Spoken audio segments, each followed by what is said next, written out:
History is full of noise, battles, banners, kings and emperors marching across the earth like giants. But at night, even history grows quiet, and sometimes it can even be boring. Wonderfully, sleepily boring. So tonight, we won't shout about war. We won't gallop or roar. Instead, we'll wander slowly through the quiet footprints of four men. Each of them once powerful. Each of them once feared. And now, all of them gone. Alexander the Great, Julius Caesar, Genghis Khan, and Napoleon Bonaparte.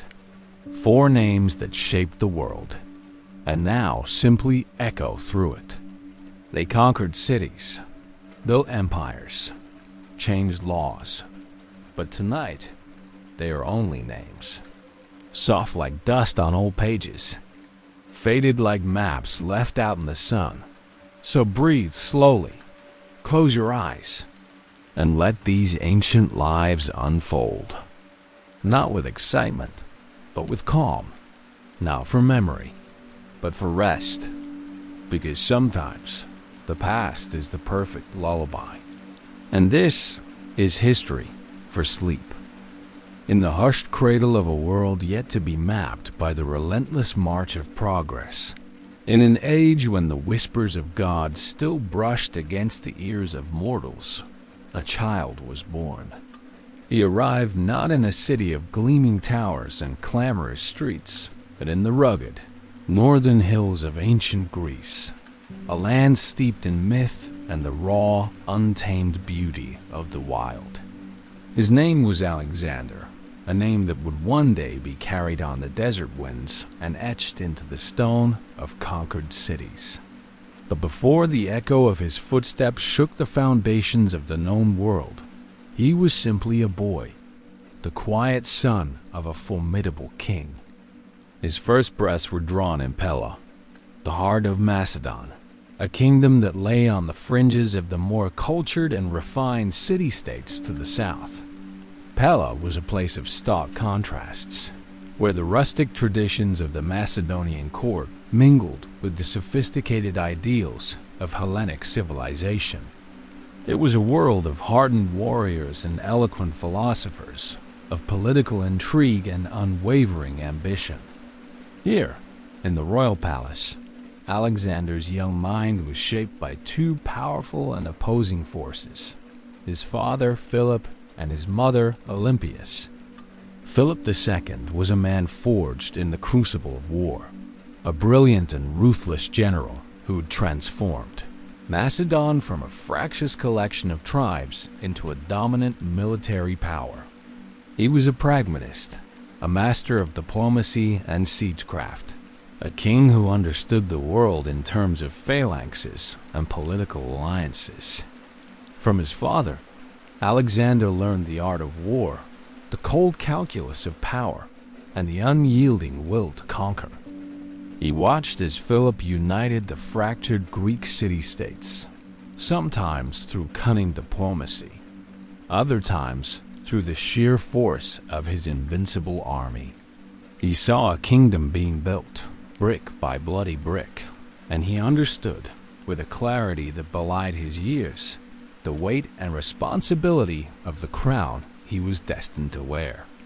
But if Philip taught him how to conquer the world, it was his mother, Olympias, who taught him how to dream of it. She was a woman of fiery spirit and deep, mystical beliefs, a princess from the wild lands of Epirus. By the flickering firelight in the royal chambers, she would spin tales for her young son, her voice a low and mesmerizing hum. She spoke of heroes and gods, of epic battles and divine destinies. She told him that the blood of Achilles, the greatest of all Greek heroes, flowed through his veins, a legacy of courage and glory that was his birthright. She whispered of a more profound connection, a secret and sacred lineage that tied him to the king of the gods himself, Zeus. In the quiet solitude of his heart, in the very marrow of his young bones, Alexander believed her. These were not mere stories to him. They were the foundational truths upon which he would build his life.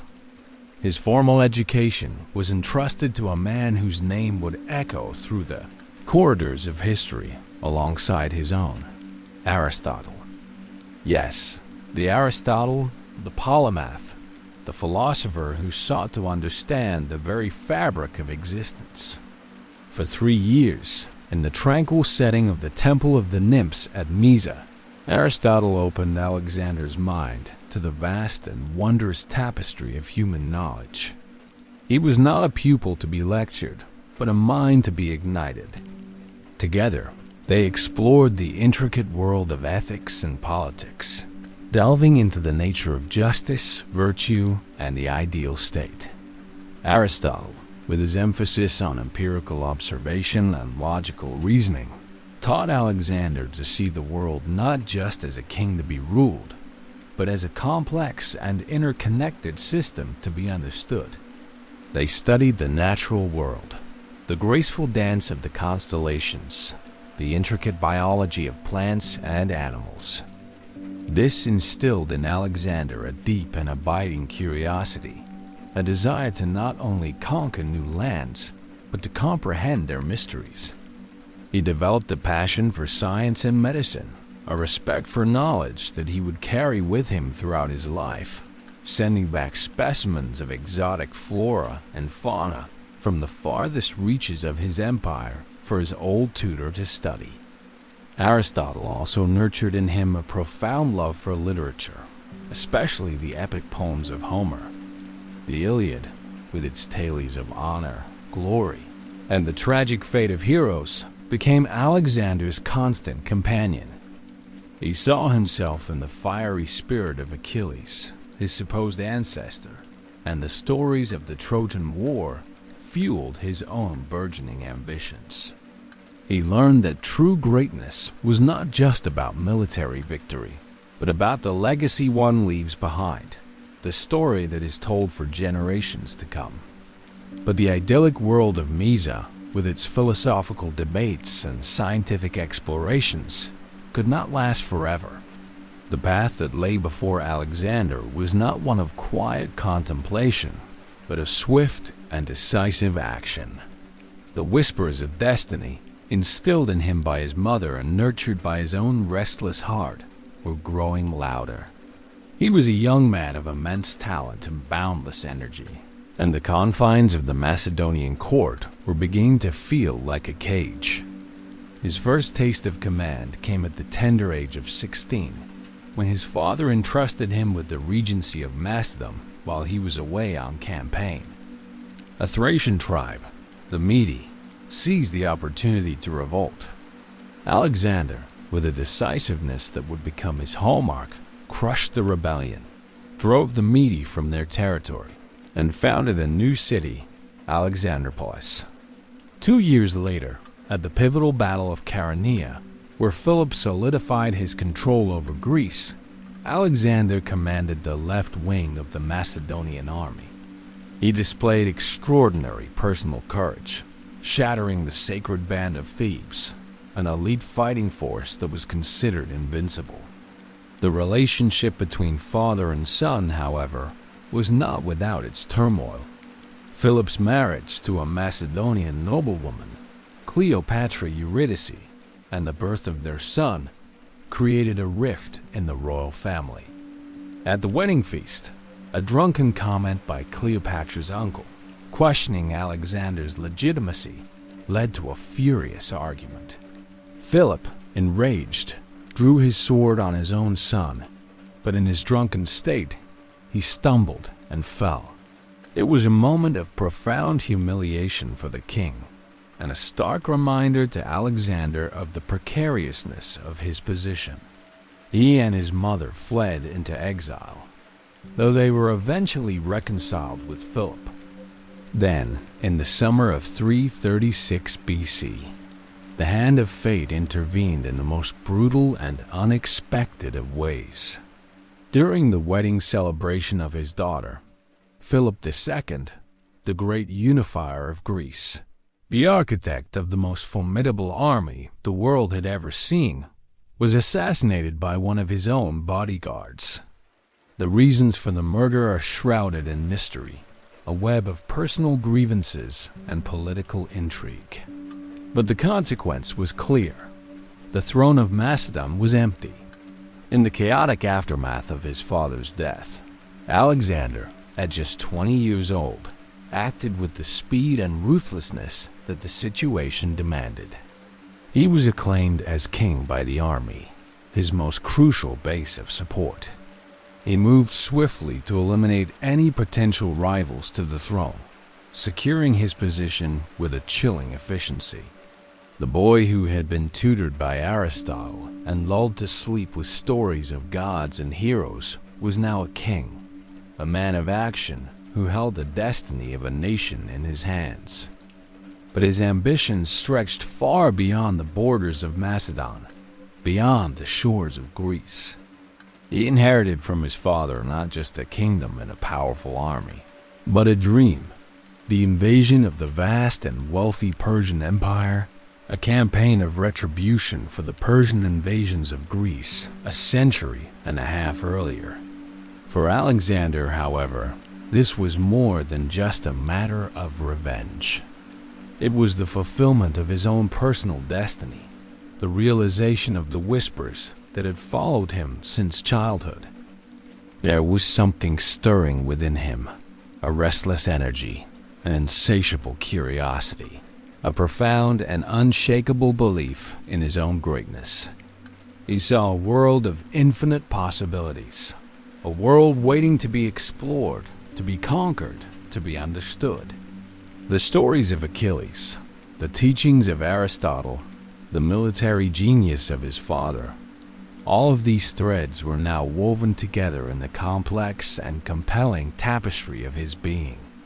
As he stood before his people, a young man with a crown on his head and a world at his feet, there was a quiet confidence in his eyes, a sense of purpose that radiated from him.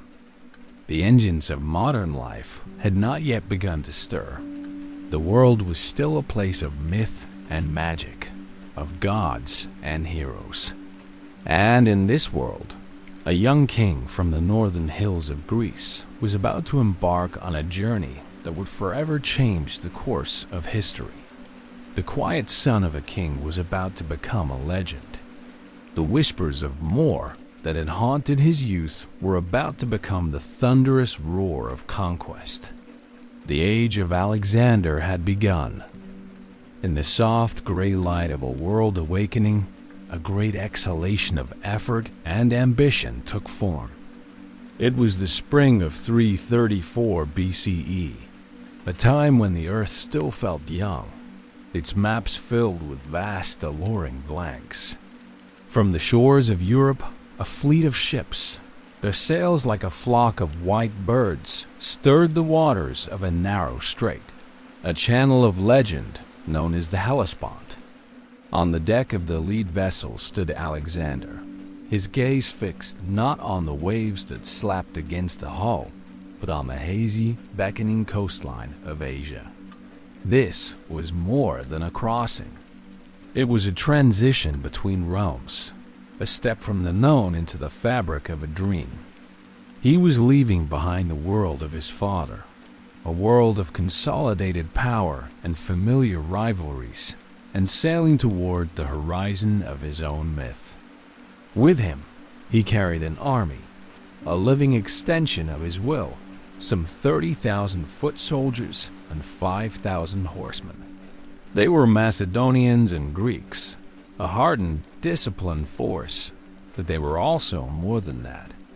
They were the instruments of a grand design, their spears and shields, the tools that would carve a new shape into the world. With them, too, came men of science geographers to map the unknown, botanists to catalog its strange flora, historians to record every step of the monumental journey. Alexander did not seek merely to conquer the land, but to possess its knowledge, to understand its soul. As his own ship neared the shore, he took up a spear and hurled it. a single powerful motion, sending it arching through the air to embed itself in the Asian soil. It was a claim, a declaration made not to any king or satrap, but to the gods themselves. This land, he declared without a word, was now his. He stepped ashore not as a mere invader, but as a pilgrim. His first destination was the ancient, windswept plain of Troy, a place that lived more vividly in the verses of Homer than in the reality of its crumbling stones. Here, he paid homage to the heroes of the Iliad, the ghosts of a war that had shaped the consciousness of his people. At the tomb of Achilles, the great warrior from whom his mother claimed descent, he laid a wreath. He anointed the headstone with oil and ran naked around the monument with his companions, a ritualistic echo of the funeral games of old.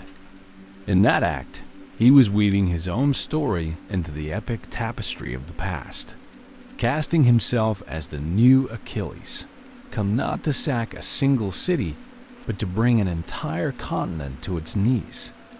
From the hallowed ground of Troy, the army turned eastward, a river of men and horses flowing into the vast open plains of Anatolia. The Persian Empire, ancient and immeasurably vast, stirred from its slumber. Its local governors, the satraps of the western provinces, gathered their forces. They were confident, perhaps even dismissive of this young Macedonian upstart. They chose their ground carefully on the far bank of a river called the Granicus. The river was not wide, but it was a formidable obstacle. Its waters, swollen with the melt of distant snows, ran cold and deep. The banks were steep and slick with mud, offering a treacherous climb for any attacker. On the high ground of the eastern bank, the Persians waited. Their cavalry, a glittering line of men and horses, was arrayed along the very edge of the river, a wall of flesh and steel. Behind them, a formidable force of Greek mercenaries, professional soldiers fighting for Persian gold, stood ready. Their commander, Memnon of Rhodes, a Greek of exceptional skill, had advised a different strategy: to retreat, to burn the fields and starve Alexander's army out. But the Persian satraps, proud and eager for glory, dismissed his counsel. They would crush this impudent invasion here and now. As Alexander's army arrived in the late afternoon, the sun casting long shadows across the water, his own generals urged caution. Parmenion, his father's most trusted commander, a man of immense experience and steady nerve, advised him to wait. To cross now, in the face of the enemy, with the river in flood and the banks so steep, would be madness. The army was weary from the march. They should make camp, he argued, and cross at dawn, when they could find a better ford and the element of surprise. Alexander listened, his gaze fixed on the Persian line across the water. He could see the logic in Parmenion's words, the wisdom of a seasoned campaigner. But Alexander's calculations were not purely military. He understood the power of momentum, the psychology of a first encounter. "I would be ashamed," he replied, his voice ringing with a conviction that silenced all debate, "after having easily crossed the Hellespont, if this little stream," and he gestured dismissively at the Granicus, "should keep us from crossing as we are. To hesitate now would be to show fear, to cede the initiative." He would not give the Persians a single night to grow more confident. He would attack. He gave the order, and the campaign began not with a cautious maneuver, but with a thunderous, headlong charge. Alexander himself led the way, at the head of his elite companion cavalry. He was a conspicuous figure, his armor polished to a brilliant shine, two large white plumes adorning his helmet, making him an unmistakable target. He spurred his horse, Bucephalus, into the churning water. the cold shock of the current rising around them. His men, inspired by his audacity, plunged in behind him, a chaotic but determined mass of splashing horses and shouting men, their spears held high.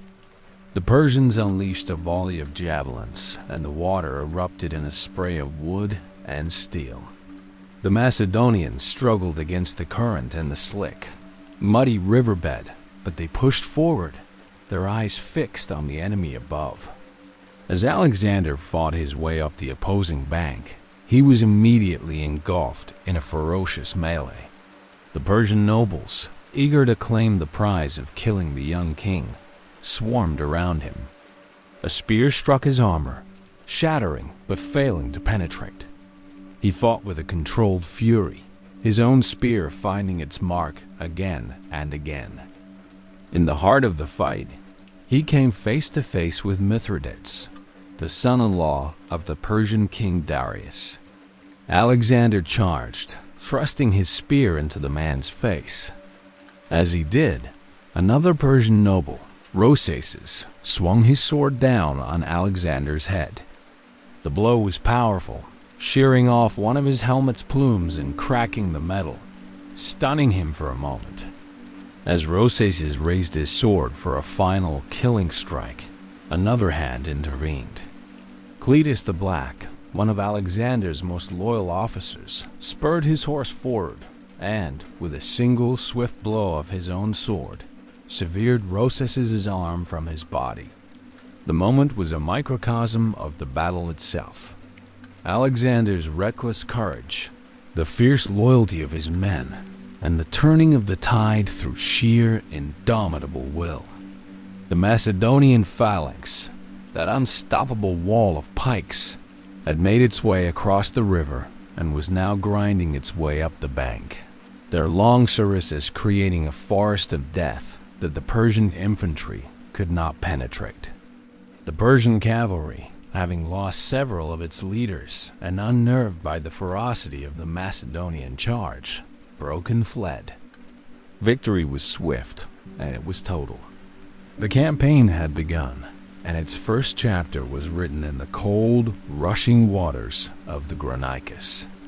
The spoils were immense, but for Alexander, the true prize was the psychological blow he had delivered. He had shown the Persian Empire that he was not just another Greek raider, but a force to be reckoned with. From the banks of the Granicus, a new path opened before him. He marched south along the coast of Asia Minor, and the world began to yield to him. The cities of Ionia, ancient Greek settlements that had long languished under Persian rule, saw him not as a conqueror, but as a liberator. One by one, they opened their gates. Sardis, the wealthy capital of the Lydian satrapy, surrendered without a fight, its vast treasury replenishing Alexander's coffers. Ephesus, with its magnificent temple of Artemis, welcomed him as a hero. Miletus, a proud and powerful port city, offered some resistance, but it was quickly overcome. These were names that had once rung with power and prestige, places of bustling markets and marble courtyards, of philosophers and poets. Now, they fell into his hands like ripe fruit, their shouts of welcome or defiance slowly fading into the quiet hum of a new order, their once bright flames dimming into the soft glow of history. They became whispers on a sleeping breeze, memories drifting through the silent ruins of a world that was passing away. But not all would bow so easily. The city of Halicarnassus, fortified and defended by the formidable Memnon of Rhodes and his contingent of Greek mercenaries, resolved to stand firm. The siege was long and arduous, a brutal affair of siege towers and battering rams, of desperate sorties and bloody repulses. Alexander's forces slowly, painstakingly breached the walls, but Memnon, realizing the city was lost, set it ablaze and withdrew his remaining forces by sea. Alexander entered a city of fire and smoke, a victory that tasted of ash. He was learning the dual nature of his chosen path. There was the swift, glorious victory, and there was the slow, grinding war of attrition. He was capable of both. He could be a liberator, and he could be a destroyer. As he moved eastward, securing the coastline, a new and far greater challenge loomed before him. It was a city that embodied the pride and maritime power of the Phoenician people, a place that considered itself beyond the reach of any land-based army. It was the city of Tyre. Tyre was not a city in the conventional sense. It was a fortress, an island jewel perched in the deep blue waters of the Mediterranean, half a mile from the coast. Its walls were legendary, rising to a height of 150 feet directly from the sea. Its harbors were filled with a powerful navy, the heart of Persian sea power in the region. Its people were master seafarers and merchants, their wealth and influence stretching across the known world. When Alexander's envoys arrived, demanding the city's submission, the Tyrians responded with defiance. They would remain neutral, they said, offering entry to neither Alexander nor the Persians. But for Alexander, neutrality was not an option. To leave Tyre intact behind him would be to leave a dagger at his back, a safe harbor from which the Persian fleet could disrupt his supply lines and threaten Greece itself. Tyre had to fall. But how? His own navy was small, no match for the Tyrian fleet. The city was an island, seemingly impregnable. Any other commander might have bypassed it, content to blockade it and move on. But Alexander's mind worked on a different scale. If he could not sail to the city, he would bring the land to the city. He made a decision of such staggering audacity that it bordered on madness. He would build a road through the sea. He commanded his engineers to construct a causeway, a great mole of earth and stone, stretching from the mainland out to the island fortress. The work began. Thousands of soldiers and laborers were put to the task. They demolished the buildings of the old city of Tyre on the mainland, using its stones and rubble for their foundation. They felled ancient cedars from the mountains of Lebanon, driving massive piles into the seabed to create a framework. Day after day, week after week, the causeway grew. It was a slow, agonizing process, a battle not just against the Tyrians, but against the sea itself. From the high walls of their city, the Tyrians watched this impossible project take shape. At first, they mocked it. But as the mole crept ever closer, their mockery turned to alarm.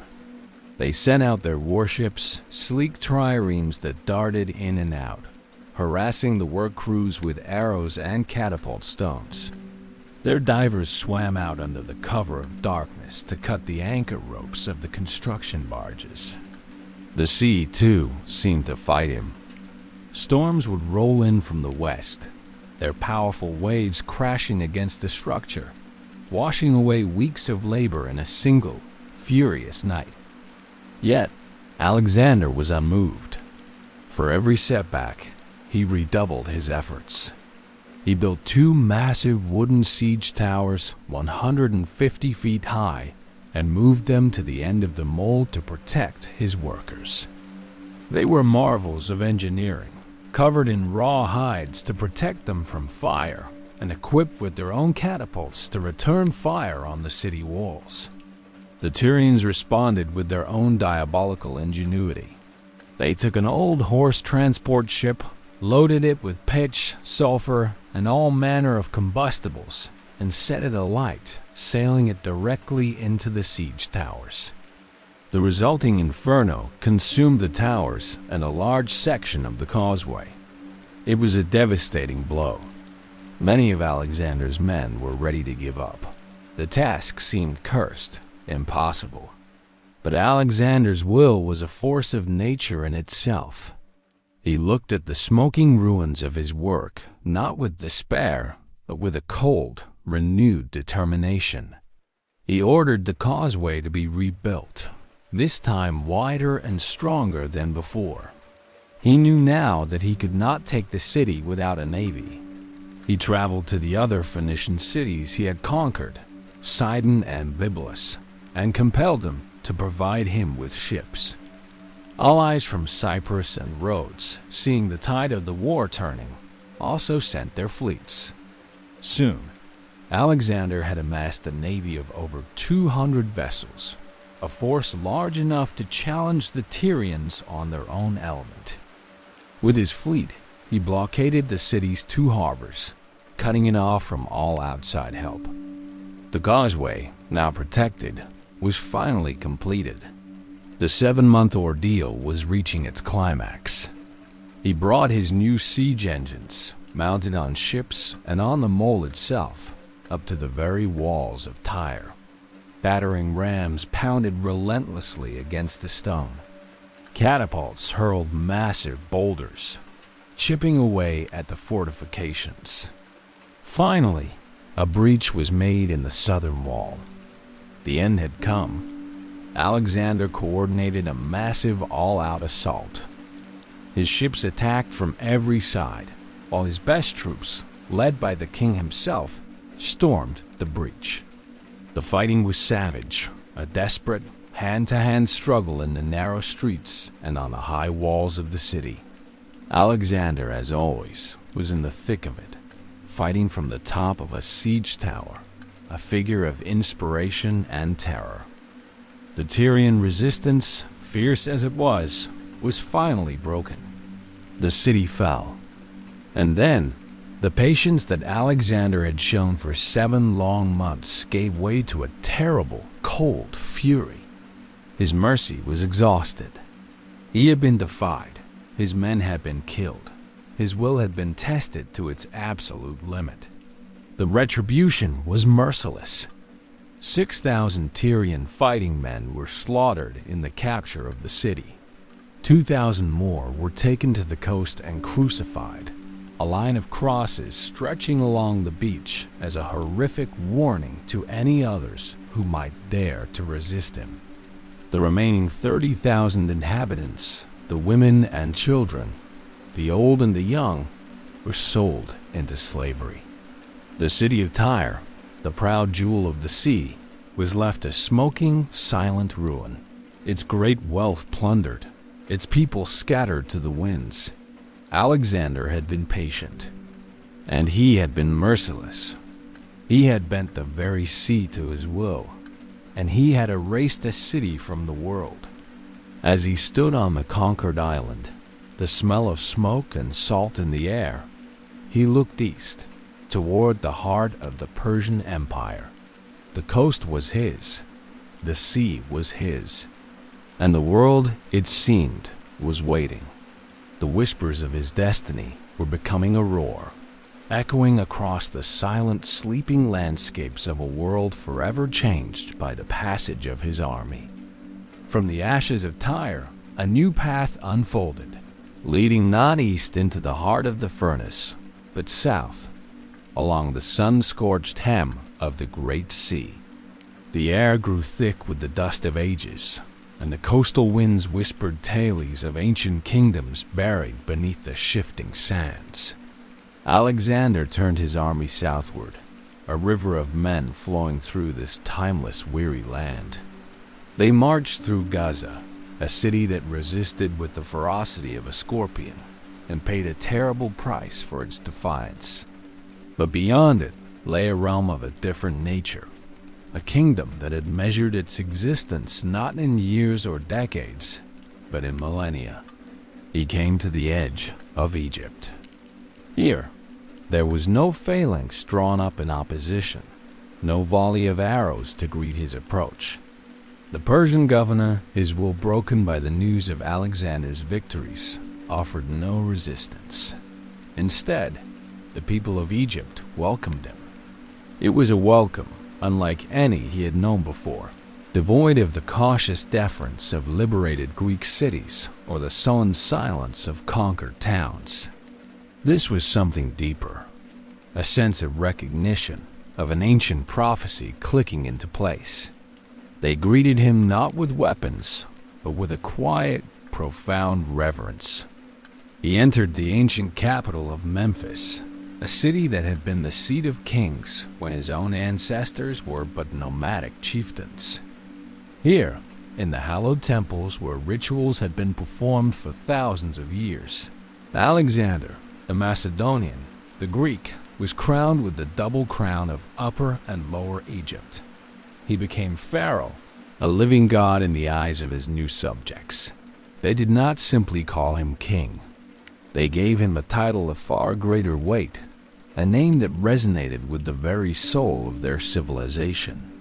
They called him the son of Amun-Ra, the child of their principal deity, a being of divine lineage destined to rule. For Alexander, who had been raised on his mother's whispers of a divine ancestry, this was not a mere political formality. It was an affirmation. The title settled upon him like a mantle, not heavy, but comfortable, as if he had been born to wear it. Yet, he needed a confirmation not from the priests of Memphis, but from the source itself.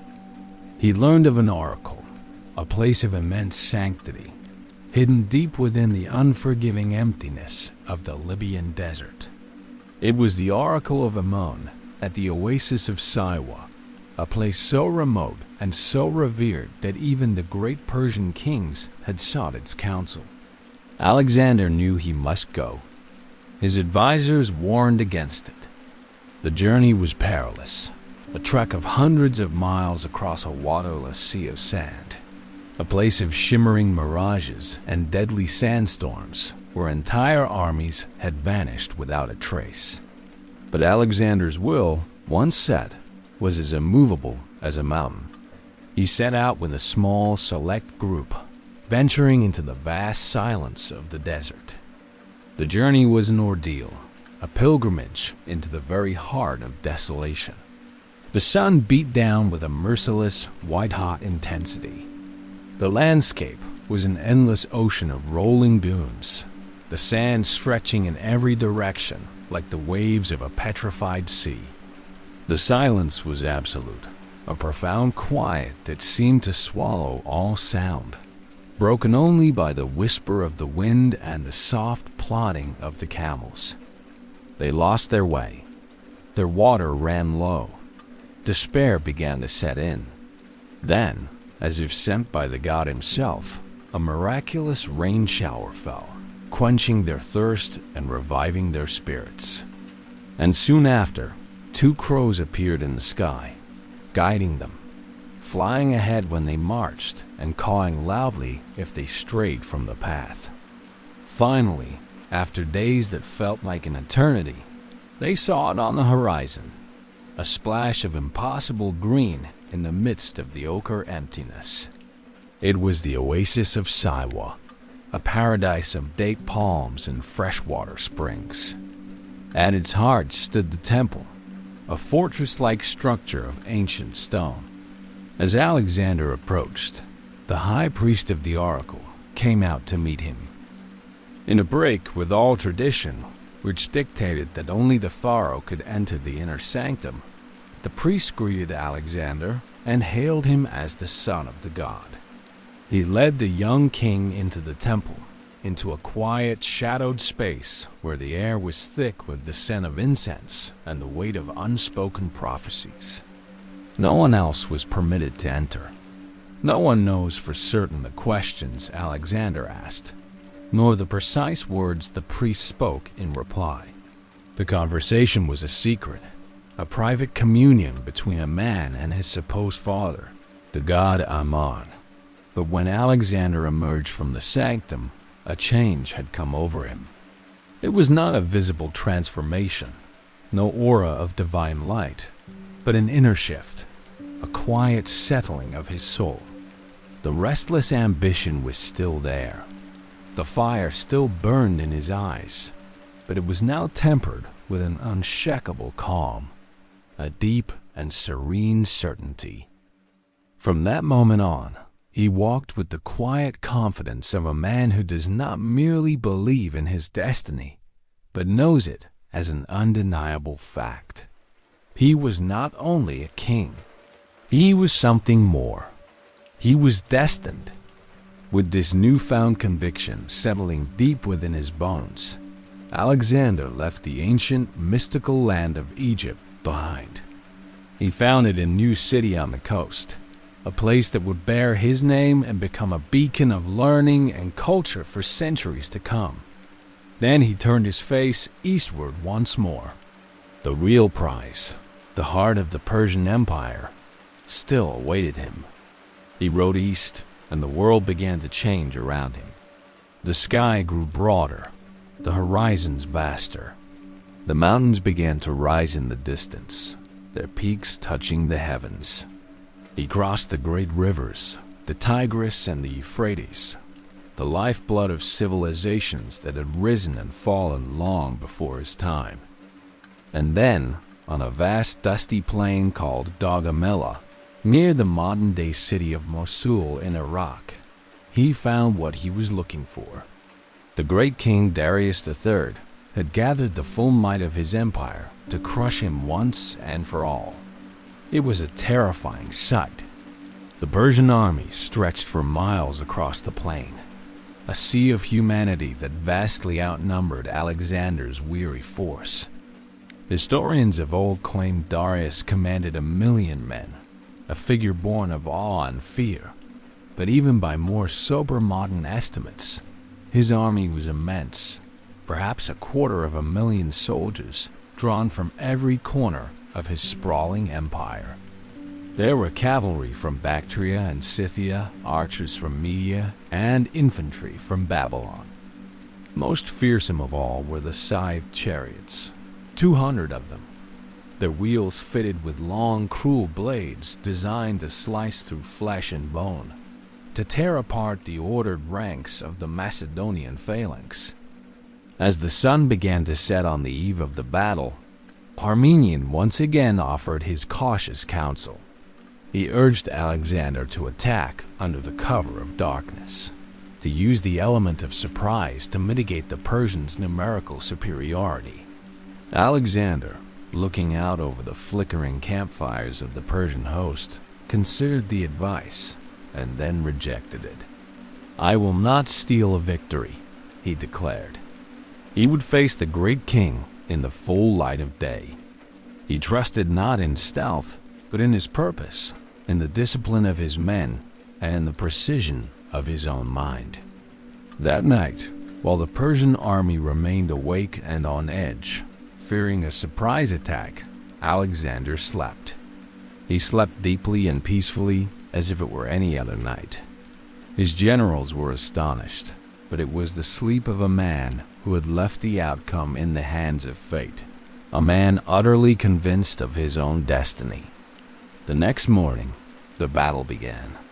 The sun hung low and golden in the sky, and a vast cloud of dust began to rise from the plain, kicked up by the movement of hundreds of thousands of feet and hooves.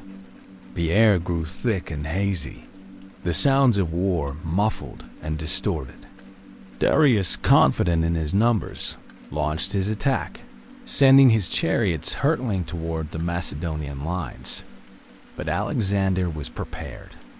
He had ordered his men to open their ranks at the last moment, creating channels through which the chariots passed harmlessly, their momentum spent. The few that reached the phalanx were met by a bristling wall of pikes that brought them to a bloody, tangled halt. Alexander, meanwhile, was not fighting a battle of attrition. He was executing a plan of surgical precision.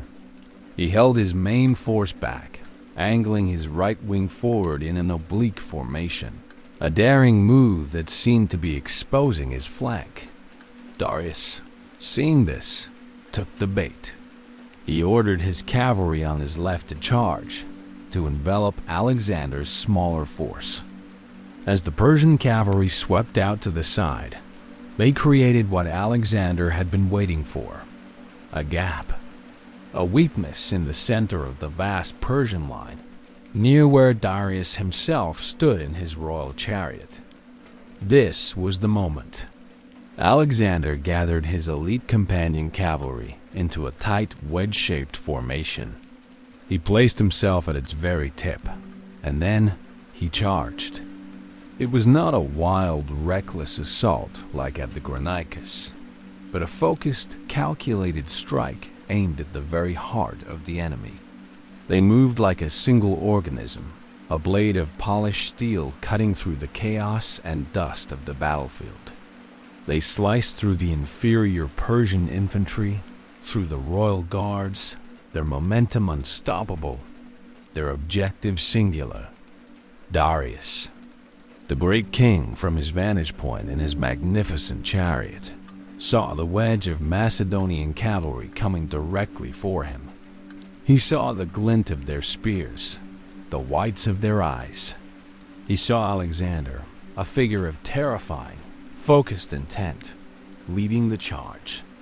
And in that moment, the courage of the King of Kings failed him. He turned his chariot and fled. The flight of the king was the signal for the collapse of the empire. As word spread through the vast Persian army that their king had abandoned them, their will to fight dissolved. What had been an ordered line of battle disintegrated into a panicked mob, each man fighting only for his own survival. The Battle of Gaugamela became a slaughter and then a rout. The empire of Darius had fallen on a dusty plain in a single afternoon. Alexander was no longer just the king of Macedon or the pharaoh of Egypt. He was now the undisputed lord of Asia. He marched south, and the great cities of the Persian Empire opened their gates to him. He entered Babylon, the city of hanging gardens and legendary walls, not as a conqueror, but as a restorer of order. The people, weary of Persian rule, strewn his path with flowers and welcomed him with songs. He entered Susa, one of the empire's administrative capitals, and captured a treasury of unimaginable wealth, enough to fund his campaigns for years to come. And then he marched to the heart of it all, the golden city of Persepolis. This was not a mere administrative center. It was the ceremonial and spiritual capital of the Achaemenid dynasty, a place of breathtaking beauty and immense symbolic power. Built on a vast stone terrace, its palaces and halls were monuments to the greatness of the kings who had built it: Cyrus, Darius, and Xerxes. As Alexander and his men walked through the great gates, they were awestruck into silence. The halls were vast and quiet, their towering columns reaching towards the sky. The walls were covered in intricate carvings, stunning bas-reliefs depicting processions of kings and gods, of tribute bearers from every corner of the empire, a silent, frozen testament to a power that was now his. For weeks, the army rested in Persepolis, indulging in the spoils of their victory. The city's treasury was the richest yet, overflowing with gold, silver, and precious jewels. But a sense of unease lingered in the monumental quiet of the palaces. This city was the ultimate symbol of the Persian power that had once laid waste to Athens, that had sought to enslave the Greek world. One night, during a great banquet, the wine flowed freely.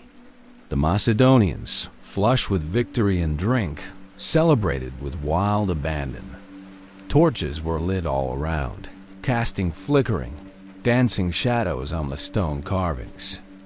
In the midst of the revelry, a woman named Tai, an Athenian courtesan who was the companion of Alexander's general Ptolemy, stood up to speak.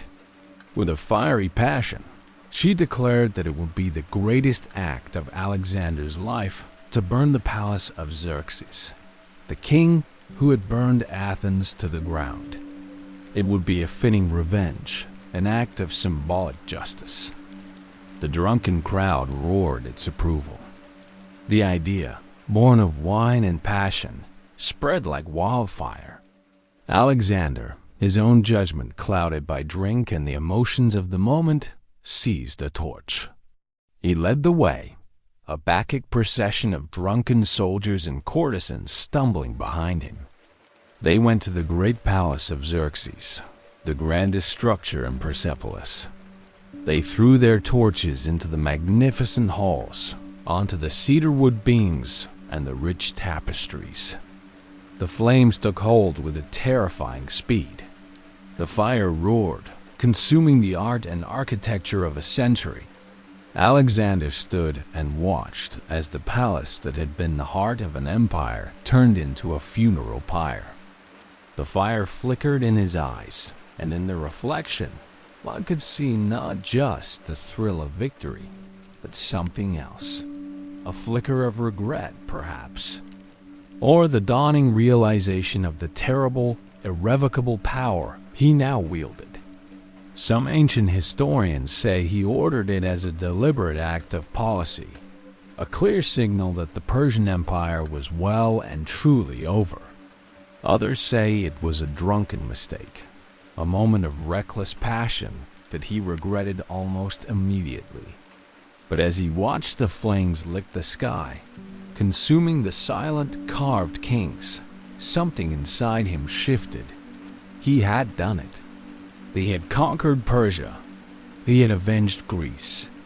He had fulfilled the dream of his father and the ambition of his youth. The journey should have been over. But as he stood there, amidst the ruins of another man's legacy, he felt not a sense of completion, but a vast, consuming emptiness.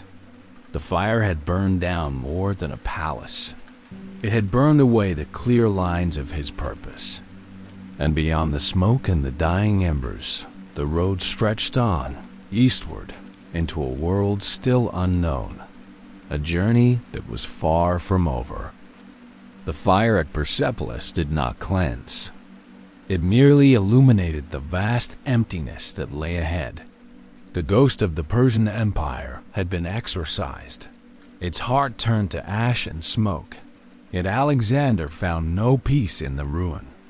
The victory he had sought for so long felt not like an end, but like a door swinging open into a hallway of ever more distant doors.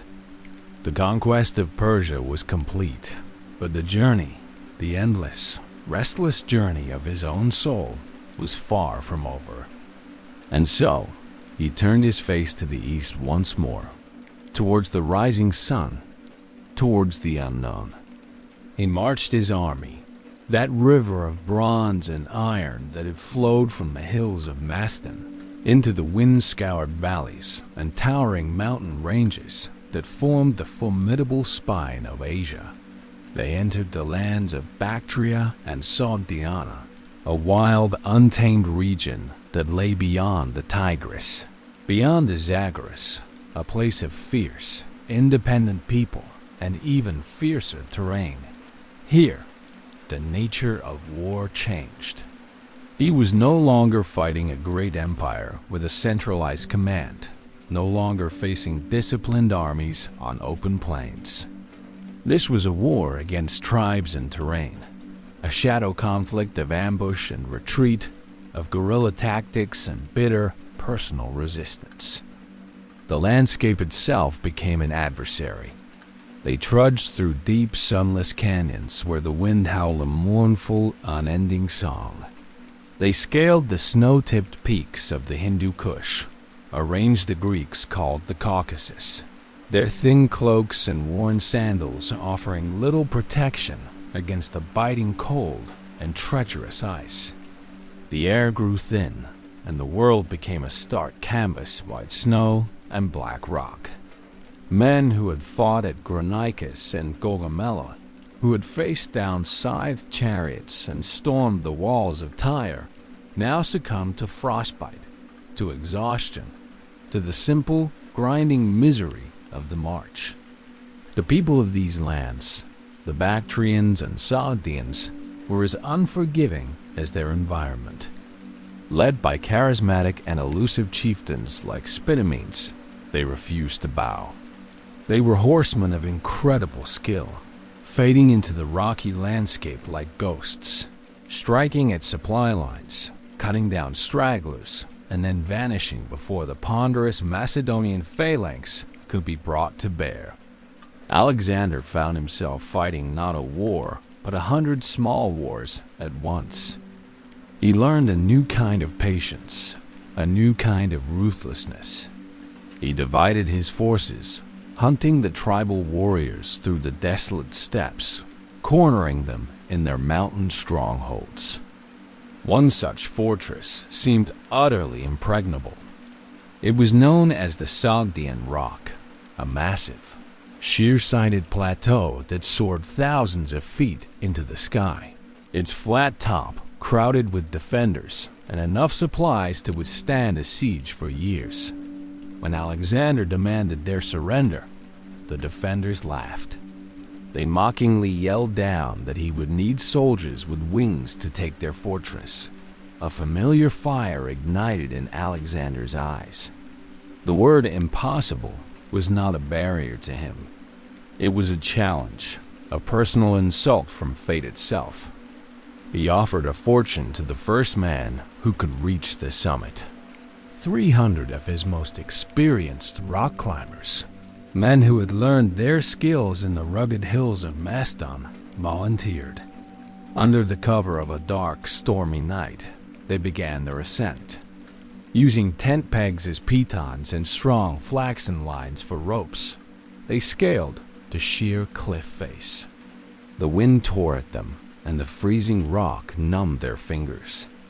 30 men fell into the darkness below, their silent disappearance a testament to the terrifying difficulty of the task. But by dawn, the remaining climbers had reached the summit. They stood on the cliff top high above the fortress, waving strips of linen to signal their success. When the Sogdian defenders awoke, they looked up and saw Macedonian soldiers standing on the very peak they had believed only birds could reach. The psychological shock was absolute. Convinced that Alexander's entire army had somehow achieved the impossible, their confidence shattered. They surrendered immediately. Among the captives taken at the rock was a Bactrian nobleman and his family. His daughter was a young woman of such breathtaking beauty and quiet dignity that she immediately captivated Alexander. Her name was Roxana. In the firelight of his campaign tent, he saw in her not just a prize of war, but a reflection of the fierce, unconquerable spirit of her homeland. In a move that stunned his generals, he chose not to treat her as a captive, but to make her his wife. It was a decision born of many things. A strategic alliance, a way to bind the rebellious eastern provinces to him through marriage, a genuine affection for her grace and spirit, and a further step in his evolving vision of a world where Greek and Persian, East and West, could be joined, not just by the sword, but by blood and by love. Their wedding was a simple soldier's ceremony, a sharing of bread and a vow, but it was a union that symbolized the merging of two worlds. Yet, even with a wife, even with a new kingdom to administer, Alexander could not be still. His heart beat to a restless, relentless rhythm, the rhythm of footsteps and hooves, of drawn swords and the distant thunder of battles yet to come. He was a creature of movement, a man who only truly felt alive when he was pushing forward, when he was on the edge of the known world, peering into the unknown. The whispers of his destiny, the words of the priest at Siwa, had become a constant driving force, pulling him ever eastward. He led his army down from the high, cold mountains of the Hindu Kush and descended into a new world. They came to the edge of India. The air here was different, thick and humid, heavy with the scent of unfamiliar blossoms and damp earth. The landscape was a lush, vibrant green, a startling contrast to the barren plains of Persia, and the stark rocks of Bactria. This was a land of myth, a place known to the Greeks only through fragmented, fantastical tales. They spoke of a land of giant insects, of rivers of gold, of a people who lived in a different rhythm of life. Here, at the banks of a great wide river called the Hydaspes, Alexander faced his most formidable opponent yet. It was not a king who would flee, nor a tribe that would scatter into the hills. It was King Porus, a man of immense stature and even greater courage. He waited on the far bank of the river, his army drawn up for battle. And with his army, he had a weapon the Macedonians had never faced before: war elephants. 200 of them, like living, breathing siege towers, their skin thick as armor, their tusks gleaming, great beasts that could trample men and horses underfoot. The river was swollen and turbulent, its waters raging with the fury of the monsoon season. To cross in the face of such an army, with its terrifying elephants, seemed impossible. Alexander once again resorted to his unparalleled genius for deception. For several days, he marched his troops noisily up and down his side of the river, making feints at crossing, conditioning Porus and his men to the sounds of his army's movements. Then, under the cover of a wild torrential thunderstorm one night, he led a significant portion of his force on a long 17-mile march upstream. There, at a bend in the river, screened by a wooded island, he began the perilous crossing. As dawn broke, Porus realized he had been outmaneuvered. A portion of Alexander's army was already across the river. He sent his son to intercept them, but the force was too small and was quickly routed. Now Porus had to make a terrible choice: face the force that had already crossed, or wait for the rest of Alexander's army to make its way over. A man of immense pride, he chose to fight. He turned his army and his elephants to face Alexander. The battle that followed was one of the longest, hardest, and bloodiest of Alexander's career. The rain continued to pour, turning the battlefield into a slick, treacherous morass of mud. The Macedonian cavalry, usually their greatest advantage, struggled to keep their footing, their horses terrified of the strange smell and sight of the elephants. The elephants, for their part, were devastating.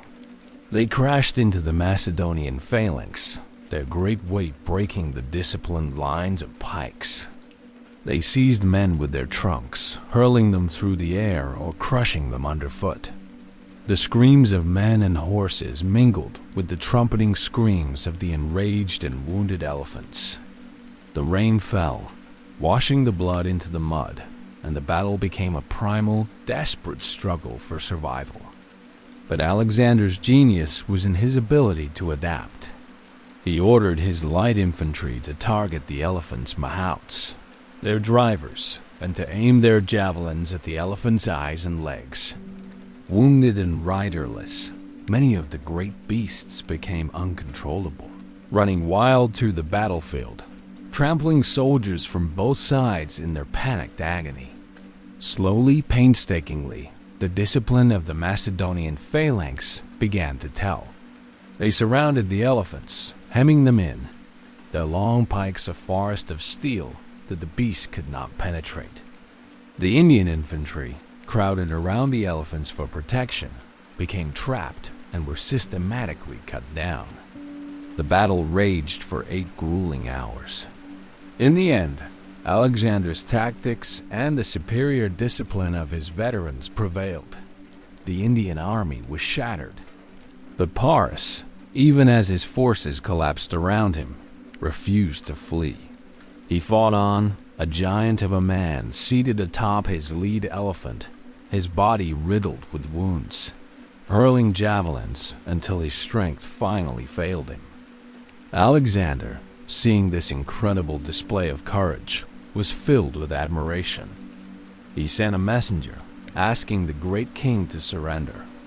Paris, exhausted and bleeding, finally agreed. He was brought before Alexander, a defeated king, but a man who had lost none of his dignity. Alexander, looking at this proud, towering figure, asked him a simple question. How do you wish to be treated? Paris, drawing himself up to his full height, gave a reply that would become legendary. Treat me, O Alexander, he said, as a king. Alexander was so moved by the man's fortitude and regal bearing that he did something extraordinary. He did not just spare Paris, he gave him back his throne. He gave him back his kingdom and even added new territories to it. In that moment, something profound was revealed about Alexander's own evolving ambition. He wanted not only to conquer lands, but to win the respect of their people. He sought not just subjects, but allies.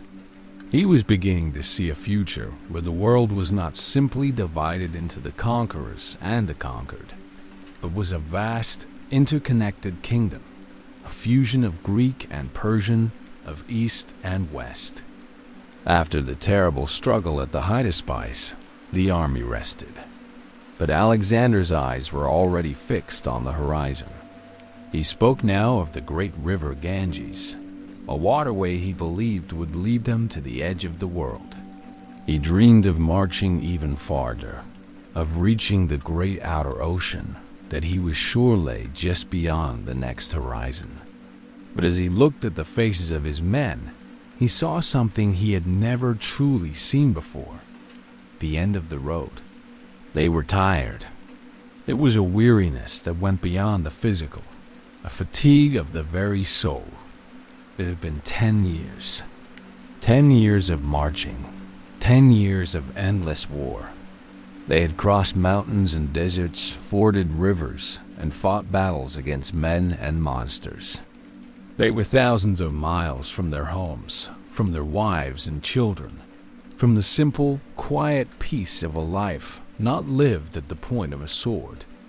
Their bodies were covered in scars, their minds haunted by the ghosts of fallen comrades and the horrors they had witnessed. They had followed him to the end of the world, but they could go no farther. At the banks of yet another river, the Hyphasis, the army stopped. It was not a mutiny in the sense of a violent uprising, but a quiet, collective refusal. Their spirit was broken. They would go no farther. Alexander was incredulous. He could not comprehend it. He who had never been stopped, who had bent nations and even the sea to his will, was now being halted by the weariness of his own men. He secluded himself in his tent for 3 days, overcome with anger and a profound sense of betrayal. He then emerged and made one last desperate appeal. He gathered his veterans and spoke to them, his voice filled with passion, with frustration, with a deep and wounded pride. He reminded them of their shared glory, of the victories they had won together, of the riches they had gained. He spoke of the lands that still lay ahead, of the immortal fame that awaited them. "I, for my part," he implored, "think that for a man of courage there is no other end to his labors than the labors themselves." But when he finished, there was only silence, a heavy, sorrowful silence. Finally, Coenus, one of his most loyal and senior generals, a man who had fought bravely in every major battle, stepped forward to speak for the army. His words were respectful, but firm. He spoke of their longing for home, of their white hair and their aging parents. He pointed to their thinning numbers, to their scarred bodies. "You have other Macedonians," he said, his voice thick with emotion. "Younger men who will follow you. But for us, the journey is over. Lead us home." Alexander listened, and in the faces of his men, in their downcast eyes and their weary silence, he saw a boundary he could not cross, a will he could not break. He returned to his tent, defeated not by an enemy army, but by the simple human longing for peace. The next day, he gave the order. They would turn back.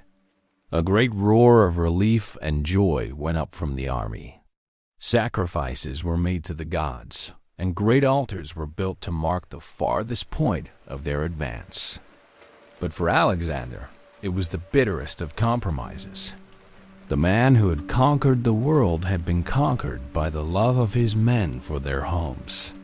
The endless march was over. The great turning had begun, and as he stood by the banks of that final river, looking eastward at a world he would now never see, a profound and quiet melancholy settled over him.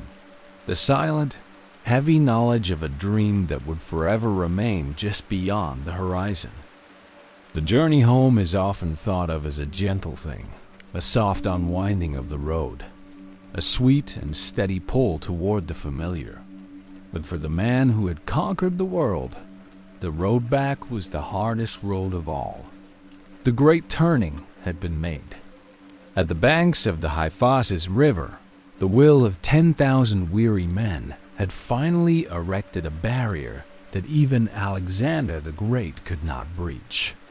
His dream of the world's edge, of the great outer ocean, dissolved into the mists of the Indian monsoon. And so, they turned back.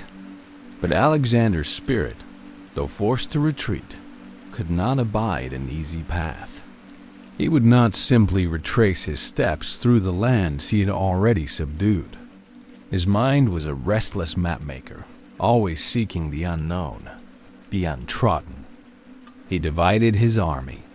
A portion would sail the sea, exploring the coastline from the mouth of the Indus to the Persian Gulf, a voyage of discovery never before attempted by Greeks. He himself would lead the main body of his army overland, through a region that appeared on no map, a place that was spoken of only in whispers of dread. He would lead them through the Gedrosian desert. It was a decision born of pride and an insatiable need to push the limits of endurance. The Gedrosian was a place of legend, and a terrible one at that. It was a vast, unforgiving wasteland of blistering sun and bitter, unending thirst, a place where the earth itself seemed hostile to life.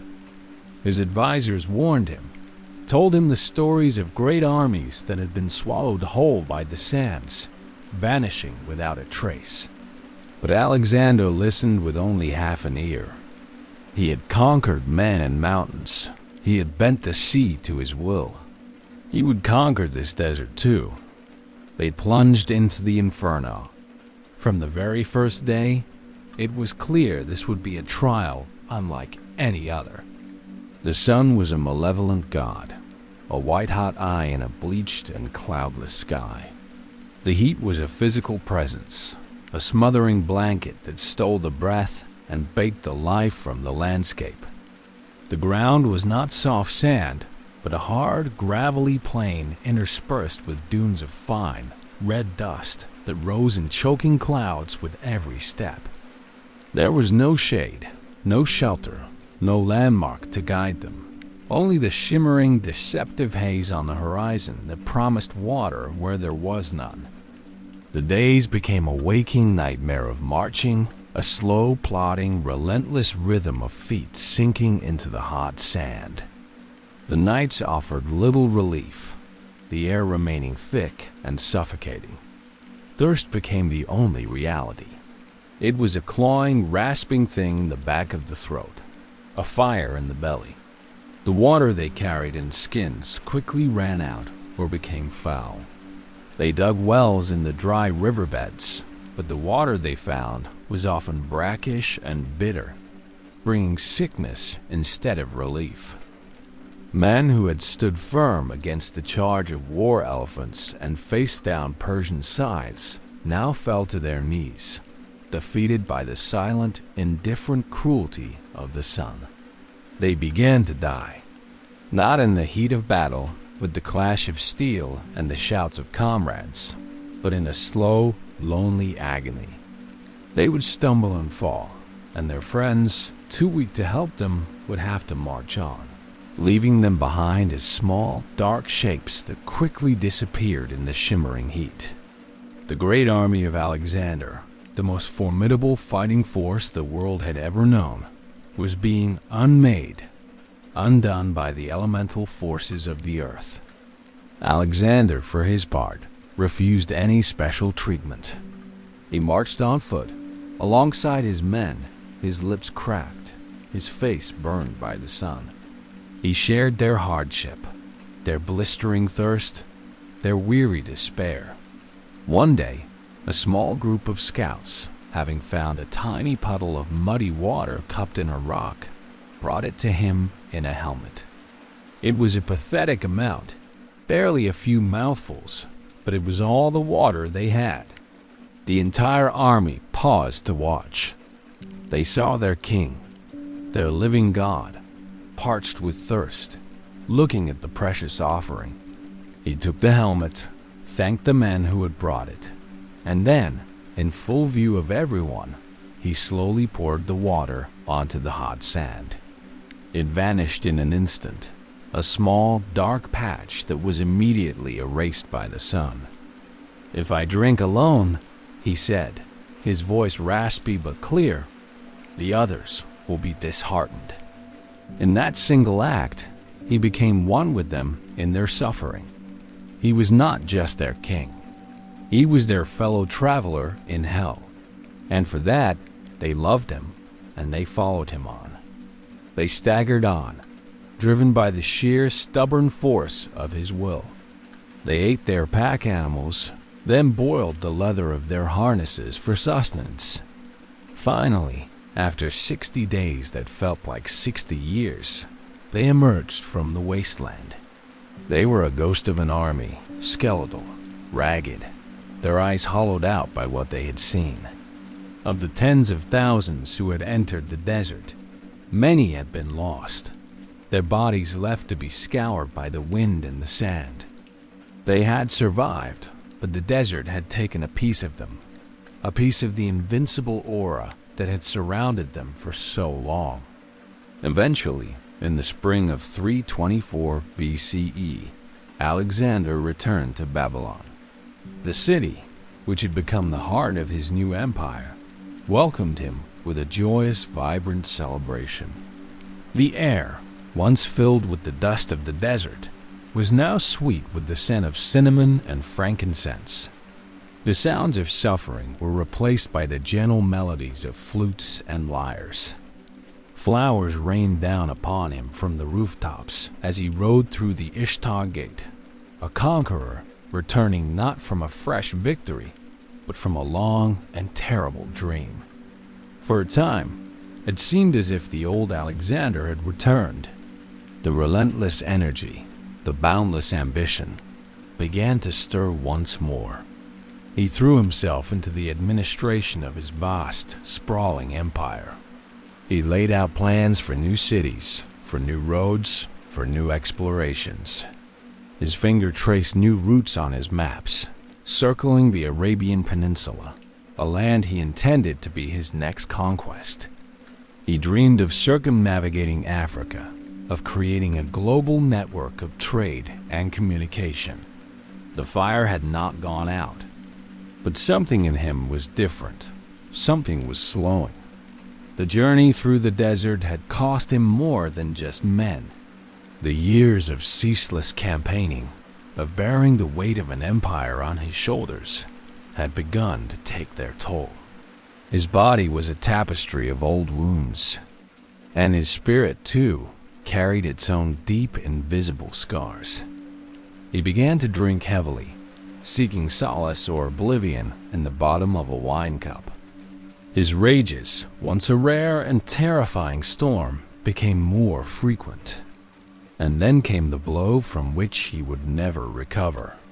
Hephaestion, his dearest companion, his childhood friend, the man he loved with all the intensity of his passionate nature, fell ill with a fever and died. Hephaestion was more than a general, more than a friend. He was, as Alexander himself said, his other self, his soul's twin. His death broke something fundamental in Alexander. The grief that seized him was not the quiet sorrow of a king. It was a tempest, a force of nature as vast and as terrible as his ambition. He lay weeping on Hephaestion's body for a day and a night, refusing to be moved. He had the doctor who had attended his friend crucified. He ordered a period of mourning across the entire empire, commanding that all sacred fires be extinguished until the funeral rites were complete, a sign of reverence usually reserved for the death of the great king himself. He sent emissaries to the oracle at Siwa, asking if Hephaestion could be worshipped as a god. He planned a funeral pyre of such staggering scale and expense that it would be one of an age. It was a grief so profound, so monumental, that it seemed he was trying to wage war on death itself. But it was a war he could not win. The loss hollowed him out, leaving a void that no new conquest, no new dream, could ever hope to fill. He continued to plan his Arabian expedition, to go through the motions of being a king, but the light in his eyes had dimmed. In late May of 323 BCE, after a long day of overseeing preparations and attending a banquet, he was invited to a private party with his friend Medius. He drank late into the night, cup after cup of undiluted wine. The next day, he felt a fever.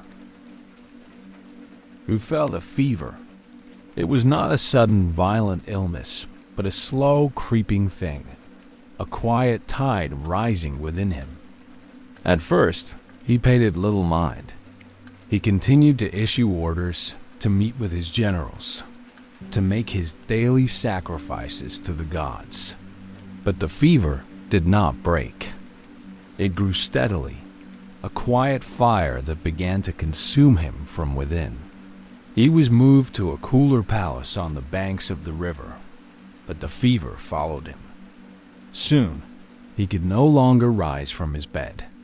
For 12 days, the world held its breath. For 12 days, the conqueror of the world lay in his bedchamber, slipping between the troubled sleep of fever and fleeting moments of lucidity. The great city of Babylon, which had welcomed him with such joy, now fell into a hushed, anxious silence. His generals, the powerful men who had helped him carve up the world, now stood by his bedside, helpless. They were masters of the battlefield, but they were powerless against this silent, invisible enemy. The soldiers, his Macedonians, who had followed him to the ends of the earth, grew restless. They feared he was already dead, that their commanders were hiding the truth. They demanded to see him one last time. The doors were opened, and they were allowed to file past his bed. In a long, silent procession, the veterans of 100 battles walked through the room, their hardened faces etched with grief. They saw their king, their Alexander, lying still and pale, his breath shallow. He could not speak, but he acknowledged each of them with a small movement of his eyes, a flicker of his hand. It was a silent, heartbreaking farewell. As the end drew near, his generals gathered close. The question that hung in the air, the question that would determine the fate of the world he had created, was finally asked. Perdiccas, his senior commander, leaned in close and asked, "To whom do you leave your kingdom?" The room was silent, straining to hear the reply. Alexander's breath was a faint whisper. He summoned the last of his strength, the final embers of his will. His lips moved, and he uttered 2 words, a final ambiguous prophecy that would unleash a half-century of war. To the strongest. And then Alexander fell silent. The last of his breath faded into the warm Babylonian air. His eyes, which had surveyed the plains of Gaugamela and gazed upon the mountains of the Hindu Kush, closed one final time. The hand that had wielded the spear at the Granicus and thrown the torch at Persepolis lay still. In that quiet room, in that moment of profound stillness, the world let go of its conqueror. His body never returned to the green hills of Macedon. His empire was too vast, his legacy too contested for such a simple homecoming. A magnificent funeral carriage was built to transport him, but his body was hijacked on its journey, taken to Egypt by his general Ptolemy, where it was laid to rest, becoming a relic of a bygone age. His empire, that vast and fragile tapestry woven from 1,000 different threads, began to unravel almost immediately. There was no one strong enough to hold it. His generals, the Diadochi, the successors, fell upon his legacy like wolves. They fought over the pieces of his kingdom, carving it up into their own personal domains. His dream of one world, of a fusion of East and West, of a brotherhood of mankind, faded into many. The unity he had forged with the sword and with his own life's blood dissolved back into the old, familiar divisions. But his name remained. It was a name that echoed down through the centuries, a name that became a synonym for conquest, for ambition, for greatness. It was a name carved into the foundations of the cities he had built, from Alexandria in Egypt, the jewel of the Mediterranean, to Alexandria Eschide, the farthest, on the steppes of Central Asia. His story was etched into the memory of the world, a tale told and retold by historians and poets, a myth that grew with each telling.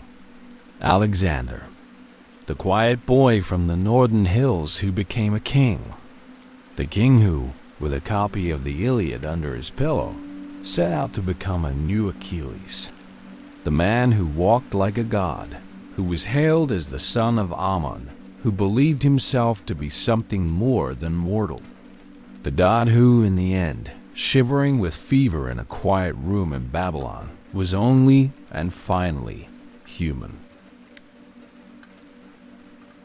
The world Alexander left behind did not sleep. It was a world stretched taut, a canvas painted with the vibrant, violent colors of conquest and cultural collision. For generations after his fevered death in Babylon, the ghost of the young Macedonian king haunted the lands he had won. His name echoed through the marble halls of newly founded cities that bore his name and whispered on the wind sweeping across the vast, unconquered deserts of Arabia and the mysterious plains of the Ganges. It was a name that had become more than mortal, a synonym for the impossible made real, a quiet thunder from a far-off, heroic age that rumbled in the foundations of every throne and every general's tent from the Adriatic to the Indus.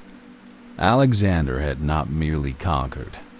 He had irrevocably altered the psychic landscape of his time. In a whirlwind decade, he had shattered the mighty Persian Empire, a feat that had been the fever dream of Greek orators for a century. He led his armies over mountains and across deserts that were, to the Hellenic mind, the very edges of creation. He had marched men who had grown up tending olive groves in the shadow of Mount Olympus to the shores of the Hyphasis River, where the world dissolved into a terrifying, monsoon-drenched unknown. He had conquered the known world, that vast swath of civilization stretching from Greece to India, and in doing so, had created a new one. This was the Hellenistic world, a sprawling, chaotic, brilliant fusion of Greek logic and Eastern mysticism, of Athenian philosophy and Babylonian astronomy, of Macedonian steel and Egyptian gold. But this world, his creation, was an empire built on the force of a single supernova personality. It was held together by the sheer gravity of his ambition and the loyalty he inspired. When he was gone, the center could not hold. He vanished into legend, leaving behind a power vacuum of continental proportions. His generals, the Diadochi, men of immense talent and even greater greed, immediately fell upon the carcass of the empire like wolves. The world did not sleep because it could not. It was racked by the ceaseless wars of succession. Ptolemy seized the ancient lands of the pharaohs. Seleucus carved out a massive kingdom from the heart of Persia and Mesopotamia, and Antigonus the One-Eyed battled to hold Macedon and Greece. For centuries, these successor kingdoms and the dynasties that followed them would vie for supremacy. Their conflicts, a bloody, protracted epilogue to Alexander's brief, dazzling story. Yet, in their courts and in their armies, the model remained Alexander. Every king sought to be a new Alexander. Every victory was measured against his campaigns. Every new city was a pale imitation of his Alexandrian Egypt, the glittering jewel of the Mediterranean, a testament to his vision of a cosmopolitan world. While this drama played out across the East, a different power was stirring in the West. It was a power that did not rely on the genius of a single man, but on the collective will of a city, a state, a republic. It grew not in a blinding flash of conquest, but with the slow, inexorable, and terrifying patience of a glacier. This was Rome. For centuries, while the Hellenistic kings exhausted themselves in internecine warfare, Rome was methodically consolidating its hold over the Italian peninsula, fighting Samnites in the mountains and Greeks in the coastal cities. The Romans were not philosophers or dreamers. Like the Greeks, they would come to admire and conquer. They were farmers and soldiers, lawyers and engineers. Their genius was for organization, for law, for the practical application of power. Their ambition was not personal. It was corporate, belonging to the Senate and people of Rome. Slowly, inevitably, the two worlds collided. Rome, having vanquished its great rival Carthage, looked east and saw a world of immense wealth, ancient culture, and, most importantly, political division. One by one, the Hellenistic kingdoms fell. Macedon, the homeland of Alexander himself, was broken and absorbed. The Seleucid Empire crumbled, its territories picked apart. The Ptolemaic dynasty in Egypt clung to a precarious independence only through Roman sufferance. The quiet thunder of Alexander's name was being drowned out by the tramp of legions. The world he had made was being unmade and remade in a new, more durable image. It was into this world, a world where the legend of Alexander was a foundational myth and the power of Rome was the supreme reality, that a new figure arose. He was not a king, for Romans viscerally rejected the title. He was not a god, though he would eventually claim divine ancestry and be deified after his death. He was a man of Rome, born to one of its oldest patrician families, the Iuli. He was a man with an intellect as sharp as the finest Spanish steel, a charm that could disarm the most hardened opponent, and an ambition that was, in its sheer, terrifying scale, truly Alexandrian. His name was Gaius Julius Caesar. From an early age, Caesar was acutely aware of the shadow Alexander cast. The story is told of him in Spain, as a young quester, seeing a statue of Alexander the Great and weeping. When his friends asked why, he replied with a sigh, "Do you think I have not just cause to weep? When I consider that Alexander at my age had conquered so many nations, and I have all this time done nothing that is memorable." This was not the lament of an idle admirer. It was the raw frustration of a man who saw his own destiny reflected in the Macedonians and felt he was already falling behind. Where Alexander had inherited a peerless army and a kingdom from his father, Caesar inherited a famous name laden with debt and a republic tearing itself apart with civil strife, gang violence, and the crushing weight of its own success. He could not conquer the world as Alexander had, for Rome had, in many ways, already done that. So he had to conquer Rome itself. He played its vicious political games with a mastery that left his rivals, men like the stoic Cato and the great general Pompey, perpetually on the back foot.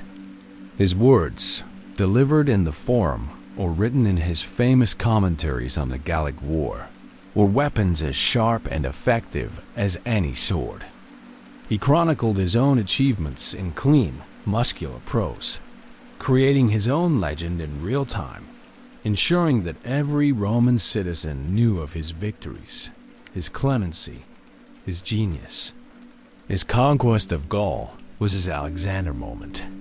For nearly a decade, he campaigned in the wild forested lands beyond the Alps, subjugating hundreds of tribes, bridging the Rhine, and even launching an expedition to the mysterious fog-shrouded island of Britain. He pushed the boundaries of the Roman world further than any before him, adding a vast, rich province to its domains. He did it all while the political situation in Rome festered, knowing that his victories, his loyal and battle-hardened legions, were the ultimate currency of power. When the Senate, instigated by his rival Pompey, demanded he lay down his command, he faced his own Hyphasis River, his own point of no return. For him, it was not a river in India, but a small stream in northern Italy called the Rubicon. To cross it with his army was an act of treason, a declaration of war against his own country. The choice was between personal oblivion and civil war. Alexander had wept when his men refused to go further. Caesar did not hesitate. He led his legion across, uttered the famous words, "The die is cast," and marched on Rome. What followed was not a conquest of foreign nations, but the systematic dismantling of a 500-year-old political system. He pursued Pompey and his senatorial allies across the globe, defeating them in Greece, in Egypt, in Africa, in Spain. He was, in effect, conquering the Roman world over again. But his true conquest was of the Republic itself. When he returned to Rome, he was not just a victorious general. He was the undisputed master of the state. He was made dictator, first for 10 years, then for life. He initiated a flurry of reforms, reorganizing the administration of the provinces, reforming the calendar to the one we still use today, and launching massive public building projects. Herein lies the fundamental difference between the two men. Alexander conquered territory. Caesar conquered and reshaped an institution. Alexander's empire was a personal possession. It died with him. His legacy was cultural, the spread of the Greek language and ideas, a process of Hellenization that would influence art, science, and religion for centuries. But it was a legacy without a stable political framework. Caesar, though he never ruled the world in the same geographic sense as Alexander, changed it far more permanently. He found Rome a republic of quarreling aristocrats and left it an empire in all but name. He destroyed the old system, and in its place, laid the foundations for a new one, a centralized state ruled by a single man, which would provide the political and legal backbone of the Western world for the next 5 centuries, and whose legacy persists in our laws, our languages, and our concepts of government to this day. Alexander's name echoed like distant thunder, a reminder of a heroic, almost mythical past. He was an ideal, a dream of what one man could achieve. Caesar's impact was a seismic, structural reality. He did not simply march across the world. He tore down its central pillar and rebuilt it according to his own design. He demonstrated that the ultimate power was not just in conquering foreign lands, but in controlling the political heart of that conqueror. Though he never wept before a statue of himself, and though his life was cut short by the daggers of assassins who clung to the ghost of the old republic, Julius Caesar's legacy was not an echo. It was the very ground upon which the future was built. He had not conquered the world, but in changing Rome, he had, in a more profound and lasting way, changed it forever. Julius Caesar was born in the year 100 BCE in a modest Roman home on the Subura, a crowded, noisy, and vibrant street lined with olive trees, artisan shops, and the towering, rickety apartment blocks known as insulae. He was not born to emperors or kings, for there were none. Rome, in those days, was still a republic, a sprawling, chaotic, and powerful entity, ruled not by a single monarch, but by the intricate dance of law, the unyielding weight of tradition, and the competing voices of ambitious senators vying for power in the hallowed halls of the Curia.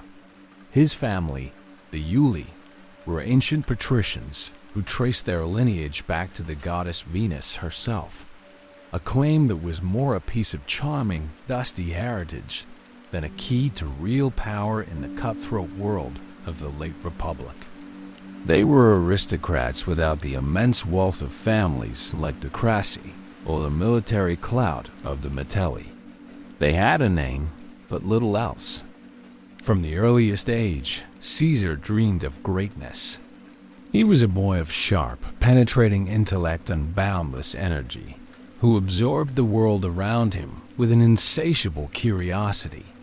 He studied the histories of Rome, learning of the heroes who had saved the city and the traitors who had threatened it. He memorized the fiery speeches of the Gracchi brothers, who had championed the cause of the people and been murdered for it. He analyzed the battles of Scipio Africanus, the general who had defeated Hannibal and saved Rome from its greatest threat. He saw that Rome was a city of immense contradictions, a place of rigid laws and spectacular violence, of pious tradition and naked ambition. It was a machine that ran on conflict, and he learned its mechanics with the precision of a master engineer. And he read of Alexander. In the quiet of his study, by the flickering light of an oil lamp, he consumed the stories of the young Macedonian king who, in a single blazing decade, had toppled the Persian Empire and marched his army to the edges of the known world. He read of a man who was a military genius, a charismatic leader, a visionary who sought to fuse the cultures of East and West. Alexander was the ultimate archetype, the human being who had transcended mortal limits and become a legend in his own lifetime. He was a conqueror who died impossibly young, at the age of 32, before he could turn his gaze west towards the rising power of Rome.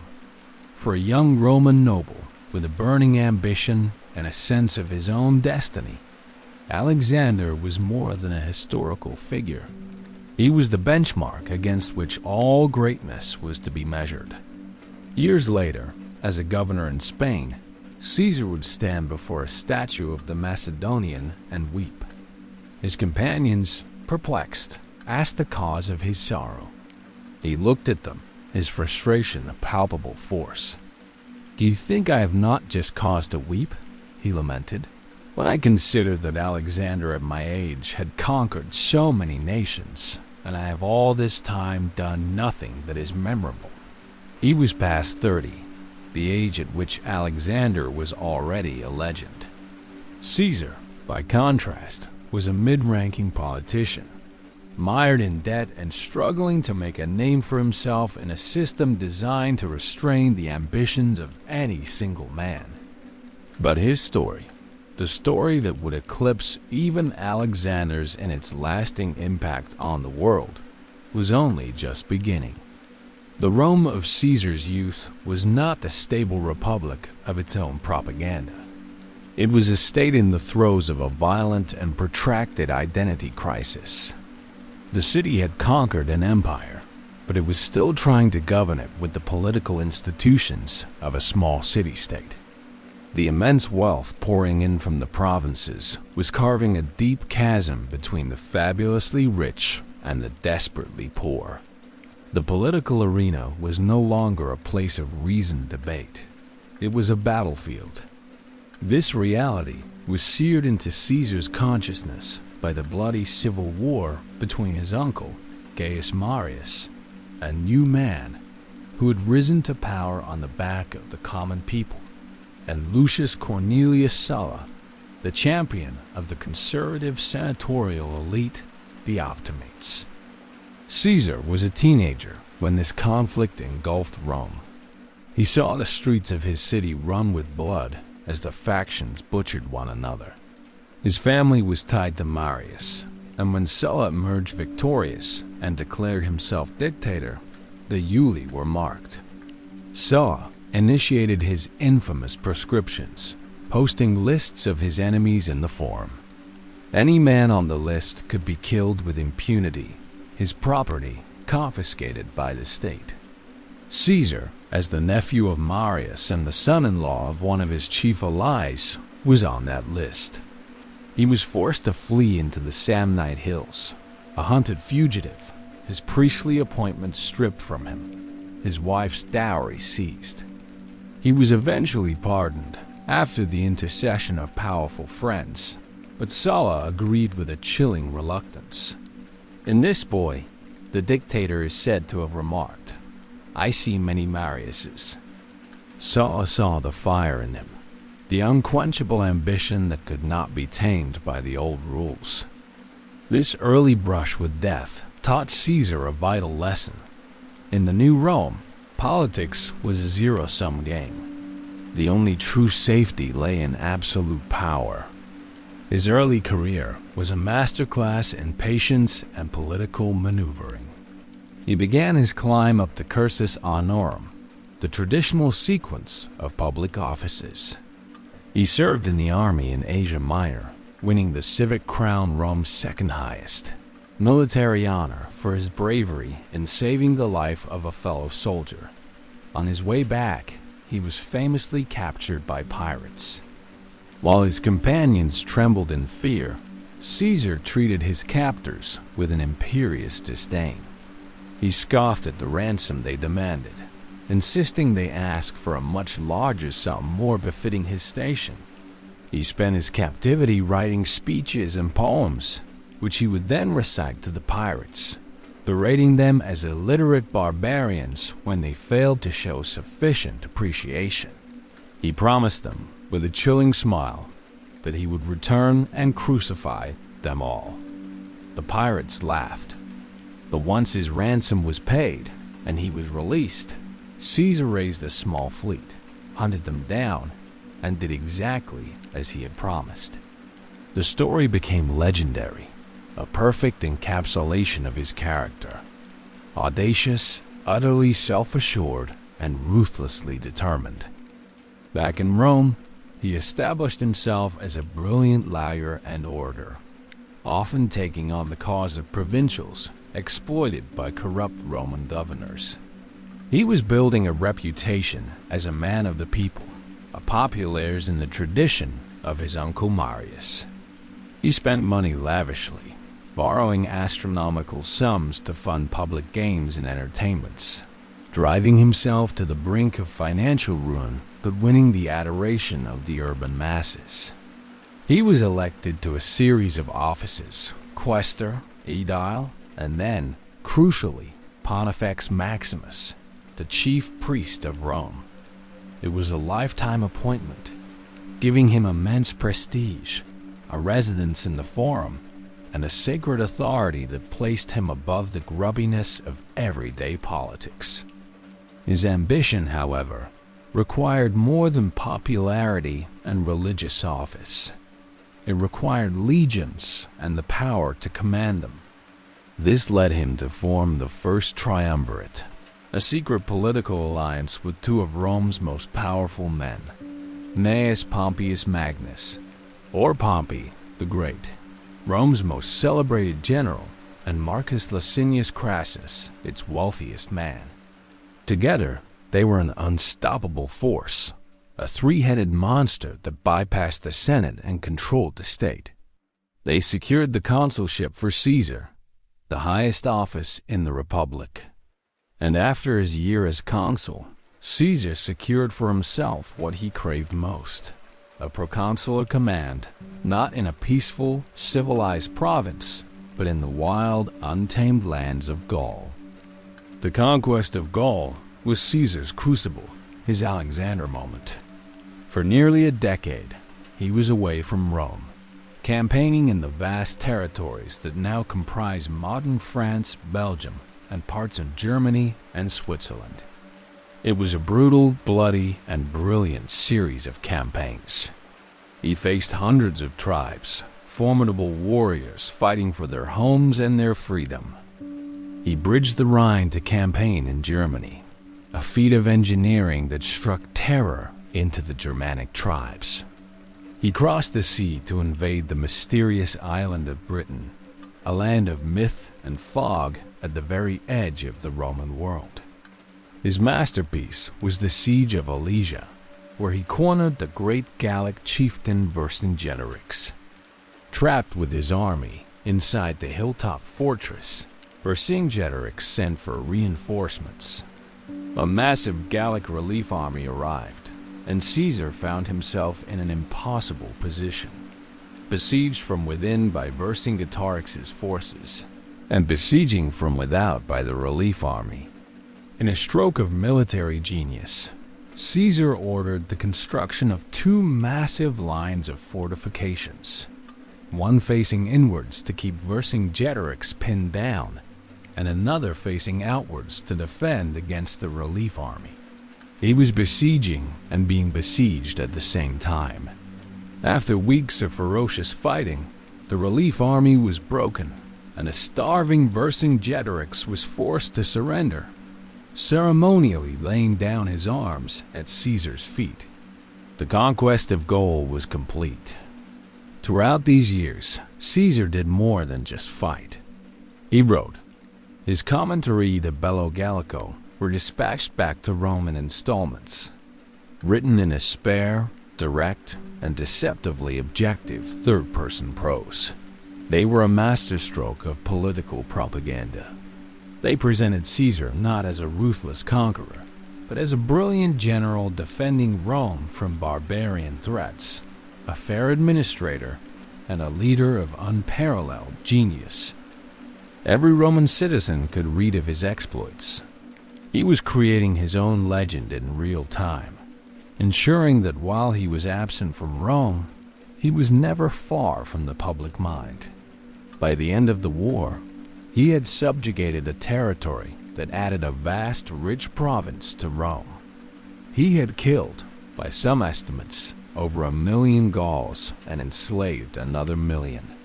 And he had forged an army of hardened veteran legions who were loyal not to the Senate or the people of Rome, but to him and him alone. Back in Rome, his erstwhile allies had grown fearful. Crassus was dead, killed in a disastrous invasion of Parthia. Pompey, now aligned with the conservative senators, saw Caesar not as a partner, but as a mortal threat. The Senate, urged on by Pompey and hardliners like Cato the Younger, issued an ultimatum. Caesar must disband his army and return to Rome as a private citizen to stand for election. To do so would be to place himself at the mercy of his enemies, who would undoubtedly prosecute and ruin him. He was faced with a choice: personal and political oblivion or civil war. He marched his army to the banks of the Rubicon, a small river that marked the legal boundary between his province and Italy proper. To cross it with an army was an act of sacrilege and treason, a declaration of war against his own state. Standing on the northern bank, he hesitated, weighing the monumental consequences. Then, with a steely resolve, he gave the order to advance, uttering the immortal words, Alea iacta est, the die is cast. The civil war that followed was not a conquest of a foreign nation, but the violent and systematic dismantling of a 500-year-old political system. Pompey and the senators fled Italy, and Caesar marched into Rome without a fight. He then pursued his enemies across the globe in a series of lightning campaigns that showcased his military genius at its peak. He defeated Pompey's veteran legions in Spain, crushed Pompey's main force at Pharsalus in Greece, followed him to Egypt, where he became embroiled in the dynastic struggle between Cleopatra and her brother, and then annihilated the remnants of the senatorial forces in Africa and again in Spain. He was, in effect, conquering the Roman world all over again. When he returned to Rome for the final time, he was the undisputed master of the world. He was made dictator, first for 10 years and then for life. He began a breathtaking program of reforms. He settled his veterans in colonies across the empire.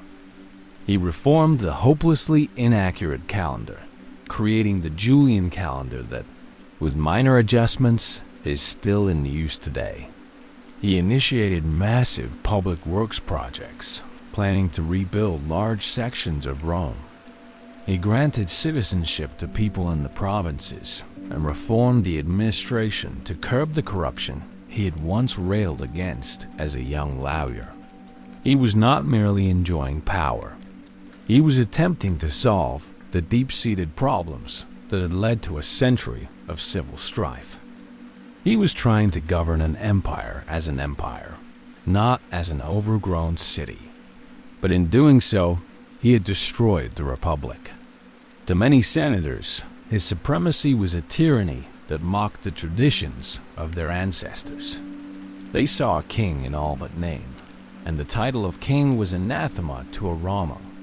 On the Ides of March, 44 BCE, a group of senators, calling themselves the Liberators, cornered him in a portico adjoining the theater of Pompey. They surrounded him, drew daggers hidden in their togas, and stabbed him to death. They believed they were saving the Republic, but they were mistaken. The assassination did not restore the old system. It merely created a power vacuum that plunged Rome into another 13 years of bloody civil war. The conspirators had killed the man, but they could not kill the change he had wrought. The Republic was a ghost, and the future belonged to the man who would inherit Caesar's name and his fortune, his great-nephew Octavian. It was Octavian who would finally hunt down and destroy Caesar's assassins, defeat his last rival, Mark Antony, and, under the name Augustus, become Rome's first true emperor. Herein lies the profound difference between Caesar and Alexander. Alexander's name echoed like distant thunder, a heroic, almost mythical ideal of what a single man could achieve through conquest. But his empire was a personal possession, built on his own charisma, and it shattered the moment he died. His legacy was a brilliant, dynamic, but politically unstable Hellenistic culture. Caesar's impact was a seismic, structural reality. He found Rome a republic of quarreling aristocrats and left it an empire in all but name. He tore down a failing political structure and, in its place, laid the foundations for a new one, a centralized state that would provide the political, legal, and cultural framework of the Western world for centuries. His legacy persists in our languages, our laws, our calendar, and our very concept of government. Though his life was cut short by the daggers of men clinging to a dying ideal, Julius Caesar's legacy was not an echo. It was the very ground upon which the future was built. He had not conquered the world in the same way as Alexander, but in changing Rome, he had, in a far more profound and lasting way, changed it forever. The Rome into which Julius Caesar strode in 60 BCE was a city of ghosts and giants. The ghosts were the traditions of the Republic, fading ideals of shared governance, civic duty, and senatorial supremacy that haunted the marble halls of power like restless spirits. The giants were the men whose ambitions had grown too large for the old system to contain, men who cast long, ominous shadows over the city's future. It was a city of shifting power, a place where the political currents were treacherous and unpredictable. Alliances, forged in whispered conversations in the darkened porticos of the Forum, rose and fell like waves against marble, crashing against the stubborn breakwater of the senatorial elite before receding back into the sea of intrigue. The Republic was a grand decaying edifice, its foundations cracking under the weight of its own empire. To navigate this landscape was to walk a tightrope over a chasm of political ruin. For generations, the engine of the state had been the Senate, a body of aristocrats who, in theory, guided Rome with collective wisdom.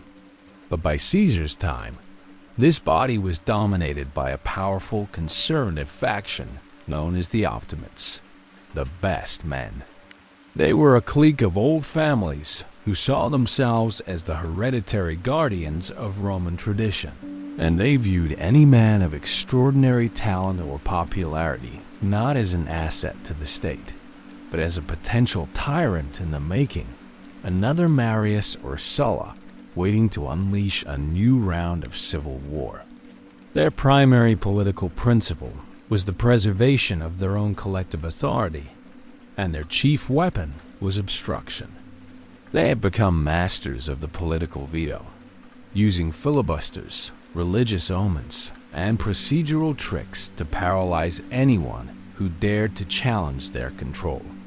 The result was a state of chronic gridlock, where the pressing needs of a global empire, the settlement of veteran soldiers, the administration of new provinces, the management of public finances were held hostage to the personal feuds and ideological rigidity of a few powerful senators. It was in this stagnant, hostile environment that three of the Republic's giants found their ambitions checked. The first was Gnaeus Pompeius Magnus, Pompey the Great. He was the Alexander of his day, Rome's most celebrated military hero.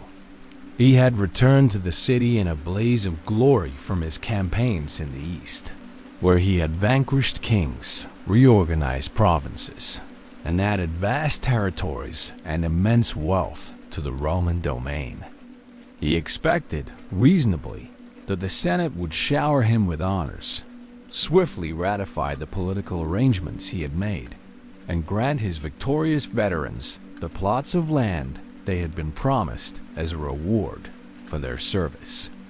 Instead, the Optimates, led by men like the fiercely principled Cato the Younger and the aristocratic Lucullus, met him with suspicion and disdain. Fearful of his immense popularity and the devotion of his soldiers, they resolved to humiliate him. They subjected his treaties to a pedantic line-by-line critique and endlessly delayed the land bill for his veterans.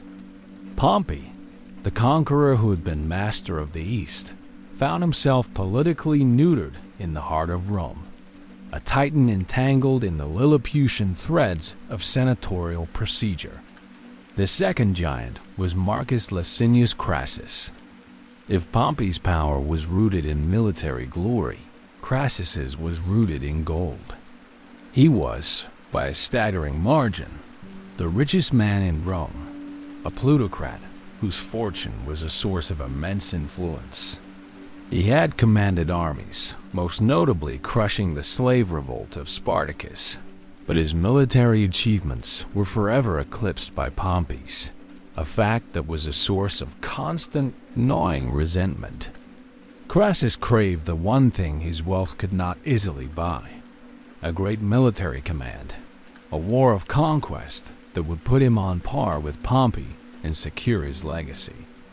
He also had significant financial interests, particularly in the powerful syndicates of tax farmers who collected revenue in the provinces. He, too, found his path blocked by the Senate, who distrusted his bottomless ambition and were happy to deny his political and financial requests. Into this standoff walked Caesar. He had just returned from a successful governorship in Spain, where he had waged a minor but profitable war and earned his troops' loyalty. He now sought the consulship, the apex of a Roman political career. Yet he was vulnerable. He was a populist politician, a popularist, viewed with deep suspicion by the conservative Senate. More pressingly, he was dangerously in debt, having spent a fortune to advance his political career. His creditors were circling, and without the legal immunity that came with high office, he faced financial ruin and prosecution by his many enemies. He saw with perfect clarity that the individual frustrations of Pompey and Crassus, if combined with his own popular support, could form a weapon powerful enough to shatter the senatorial blockade. To survive, Caesar formed a secret pact and alliance with these two other giants of Roman politics. It was not a legal entity or a formal coalition, but a clandestine agreement between three rivals to pool their resources and subvert the state for their mutual benefit. History would call it the First Triumvirate. The bargain was brutally simple. Caesar, the consummate political operator, would be the trio's candidate for consul. Once in office, he would use his power to satisfy the demands of his partners. Pompey would finally get his eastern settlements ratified and his veterans their land. Crassus would receive the financial legislation he desired for his tax farming associates and a path to the great military command he so desperately craved. In return, Caesar would receive their immense backing, Pompey's legions of loyal veterans and Crassus's bottomless coffers to win the election and, more importantly, to secure for himself a significant long-term proconsular command after his year in office was over. Together, they controlled the Republic. The Triumvirate was a political earthquake, a shadow government that rendered the Senate impotent. When Caesar became consul in 59 BCE, he moved to fulfill his side of the bargain. He immediately proposed Pompey's land bill. When the Optimates in the Senate, led by Cato, began their predictable filibuster, Caesar did the unthinkable. He took the bill directly to the popular assembly, bypassing the Senate entirely. His fellow consul, the staunch Optimate Marcus Bibulus, tried to stop him, attempting to declare the assembly invalid by watching the sky for unfavorable omens. Caesar's political thugs and Pompey's veterans responded not with debate, but with force. They drove Bibulus from the forum, breaking his consular fasces and dumping a basket of filth over his head. Humiliated and physically threatened, Bibulus retreated to his house for the remainder of the year, issuing a stream of futile proclamations that everyone ignored. Caesar governed alone, ramming through the Triumvirate's entire legislative agenda. The old system had been broken, but Caesar wanted more than speeches and titles. His year as consul had been a stunning success, a masterclass in political hardball. He had outmaneuvered his enemies, rewarded his allies, and dominated the city. Yet for Caesar, this was not the destination. It was merely the departure point. The brutal political brawls, the endless obstructionism, the sheer venom of his opponents, it all confirmed his belief that power in Rome was fleeting. A man's reputation could be destroyed overnight. His political allies could turn on him in an instant. The favor of the mob was as fickle as the Roman weather. He had seen what happened to Pompey, the conquering hero, when he laid down his command and trusted in the system. Real power, permanent power, did not come from holding office in Rome. It came from the source of all power in the late Republic, a loyal, battle-hardened army. He wanted conquest. He looked at Pompey's triumphs and Crassus's wealth and knew that he needed to build his own foundation of power, one that was independent of them both. He needed his own war, his own victories, his own source of glory and treasure. He needed to forge his own legions, men whose loyalty would be to him personally, not to the faceless Senate and people of Rome. He remembered standing before the statue of Alexander in Spain, weeping not from admiration, but from a profound sense of inadequacy. Alexander had conquered the world. Caesar had, thus far, merely conquered the Roman political system, a far dirtier and, in his mind, less glorious achievement. True greatness, the kind that echoed through the ages, was won on the battlefield. So, when it was time, when his tumultuous year as consul was over and his political arrangements were in place, he left the city behind. He had used the power of the triumvirate to secure for himself an unprecedented 5-year command over a vast swath of territory on Rome's northern frontier, Cisalpine and Transalpine Gaul, and Illyricum. It was a springboard into the unknown, a gateway to the barbarian world. He turned his back on the gossip of the forum, the intrigues of the Senate, and the suffocating heat of the city. He exchanged his politician's toga for a general's scarlet cloak. He was leaving the treacherous, shifting waves of Roman politics for the brutal clarity of war. It was a monumental gamble, but for a man like Caesar, it was the only move that mattered. He was marching north to find his destiny, to forge an army, and to build a power base that would one day make him the master of the world he was now leaving behind. When Caesar left Rome for Gaul in 58 BCE, he was trading a world of marble for a world of shadow and stone.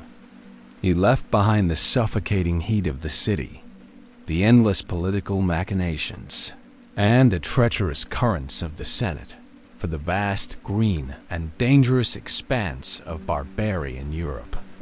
For nearly a decade, Caesar campaigned in Gaul, a territory that encompassed modern-day France, Belgium, and parts of Switzerland and Germany.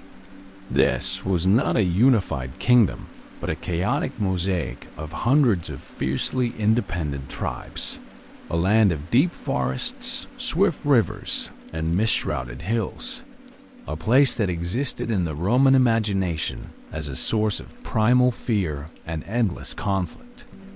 Through these forests and rivers, over snow and stone, he fought tribes that Rome had never tamed.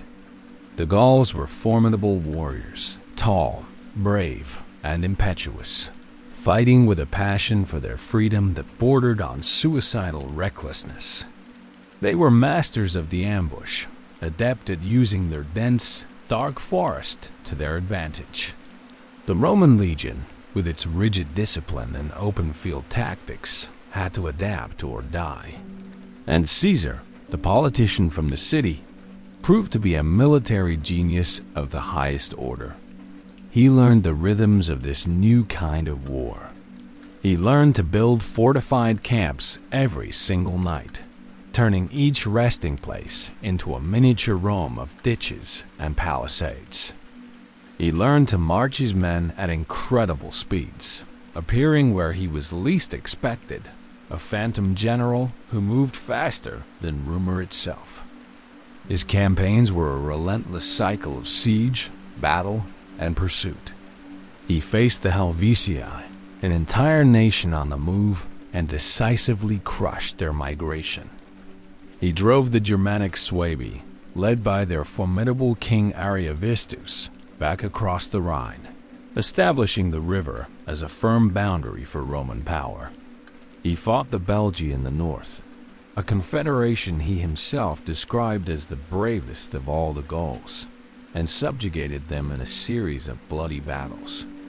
He faced coastal tribes who fought from the sea and marsh dwellers who fought from their swampy strongholds. Winter was no respite. It was merely a different kind of enemy. While his legions huddled against the cold, Caesar planned the next year's campaigns, his mind always moving, always calculating. He did not merely defeat them, he absorbed them. This was the true genius of Caesar's conquest. It was a process not just of destruction, but of construction. He understood that a territory so vast and volatile could not be held by force alone. As his legions advanced, they were followed by engineers and administrators. He built roads, straight and true, that cut through ancient forests, allowing his armies and supplies to move with unprecedented speed. These roads were arteries of Roman power, pumping lifeblood into the newly conquered lands. He founded cities, or rather, he established Roman-style settlements around Gallic hillforts, creating new centers of commerce and administration. He was a master of diplomacy, playing the intricate game of intertribal politics with the same skill he had once applied in the Roman Senate. He would identify a weaker tribe, offer it Roman protection and patronage, and then use it as a lever against its more powerful rivals. He made allies, rewarding loyalty with land, gold, and Roman citizenship, creating a network of Gallic leaders whose fortunes were tied directly to his own. He was not just conquering Gaul. He was systematically transforming it, weaving it into the fabric of the Roman world. And he wrote everything down. In the lulls between battles, in his winter quarters, Caesar composed his dispatches back to Rome. These were not dry military reports, but a masterwork of literature and propaganda known to history as the Bello Gallico, the Gallic Wars. In elegant, simple Latin, stripped of all rhetorical flourish, he told his own story. Writing in the third person, he created a narrative of breathtaking force and deceptive objectivity. Caesar did this. Caesar ordered that. It gave his account the weight of impartial history, yet every word was calculated to burnish his own legend. He presented himself as the heroic defender of Rome, reluctantly waging war to protect the Republic from barbarian hordes. He detailed the bravery of his soldiers, the treachery of his enemies, and the brilliance of his own strategies. These dispatches were sent back to Rome and read aloud in the Forum. Every citizen, from the highest senator to the lowest plebeian, could follow his exploits. He was ensuring that even as he campaigned hundreds of miles away, his name, his glory, and his version of events were echoing through the streets of Rome. His ambition knew no bounds. He was not content to simply conquer Gaul. He sought to push the very boundaries of the known world. In a stunning feat of engineering and will, he built a massive wooden bridge across the deep and fast-flowing Rhine River in just 10 days, marching his legions into Germany simply to demonstrate that no river could stop the power of Rome. The Germanic tribes were so awestruck by the feat that they fled into the forests, and after a brief campaign, Caesar returned, dismantling the bridge behind him. He had made his point. Then he turned his gaze to a place of myth and legend, the mysterious fog-shrouded island of Britannia. He gathered a fleet and crossed the sea, becoming the first Roman general to set foot on its shores. His 2 expeditions to Britain were more reconnaissance than conquest, but their psychological impact was immense. He had taken the Roman banner beyond the edge of the world, into a land that was, to his contemporaries, as remote and fantastical as the moon. Everywhere he went, he planted the Roman banner deeper. But the conquest came at a terrible price. The Gallic Wars were an exercise in brutal, systematic slaughter. When tribes rebelled, Caesar's retribution was swift and merciless. At the siege of Avaricum, he ordered his men to spare no one, and the entire population was put to the sword. After defeating the rebellious Eburones, he laid waste to their lands, ensuring no one could live there again. When his campaign finally ended after the Great Revolt, led by Vercingetorix and the brutal siege of Alesia, over 1 million people had fallen in battle or died of starvation and disease, and another 1 million had been captured and sold into the vast Roman slave markets. An entire culture had been broken on the anvil of his ambition, and Caesar had become a legend. He was now the most famous man in the Republic, a conqueror on a scale not seen since Alexander the Great. He possessed a vast personal fortune looted from the Gallic temples and chieftains, and, most importantly, he commanded an army of veteran legions, hardened by a decade of constant warfare, who were fanatically loyal not to the Senate, but to him. But back in Rome, fear was rising. The city that had once eagerly consumed the news of his victories now trembled at the scale of his success. The Senate had heard the whispers, which had grown into a roar. Caesar had become too powerful, too popular, too dangerous. His alliance with Pompey and Crassus had crumbled. Crassus was dead, killed in a disastrous war in the east. Pompey, once Caesar's ally and son-in-law, had drifted back into the arms of the Optimates. Now the sole consul and the Senate's champion, Pompey watched Caesar's rise with growing alarm. The senators saw in Caesar the specter of a king, a man whose power dwarfed that of the state itself. They feared he would return not as a servant of the Republic, but as its master. The political maneuvering reached a fever pitch. The Senate, with Pompey's backing, issued its final decree. They told him to disband his army and return to Rome as a private citizen. It was an ultimatum.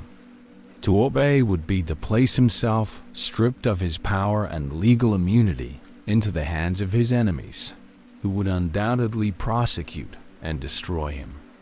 To refuse would be an act of treason. But Caesar hesitated. And then, in the year 49 BCE, he stood at the banks of the Rubicon River. It was a shallow stream, the unremarkable norther of Italy.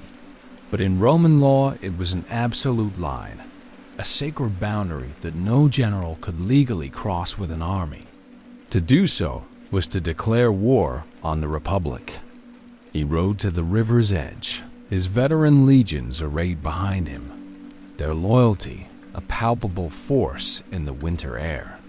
For hours, he stood there, gazing across the water, locked in a silent, agonizing debate with history. On one side of the river lay personal ruin and the bitter end of his ambitions. On the other lay civil war, the destruction of the republic he had served, and a future that was terrifyingly uncertain. He looked to his men, their faces grim and determined, ready to follow him even into the abyss.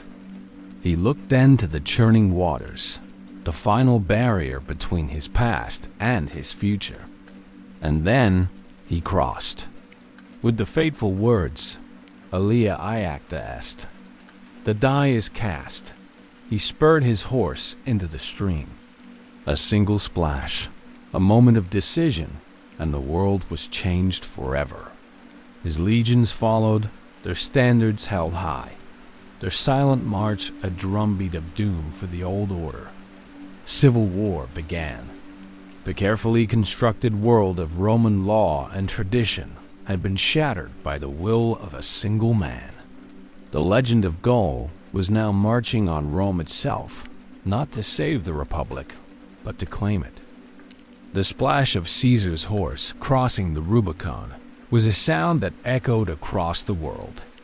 It was the sound of a sacred line being broken, of tradition being cast aside, of a republic being torn in two. The die was cast, and as Caesar marched south through Italy, the nation held its breath. The speed of his advance was terrifying. City after city opened its gates to him, not out of love, but out of a pragmatic fear of his veteran legions and a grudging admiration for his audacity. He was not the monster his enemies in the Senate had painted him to be. He offered clemency, not slaughter, to those who yielded. This policy of calculated mercy was as effective a weapon as any siege engine, winning over towns and demoralizing his opponents without a fight. The Republic trembled, and then it broke. Rome split between two titans who had once been family, two pillars of the state who were now destined to tear it down. On one side was Caesar, the populist hero, master of Gaul, commander of the most formidable army on earth, a man whose ambition was as sharp and brilliant as a newly forged sword. On the other was Gnaeus Pompeius Magnus, Pompey the Great, the Senate's chosen champion, a general of immense prestige, and a man who believed he was fighting to preserve the ancestral order of the Roman state. The senators, panicked and unprepared for the speed of Caesar's invasion, fled Rome, a chaotic exodus of the Republic's elite. They flocked to Pompey's banner, abandoning the capital and effectively ceding Italy to Caesar without a major battle. The conflict was now a world war, stretching across the vast expanse of the Roman domain. Pompey, controlling the immense resources of the eastern provinces and the Republic's navy, established his base in Greece. His strategy was sound. He would raise a massive army, cut off Caesar's grain supply, and eventually return to Italy to crush the usurper.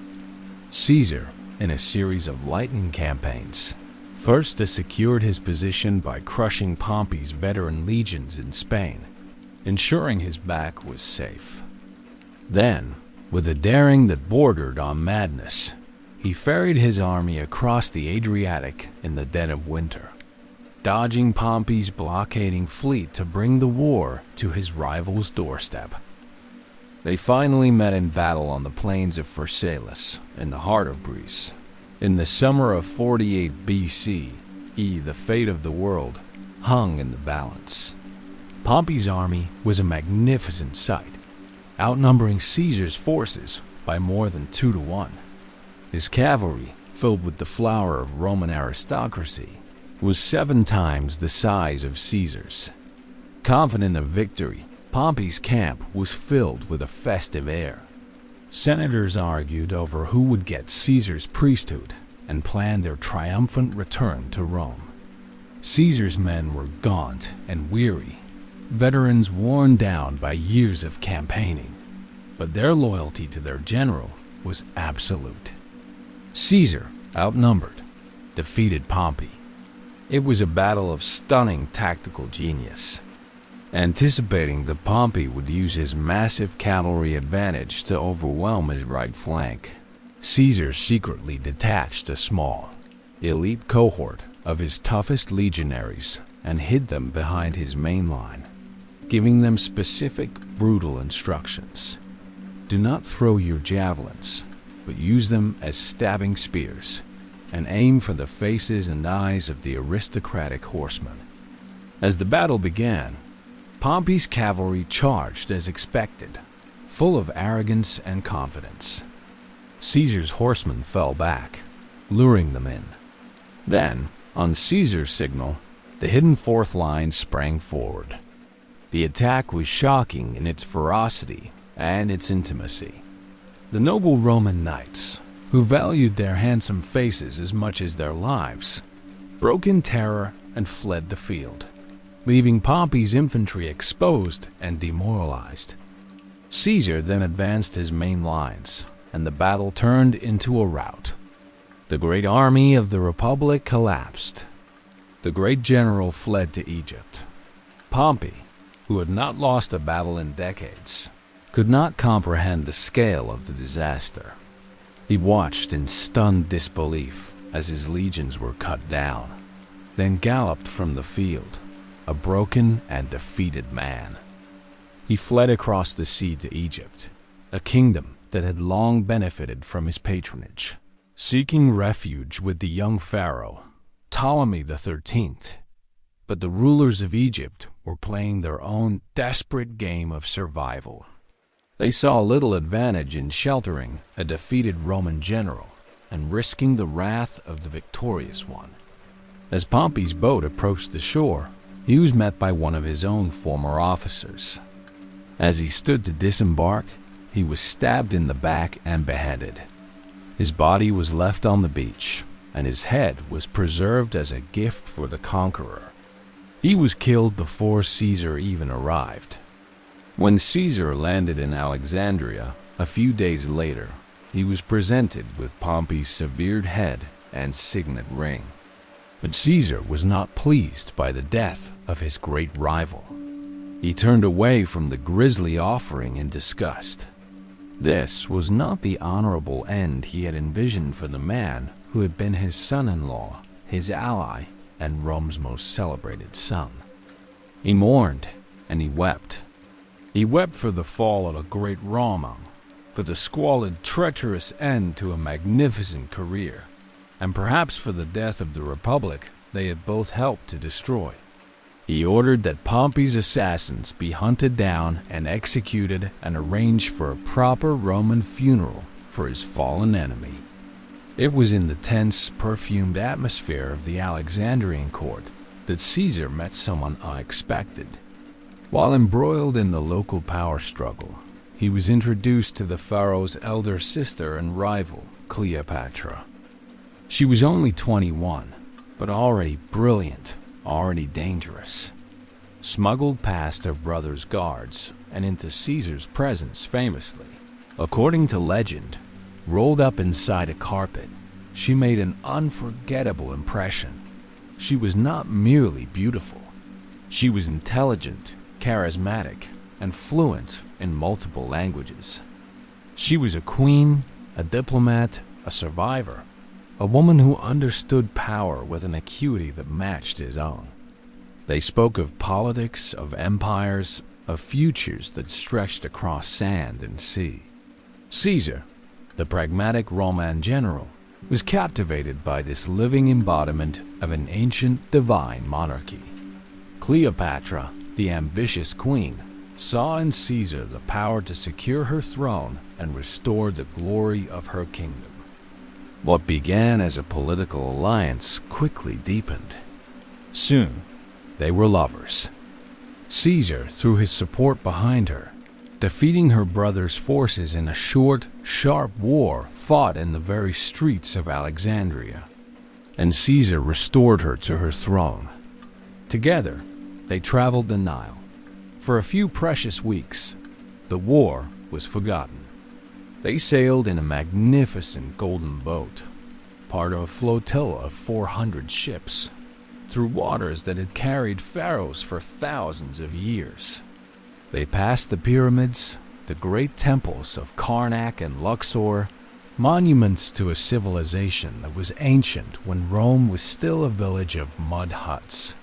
For a moment, the Roman general rested. He was no longer just a conqueror. He was the consort of a goddess queen, living in a world of unimaginable luxury and timeless majesty. But it would not last. The Roman world was still in turmoil.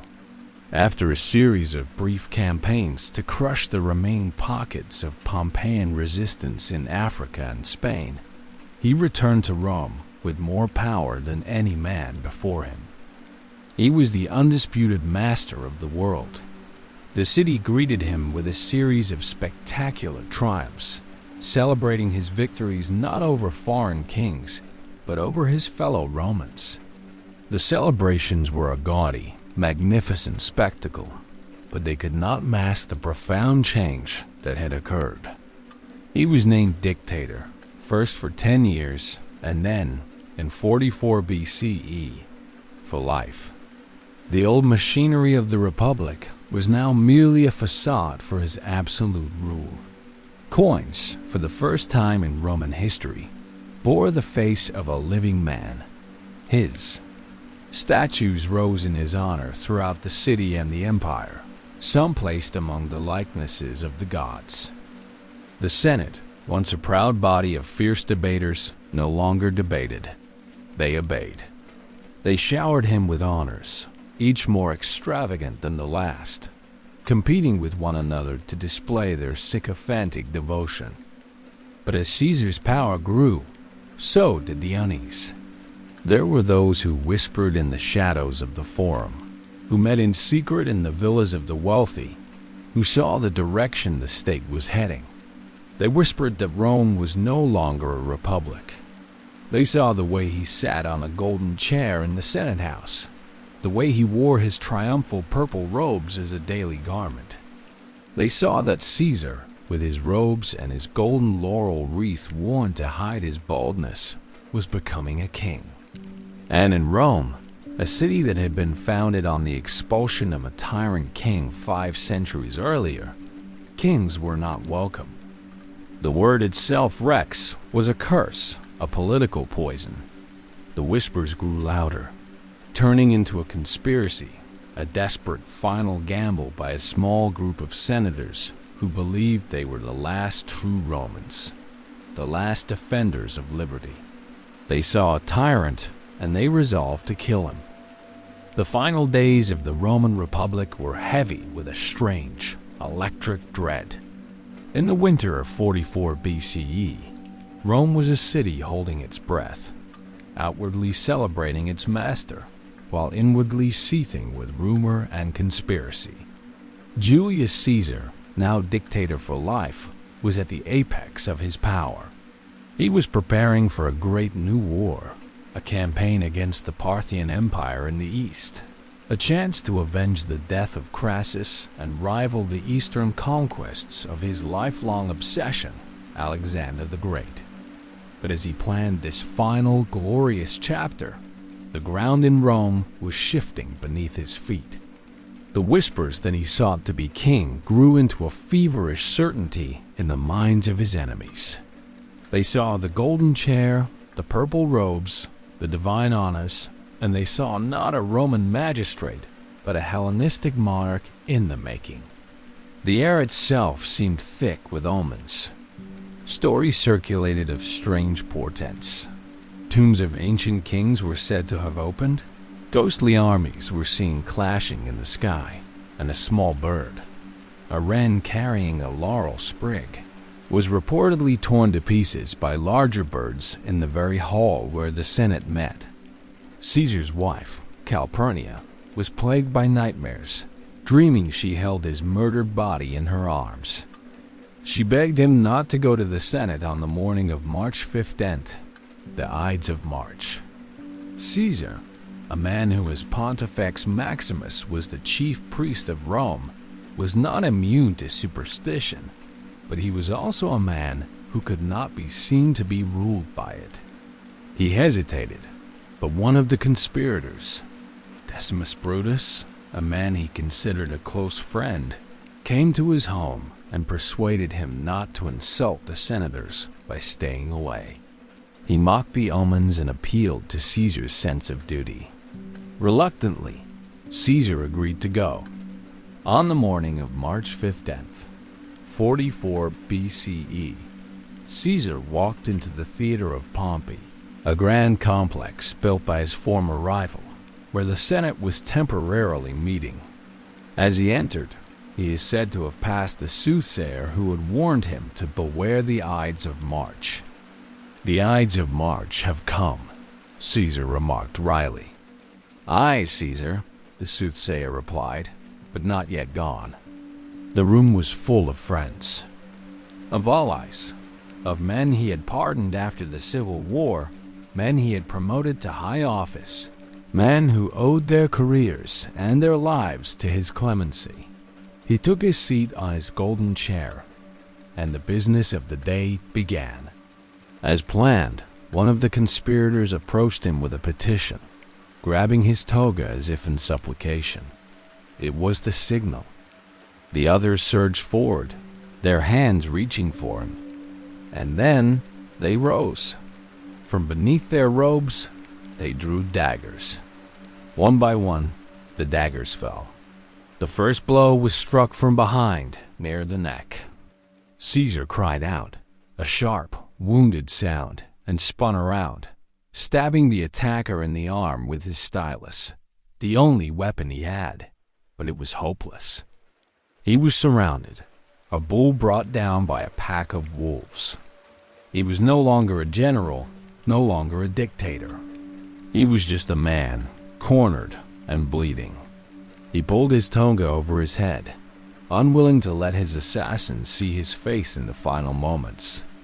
23 wounds, a frenzy of stabbing by men desperate to claim a part in the act of liberation. No guards, no escape. It was Brutus, they say, his friend, who struck last. Marcus Junius Brutus, a man whom Caesar had loved like a son, a man he had pardoned and promoted, despite Brutus having fought against him under Pompey.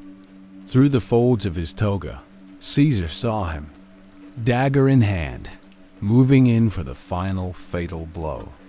The histories record that Caesar looked at him, a gaze of profound, silent shock and sorrow.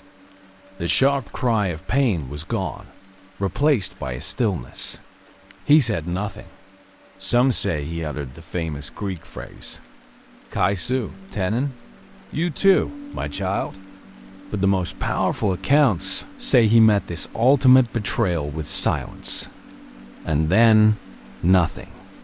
He fell at the base of a statue of his great rival Pompey, his lifeblood pooling on the marble floor, turning it a dark, glistening red. Outside, the world did not know. For a few moments after the murder, a stunned silence filled the hall. The assassins, their hands and daggers dripping with blood, raised their weapons and proclaimed the tyrant dead and liberty restored. But no one cheered. The other senators, frozen in horror, fled the building. The city was still, the Senate shocked, the people confused. The conspirators marched to the Forum, expecting to be hailed as heroes, as the saviors of the Republic. But the people did not flock to their banner. They locked their doors. The Forum, the vibrant heart of Rome, fell silent and empty. The liberators had killed Caesar, but they had no plan for what came next. They had misjudged the man, and they had profoundly misjudged the city he had left behind. Rome would never be the same.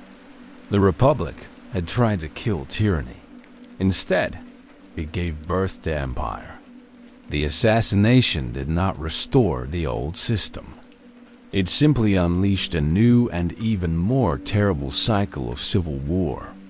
The power vacuum left by Caesar's death was not filled by the ideals of the liberators, but by two men who represented his legacy: Mark Antony, his loyal and ruthless lieutenant, and a new, unexpected player, Caesar's great-nephew and adopted son, a sickly but preternaturally cunning teenager named Gaius Octavius.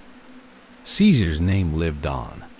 It became a rallying cry, a symbol of power, a promise of vengeance. Antony used Caesar's will, in which he left his gardens to the public and a sum of money to every citizen, to turn the people of Rome into a raging mob against the assassins. Octavius, now Gaius Julius Caesar Octavianus, used his adopted name as a key to unlock the loyalty of Caesar's legions and the vast wealth of his estate. For 13 more years, the Roman world bled as these new giants fought over the carcass of the Republic, hunting down and destroying Brutus, Cassius, and the other conspirators before finally turning on each other. When the dust settled, it was the quiet, calculating Octavian who stood alone as the sole master of the Roman world. He would carefully, brilliantly, construct a new political order, preserving the outward forms of the republic while holding all the real power himself. He would take the title Augustus, the revered one, and become Rome's first emperor. And the word Caesar itself became a title. It was no longer just a family name. It was the ultimate symbol of imperial authority. For centuries to come, the rulers of the Roman world would call themselves Caesar. The name would echo down through the ages, transforming into Kaiser in Germany and Tsar in Russia, a permanent fixture in the language of power. Long after the man had gone, his shadow remained, stretching over the empire he had inadvertently created. Now, the streets of Rome are quiet. The marble crumbles. The farms are still, populated only by tourists and ghosts. The great temples are broken skeletons open to the sky, and the once mighty Colosseum stands as a magnificent hollow ruin. But in the dust, the wind carries old names, whispering them through the cypress trees and across the weathered stones. Alexander, Caesar, Augustus. These were men who rose so high they seemed to touch the heavens, men who forgot they were mortal. They were driven by a superhuman ambition, a desire that could not be contained by the borders of nations or the span of a single lifetime. They dreamed not just of land, but of eternity. They sought to carve their names so deeply into the stone of history that time itself could not erase them. And though Caesar fell in silence on a marble floor, betrayed by those he trusted, his legacy was not one of silence. It was a thunderous roar that reshaped a civilization.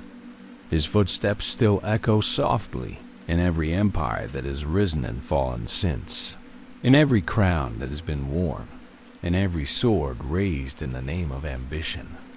He did not live to become a king, but he became something far greater. An idea, an archetype, the enduring symbol of the man who remade the world. Before the great empires of stone and mortar etched their legacies into the earth, before the rise of kings robed in silk and senators who governed from marble halls, there existed a dominion more ancient and untamed. It was an empire of grass, a kingdom of the sky. In this realm, the supreme ruler was the wind. It was an endless, living force, born in the frozen wastes of Siberia and sweeping south across the open steppe of Asia, a presence that was free, cold, and boundless. It shaped the rolling, treeless land, carving dunes from dust and bending the resilient grass in vast, sighing waves. It was a wind that carried the scent of wild herds, the smoke of dung fires, and the whispers of 1,000 generations of nomads. This was the world of the 12th century Mongolian steppe, a harsh and beautiful landscape that stretched from the taiga forest to the Gobi Desert. In this immense territory, life moved to the rhythms of the horse.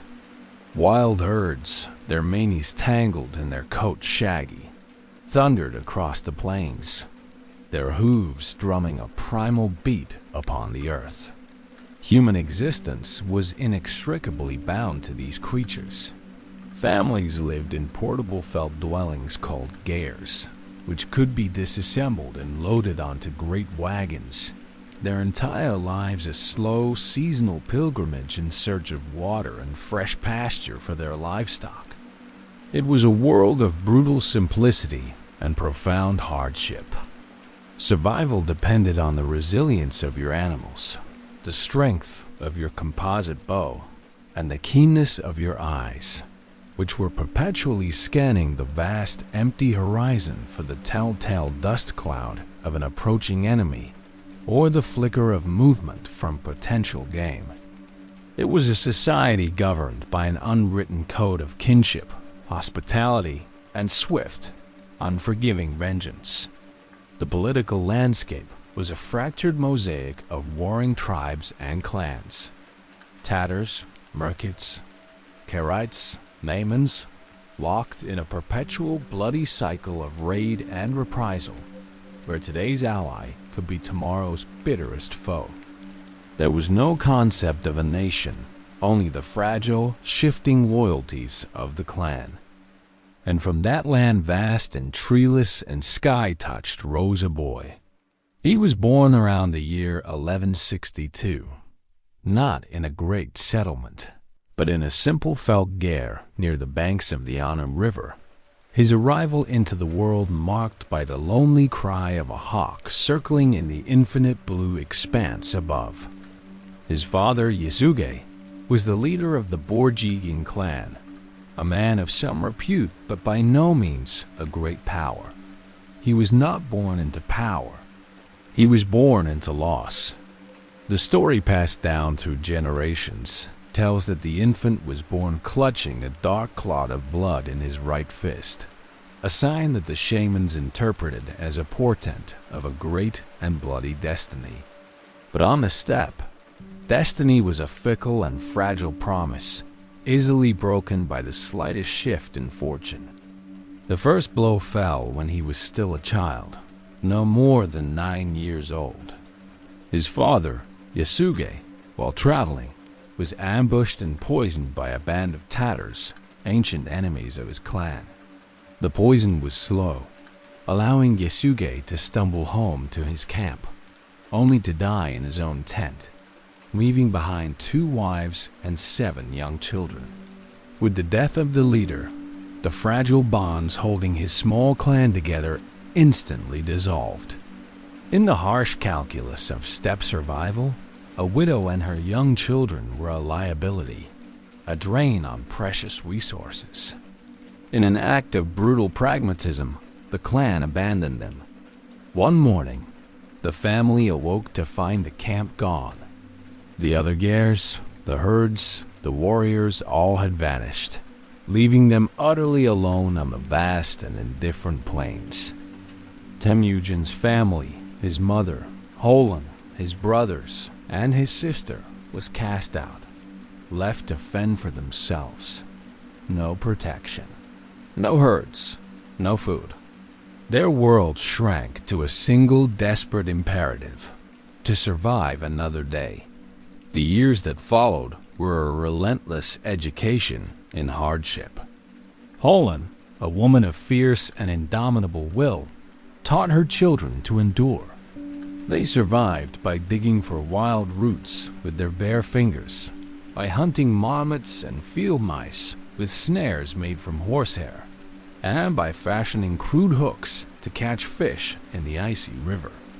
Temujin learned the gnawing ache of constant hunger, the bitter cold of the winter wind, and the profound vulnerability of being an outcast. He learned early that the world was not kind, that it was a place of predators and prey, but it could be endured. And through hardship, he grew strong. The softness of childhood was burned away, replaced by a core of tempered steel. His eyes, accustomed to scanning the horizon, became watchful and perceptive. He learned to be silent, to observe, to wait. This period of exile was also where his own capacity for ruthlessness was forged. In a dispute over a caught fish, he and his brother Caesar hunted down and killed their older half-brother, Vector. It was a cold and shocking act of fratricide, born of a fierce pride and an unwillingness to have his authority challenged, even by his own kin. He was learning that in his world, leadership and survival were intertwined, and both required a will that would not bend. As he grew older, Temujin began the long, arduous process of clawing his way back from the abyss. He understood that he could not do it alone. He began to gather allies one by one, not through birthright, for he had none, but through the sheer force of his personality and the promise of his loyalty. This was his first revolution. In a society where allegiances were based on blood ties and ancient lineage, Temujin offered something new. He united small clans and attracted individual warriors by offering them something rare: justice. He promised fair treatment, a share in the spoils of victory for all who fought with him, and a vision beyond the endless, self-defeating cycle of revenge. In a land where betrayal was common, Temujin promised order. His first crucial step was to seek out Togrul Khan, the powerful leader of the Karaite tribe. Togrul had been his father's Anda, or sworn blood brother, a sacred bond among Mongol men. Temujin presented Togrul with a precious black sable coat, a gift from his wife's family, and invoked the memory of his father. Togrul, seeing the fire and determination in the young man, accepted him as a vassal and took him under his protection. This alliance gave Temujin the legitimacy and military backing he desperately needed. He also reconnected with a childhood friend, another charismatic young warrior named Jamuka, and they renewed their vows to become Anda themselves. With these powerful allies, Temujin's stature grew, but the steppe was quick to test him. Shortly after his marriage to his childhood betrothed, Bert, her camp was raided by the Merkit tribe. It was an act of revenge for a past offense by Temujin's father, and Bert was carried off as a captive. For a rising leader, this was a catastrophic humiliation. To lose one's wife was to lose face, to appear weak and incapable of protecting one's own family. Temujin refused to accept this fate. He spent months gathering his forces, calling on the aid of Togrul and Jamuka. Together, their combined armies fell upon the unsuspecting Merkit camp in a daring night raid. The Merkits were scattered, and Bert was rescued. This victory was a turning point. It announced to the entire steppe that Temujin was a formidable leader, a man of action who repaid his debts and protected his people with ferocious determination. His reputation began to spread. Warriors were drawn to him not just for his military prowess, but for his revolutionary leadership style. He rewarded skill, not blood. He promoted even the lowly shepherd if he proved wise in battle or steadfast in his loyalty. He began to assemble a corps of devoted followers, his Nikod, who were bound to him personally. Men like Jeeb, a former enemy who shot Temujin's horse from under him in battle, but was spared and promoted for his honesty and archery skills, and Sawatai, a man of humble origins who would become one of the greatest military strategists in history.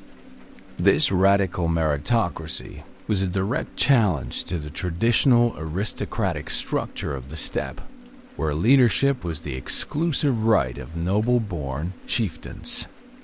Slowly, clan by clan, camp by camp, the name Temujin grew. His vision of a unified people, governed by a single law and led by the most capable, was a powerful magnet for the disenfranchised and the ambitious. But this very success set him on a collision course with his own blood brother, Jamuka.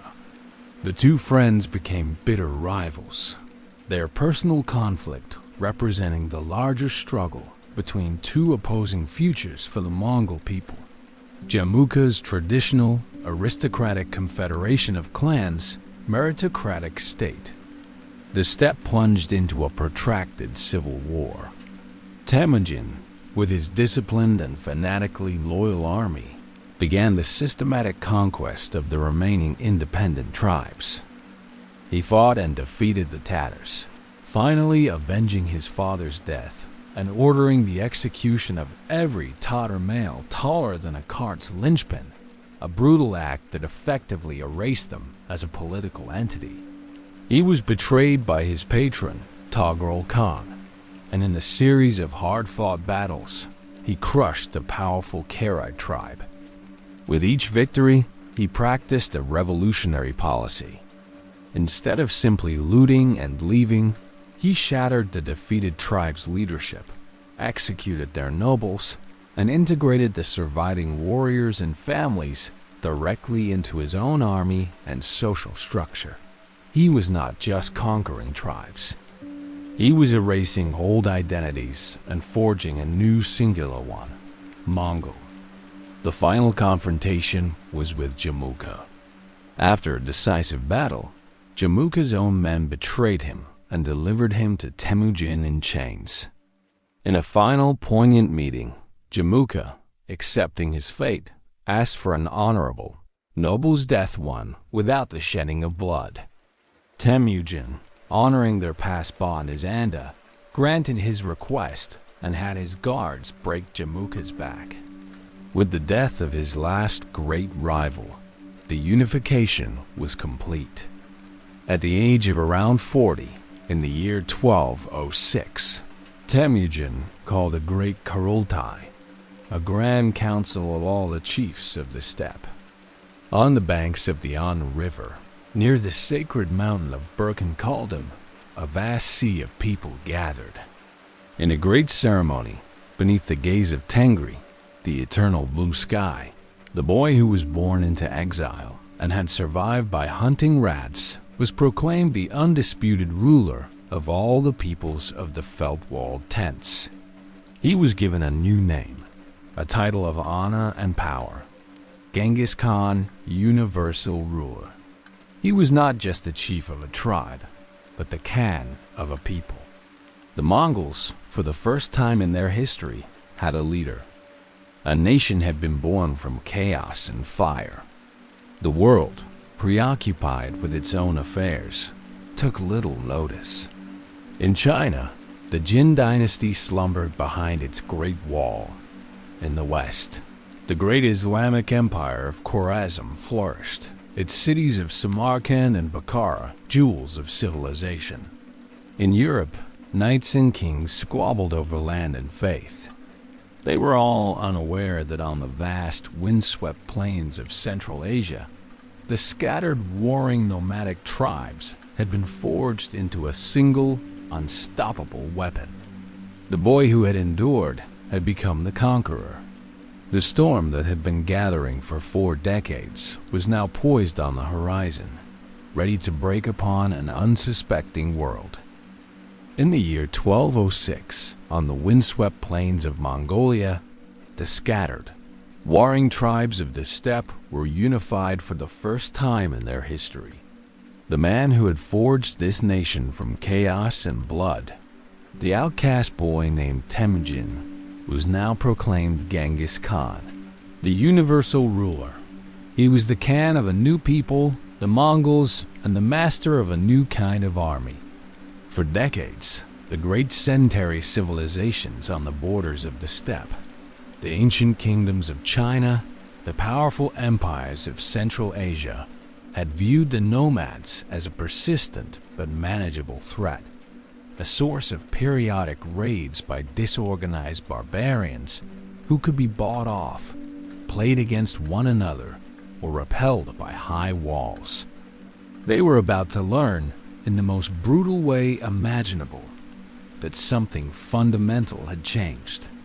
The storm that had been gathering in the heart of Asia was about to break upon the world, and it was a storm unlike any that had come before. The Mongols were not like the armies of the West or the East. The great armies of the established empires were ponderous things, creatures of stone and steel. They were built around dense formations of infantry, heavily armored knights or cataphracts, and vast, slow-moving supply trains that snaked for miles across the landscape. They were powerful but brittle, tied to their supply lines, their movements dictated by the seasons and the availability of fodder and food. They were armies designed to fight set-piece battles, to besiege fortified cities, and to control territory through static occupation. The Mongol army was the antithesis of this. It was not a creature of stone, but of wind and grass. They moved fast. Their primary strategic advantage the one from which all others flowed, was mobility on a scale that was incomprehensible to their enemies. A Mongol army could appear as if from nowhere, strike with devastating force, and vanish before a conventional force could even be mustered to respond. They could cover 100 miles in a single day, a feat that a Roman legion or a Crusader army would be lucky to achieve in a week. This incredible speed was not magic. It was the product of a lifetime spent on horseback, a culture engineered for movement. They traveled light. There were no lumbering supply wagons, no vast herds of cattle to slow them down. Each warrior was a self-contained logistical unit. Each man traveled with a string of horses, typically 3 to 5, allowing him to switch mounts frequently, keeping the animals fresh and maintaining a relentless pace. This living supply train meant they were not tied to roads or depots. They could traverse deserts, cross mountains, and navigate terrain that was impassable to a traditional army. Each warrior carried their own food, water, and weapons. Their diet on the march was a model of nomadic efficiency. Dried meat jerky and kuro, a rock-hard curd of dried milk that could be reconstituted with water to create a nourishing yogurt-like drink. When provisions were scarce, they were not above slitting a vein in the neck of one of their horses, drinking the blood, and then carefully closing the wound, a grim but effective source of emergency protein that allowed them to survive in the harshest environments. Each warrior could ride for days, sleeping in the saddle, a skill learned from childhood. They were guided not by maps, but by the sun, the stars, and an innate understanding of the landscape passed down through generations. This was an army that did not simply use the environment, it was a part of it. They were a force of nature, moving with the speed and unpredictability of a steppe fire. Their bows, small, curved, powerful, were the central instrument of this new form of warfare. The Mongol composite bow was a technological marvel, meticulously crafted from layers of sinew, wood, and animal horn, laminated together to produce a weapon of astonishing power and accuracy. It was small enough to be wielded with deadly effect from the back of a galloping horse, yet it had a range and penetrating power that could pierce the finest chainmail or lamellar armor of their enemies. A Mongol warrior carried multiple types of arrows, each designed for a specific purpose. Heavy arrows for punching through armor, light arrows for long-range harassment, and even whistling arrows used for signaling and terrifying their opponents. To be a Mongol man was to be a master archer from the moment you could walk. They could shoot with pinpoint accuracy in any direction, twisting in the saddle to fire backwards at a pursuing enemy, a tactic that would become their terrifying signature. Their tactics were fluid: hit, fade, vanish. A Mongol battle was not a static clash of shield walls, but a swirling, dynamic dance of death. They rarely engaged in head-on charges against a prepared enemy. Instead, they would swarm around an opposing army, peppering them with arrows from all sides, a relentless storm that weakened, demoralized, and confused their foes. Their most famous and devastating tactic was the mangadai, the feigned retreat. They would charge, engage briefly, and then pretend to break and flee in disarray. It was an irresistible lure for the disciplined but often overconfident armies of their opponents. As the enemy cavalry or infantry charged forward in a disorganized pursuit, convinced of their victory, the Mongols would suddenly turn in their saddles and unleash a hail of arrows. At a prearranged signal, other Mongol units hidden on the flanks would emerge, encircling the pursuers and annihilating them in a perfectly sprung trap. And then they would return, when least expected. This was the core of their strategy: to never fight on their enemy's terms. They chose the time and place of every engagement. They would wear down their opponents with endless skirmishes, disrupt their supply lines, and only commit to a decisive battle when they had created an overwhelming advantage. This was not the chaotic charge of a barbarian horde. It was the cold, calculated execution of a highly disciplined and coordinated military machine, controlled by a sophisticated system of signal flags and horns. Genghis used fear. He understood its power with a chilling clarity. It was not just a weapon to be used on the battlefield. It was a strategic tool, a shield that could win campaigns before a single arrow was fired. As his conquest began, he established a brutal but simple policy. A city or kingdom that surrendered to his envoys without a fight would be spared. Its people would be incorporated into the Mongol Empire, their taxes paid to the Khan, but their lives and property would be safe.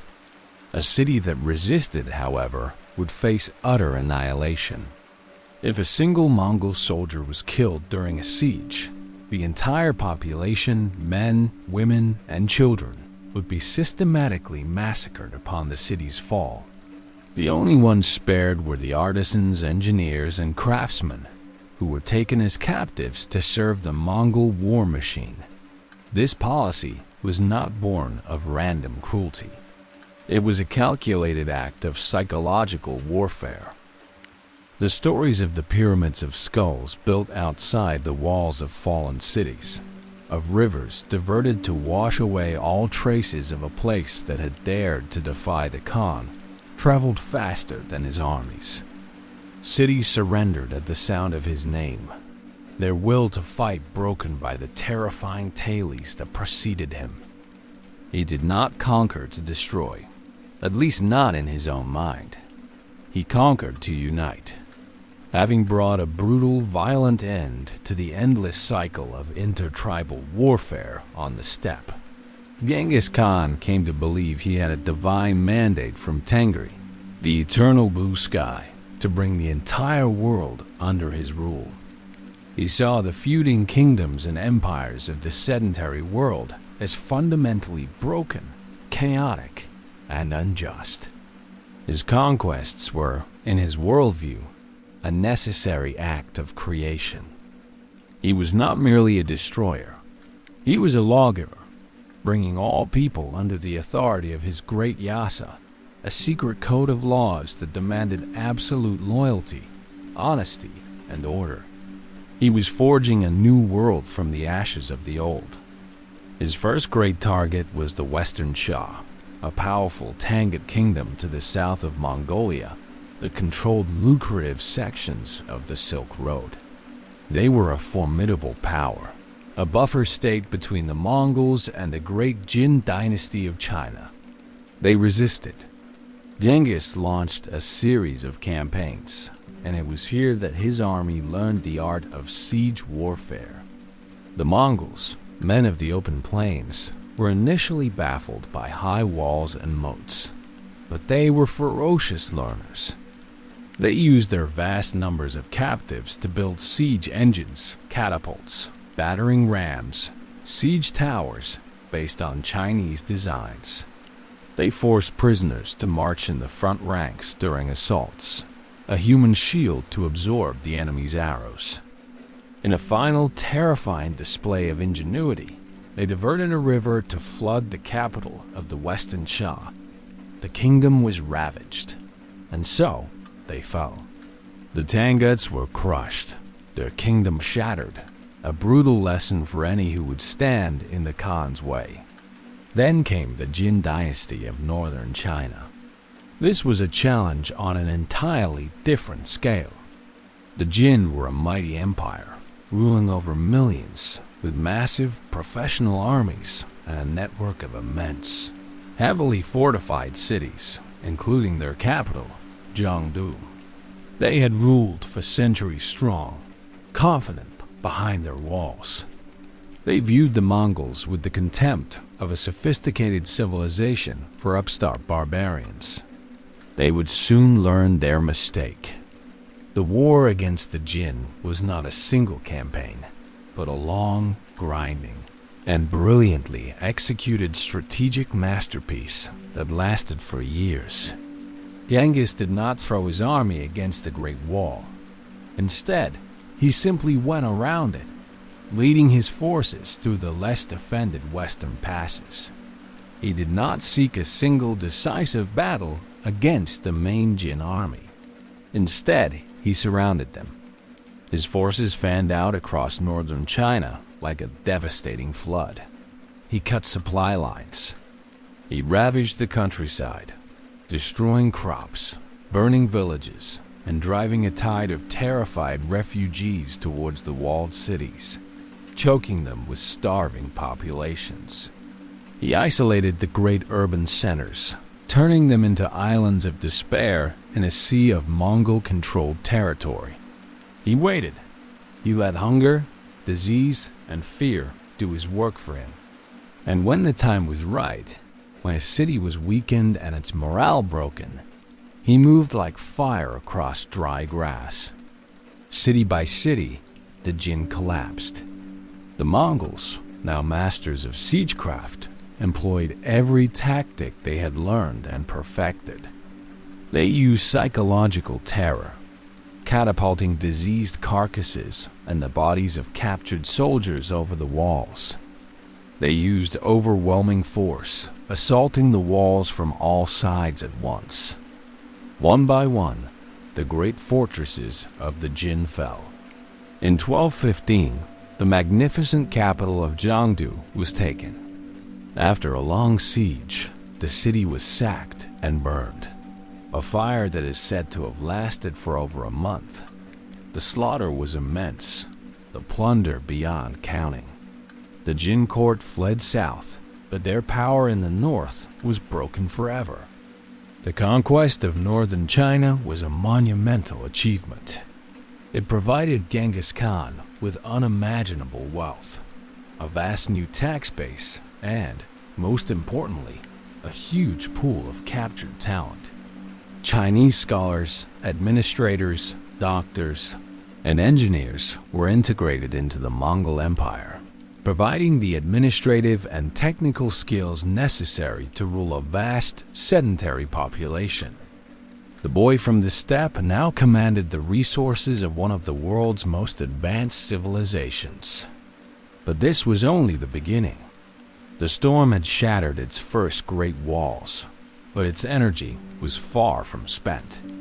Having secured his eastern flank, Genghis Khan's gaze now turned west, towards the glittering cities of the Silk Road and the sprawling, wealthy Khwarezmian Empire.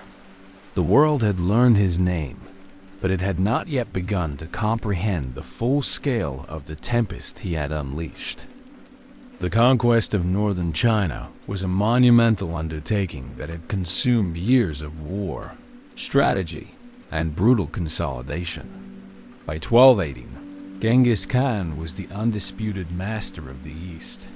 He had shattered the armies of the Western Shah, broken the mighty Jin dynasty, and absorbed the vast resources and knowledge of an ancient civilization into his burgeoning empire. The boy who had once hunted rats to survive now ruled over tens of millions. His gaze, which had for so long been fixed on the land south of the Great Wall, now turned west, across the vast expanse of Asia, towards the glittering heart of the Islamic world. In the west, the Khwarezmian Empire held dominion. It was a vast and wealthy sultanate, stretching from Persia across Central Asia to the borders of India. Its ruler, Shah Muhammad II, was a man of immense pride and ambition. He presided over a sophisticated civilization famed for its magnificent cities: Bukhara, a beacon of religious learning; Samarkand, the jewel of the Silk Road, with its turquoise dome mosques and bustling markets; Nishapur, a center of poetry, art, and science; The Shah's armies were large and confident, a formidable force of Turkic slave soldiers and Persian infantry. From his opulent court, he looked upon the rising power of the Mongols with a mixture of curiosity and contempt, seeing them as little more than uncivilized nomadic upstarts, a distant problem on the far fringes of his world. The caravan arrived at the Khwarezmian frontier city of Otrar. Its governor, a man named Inalhuk, was a relative of the Shah. Seeing the immense wealth of the caravan, his greed overcame his judgment. He accused the merchants of being Mongol spies, seized their goods, and had the entire party, save for one man who managed to escape, put to the sword. It was an act of brazen robbery and murder. When the lone survivor brought the news back to Genghis Khan, the Mongol leader's response was measured. He sent a second mission, this time of 3 envoys, directly to the Shah's court. They did not demand retribution, only that the governor of Otrar be handed over for punishment. It was a final offer of peace, a chance for the Shah to avert disaster. But the Shah, arrogant and insulated by his own power, saw the request as an insult to his authority. He made a decision that would not only seal his own fate and that of his empire, but would burn through history as one of the most catastrophic miscalculations ever made. He had the 2 Mongol envoys shaved in humiliation, and the chief envoy, a Muslim, beheaded. Their heads were sent back to Genghis Khan. In Mongol culture, the person of an envoy was sacred. To harm one was the ultimate offense, an act of war against the Khan himself. When the mutilated survivors returned, Genghis Khan's legendary self-control gave way to a cold, terrible fury. He withdrew to the sacred mountain of Burkhan Khaldun, where he prayed to Tengri, the eternal blue sky, for 3 days and 3 nights. When he emerged, his course was set. The Shah had not just killed his men. He had declared war on the divine order Genghis believed he represented. He would not just punish the Shah. He would erase his empire from the face of the earth. Genghis Khan launched a massive campaign across deserts, mountains, and rivers. He mustered an army of unprecedented size, drawing warriors from every corner of his domain. In 1219, a river of horsemen, perhaps as many as 200,000 strong, began to flow west. It was an invasion of breathtaking strategic brilliance. The Shah, expecting a frontal assault, positioned his main armies to defend the great cities of Samarkand and Bukhara. But Genghis had no intention of fighting on the Shah's terms. He split his army into multiple columns, a multi-pronged attack designed to confuse, encircle, and overwhelm. While his sons attacked the frontier cities, Genghis himself, along with his greatest general, Subutai, took a smaller elite force and vanished.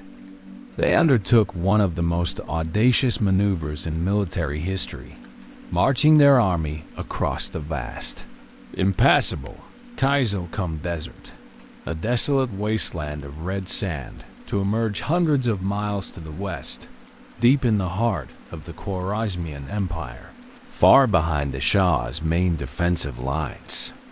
The appearance of a Mongol army, as if from thin air in a place no army was supposed to be able to go, shattered the Shah's confidence and threw his entire strategy into chaos. He destroyed city after city. The first to fall was Otrar, the site of the original crime. After a long siege, it was taken, its governor captured alive. Genghis ordered molten silver to be poured into his eyes and ears, a grimly appropriate punishment for his greed. Then the storm fell upon the great cities of Transoxiana. His armies moved with eerie silence and terrifying speed. They encircled the city, cutting it off from all hope of reinforcement. They offered surrender, A delegation of Mongol envoys would approach the walls, offering the Khan's terms: submit and live, resist and die. And if it was refused, they unleashed devastation. The fall of Bukhara was a chilling example. After a brief siege, the city's leaders surrendered, hoping for mercy. Genghis Khan rode his horse into the city's main mosque, a sacred space, and climbed the pulpit. Through an interpreter, he addressed the city's terrified nobles. "You have committed great sins," he declared.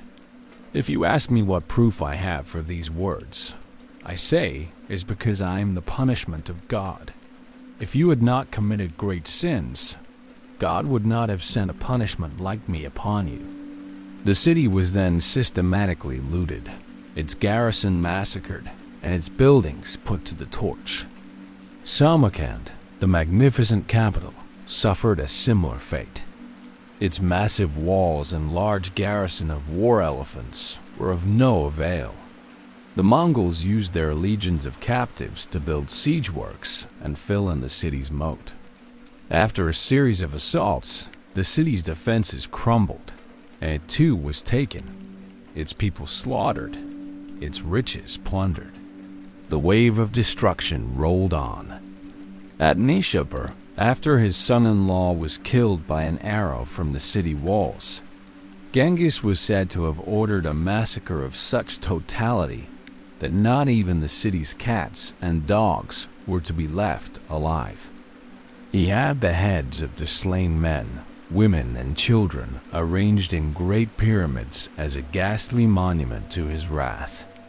To some, he was a monster, an antichrist, the scourge of God sent to punish a sinful world. The chronicles of the Persian historians who survived the onslaught paint a picture of an almost supernatural cataclysm, a human storm that laid waste to one of the world's most vibrant civilizations. To others, especially within his own burgeoning empire, he was a force of destiny, an instrument of divine will, clearing away the corrupt and decadent rulers of the old world to make way for a new, more just order. But all agreed, nothing could stop him. The Shah himself fled, hunted across his own crumbling empire by a detachment of Mongol cavalry led by Subutai and Jeeb, a relentless pursuit that ended only with the Shah's lonely, ignominious death from disease on a small island in the Caspian Sea. Yet Genghis was not only a destroyer. This is the great paradox of his reign. The same man who could order the extermination of entire populations was also a visionary administrator and a nation builder on an epic scale. Where he conquered, he brought systems. He understood that an empire built only on fear would eventually collapse. To endure, it needed order, communication, and law. He introduced a postal relay network, the YAM, stretching from Korea to the Caspian Sea. It was the nervous system of his empire. A series of well-guarded stations, stocked with fresh horses and provisions, were established every 20 to 30 miles. Riders carrying official messages could travel at incredible speeds, covering hundreds of miles a day, ensuring that the Great Khan's orders, as well as vital military intelligence, could move across the vast continent faster than ever before.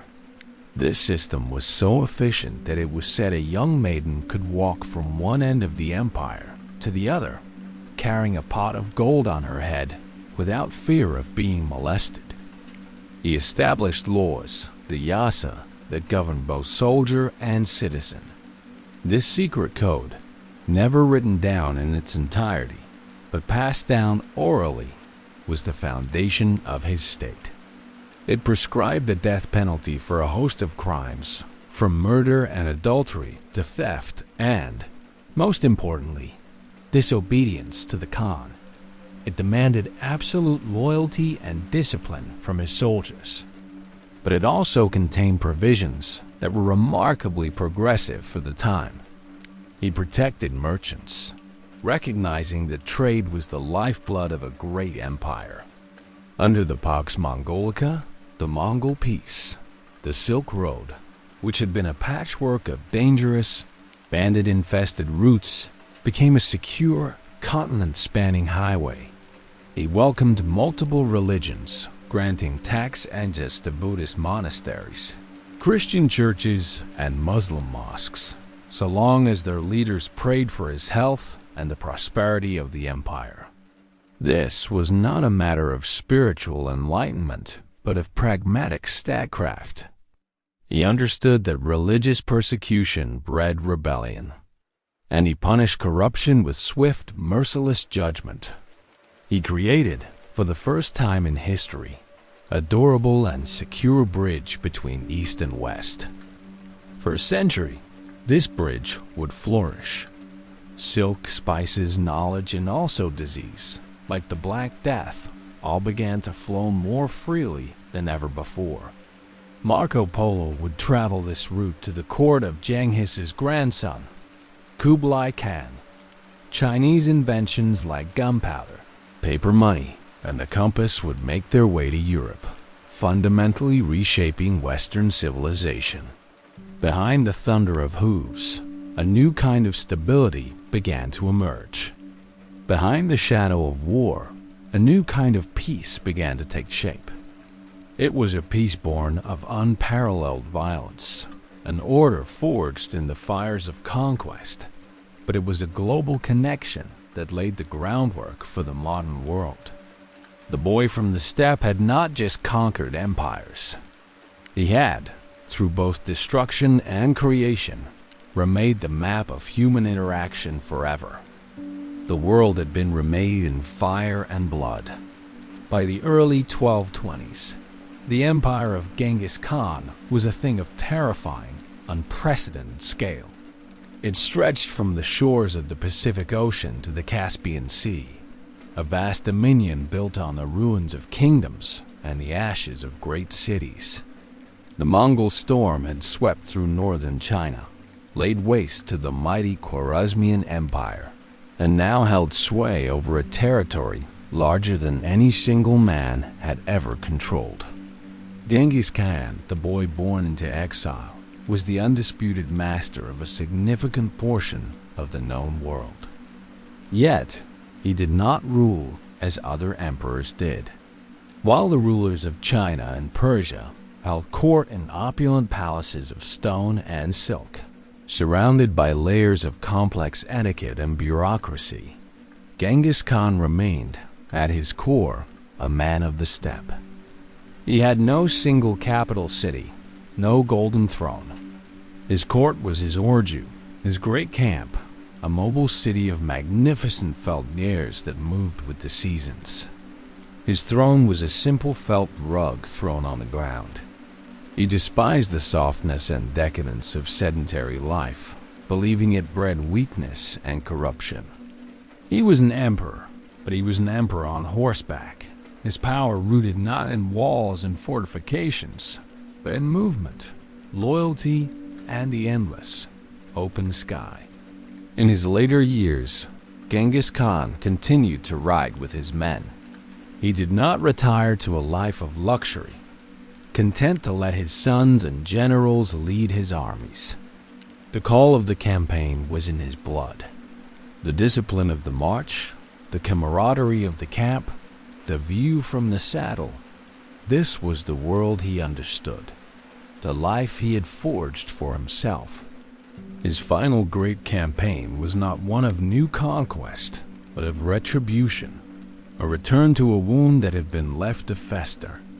The Tangut kingdom of the Western Shah, the first major state he had subdued, had betrayed him. During the grueling war against the Khwarezmian Empire, they had refused to provide their promised contingent of troops, a direct act of insubordination that, in the unforgiving world of Mongol law, was a capital offense. Genghis Khan never forgave betrayal. He would personally lead the punitive expedition to erase the Tangut kingdom from existence.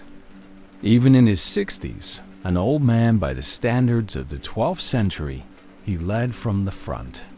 His was not a command issued from a distant tent. He was there with his warriors, his rough, calloused hands gripping the reins of his horse, his weathered face, a mask of deep lines carved by decades of sun and wind, turned to the biting cold of the high plains. He endured the same hardships as his men, ate the same simple food, and slept under the same canopy of stars. His presence was a source of immense inspiration, a living testament to the nomadic virtues of endurance and strength that he had instilled in his people. He was their Khan, but he was also one of them, the first rider in a nation of riders. But time, even for conquerors, is undefeated. It is the one enemy that cannot be outmaneuvered, the one siege that cannot be broken.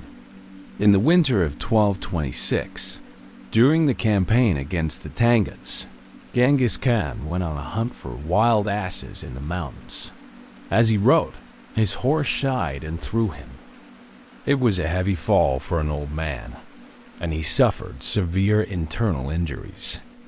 He was carried back to his camp, burning with a high fever. His generals and sons pleaded with him to rest, to postpone the campaign and return to the Mongol heartland to recover. But his will was as unyielding as ever. He refused. The Tanguts had defied him, and their fate was sealed. He would not turn back until they were utterly destroyed. He continued to direct the war from his sickbed, his mind as sharp and strategic as ever. He laid out the final plans for the annihilation of the Tangut kingdom, instructing his commanders on the sieges of their last remaining cities. The campaign reached its brutal, inevitable conclusion. The Tangut king surrendered, and their capital city was taken. As he had commanded, the entire population was systematically exterminated, their cities leveled, their very name and culture wiped from the historical record so thoroughly that for centuries they were all but forgotten. It was his final, terrible act of vengeance. And then, in the summer of 1227, while on campaign, with the last vestiges of the Tangut kingdom being erased around him, Genghis Khan's life finally came to an end. The details are uncertain, shrouded in the secrecy that he himself commanded. The fall from the horse was the beginning, but the exact cause of death remains a mystery. Some say it was the internal injuries from the fall, which never properly healed. Some say it was a raging fever, likely typhus, that finally overwhelmed his iron constitution. Some Tangut sources claim he was mortally wounded in the final siege. He died quietly, without ceremony, not in a grand palace, but in a simple felt tent pitched on the high plains of what is now China. The man whose life had been a whirlwind of noise and fury, of thundering hooves and clashing steel, departed the world in silence. His body was taken in secret back to his homeland in Mongolia. This final journey was perhaps the most potent expression of the loyalty and discipline he commanded. No tomb was to be built, no marker was to be raised. His final resting place was to be a secret known only to the earth and the sky. Only legend remains. They say his funeral escort, a small, elite guard, killed anyone and anything they encountered on their long journey home, man, woman, child, and animal, so that the location of the grave would never be found. The soldiers who buried him were then, in turn, executed by another set of guards, who were themselves killed, ensuring the secret died with them. The ground over his grave was supposedly trampled by 1,000 horses to erase any trace, and a river was diverted to flow over the site, a final, impenetrable seal. And to this day, no one knows where he rests. Archaeologists and adventurers have searched for centuries, using satellite imagery, ground-penetrating radar, and ancient texts. But the tomb of Genghis Khan remains undiscovered. It is his final, unbroken command. He did not want a monument of stone that could be plundered or defaced. He wanted to become one with the land he loved. Only the steppe remembers. His spirit, the Mongols believed, returned to the eternal blue sky, and his body returned to the sacred earth of his homeland. After his death, the empire he built did not crumble. This is perhaps his most significant achievement, the thing that separates him most profoundly from other great conquerors, like Alexander the Great, whose empire shattered the moment he died. Genghis Khan had not just conquered. He had built a system designed to outlast him. He had established a clear line of succession, choosing his third son, the generous and charismatic Ogede, to be his heir. He left his sons and grandsons a unified people, a disciplined army, a comprehensive legal code, and, most importantly, a shared divine mission, the conquest of the entire world. And so, the empire grew. His children and his children's children picked up the banner and continued the great project. Genghis Khan oversaw the conquest of the remnants of the Jin dynasty in China and launched the great invasion of Europe. His armies, led by the brilliant General Subutai, smashed the armies of Russia, Poland, and Hungary, riding to the very gates of Vienna, plunging the European continent into a state of existential terror. His grandson, Julius Khan, led the Mongol armies into the heart of the Islamic world, sacking the fabled city of Baghdad in 1258 and ending the Abbasid Caliphate. Another grandson, Kublai Khan, would finally complete the conquest of China, establishing the Yuan dynasty and becoming the emperor of a unified Chinese state. Yet another, Bayu Khan, founded the Golden Horde, which would rule over Russia for nearly 250 years. From the frozen forests of Siberia to the humid jungles of Vietnam, from the shores of the Pacific Ocean to the heart of Europe, the Mongol Empire expanded to its farthest reach. It was a single empire, born on horseback, that controlled a fifth of the world's landmass, the largest contiguous empire in human history. And though Genghis Khan had no palace, no golden throne, his legacy lived in the very fabric of this vast domain. It lived in the roads, in the laws, in the unprecedented mingling of cultures that his conquests made possible. This is the great paradox of his life. The man who was arguably the greatest destroyer in history was also one of its greatest connectors. He was not merely a conqueror, he was a connector. He brought the world closer, even as he tore down its walls. The Yam, his postal relay system, became the logistical backbone of a continent. A merchant could travel from Venice to Beijing with a single passport, assured of protection and fresh horses at every stop. The Pax Mongolica, the Mongol peace, enforced by the terror of his armies, made the ancient Silk Road safer than it had ever been.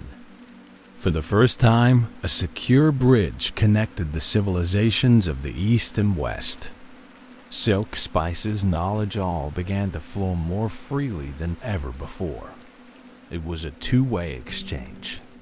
Chinese inventions like gunpowder, the compass, printing, and paper money made their way to Europe, where they would become catalysts for the Renaissance and the Age of Discovery.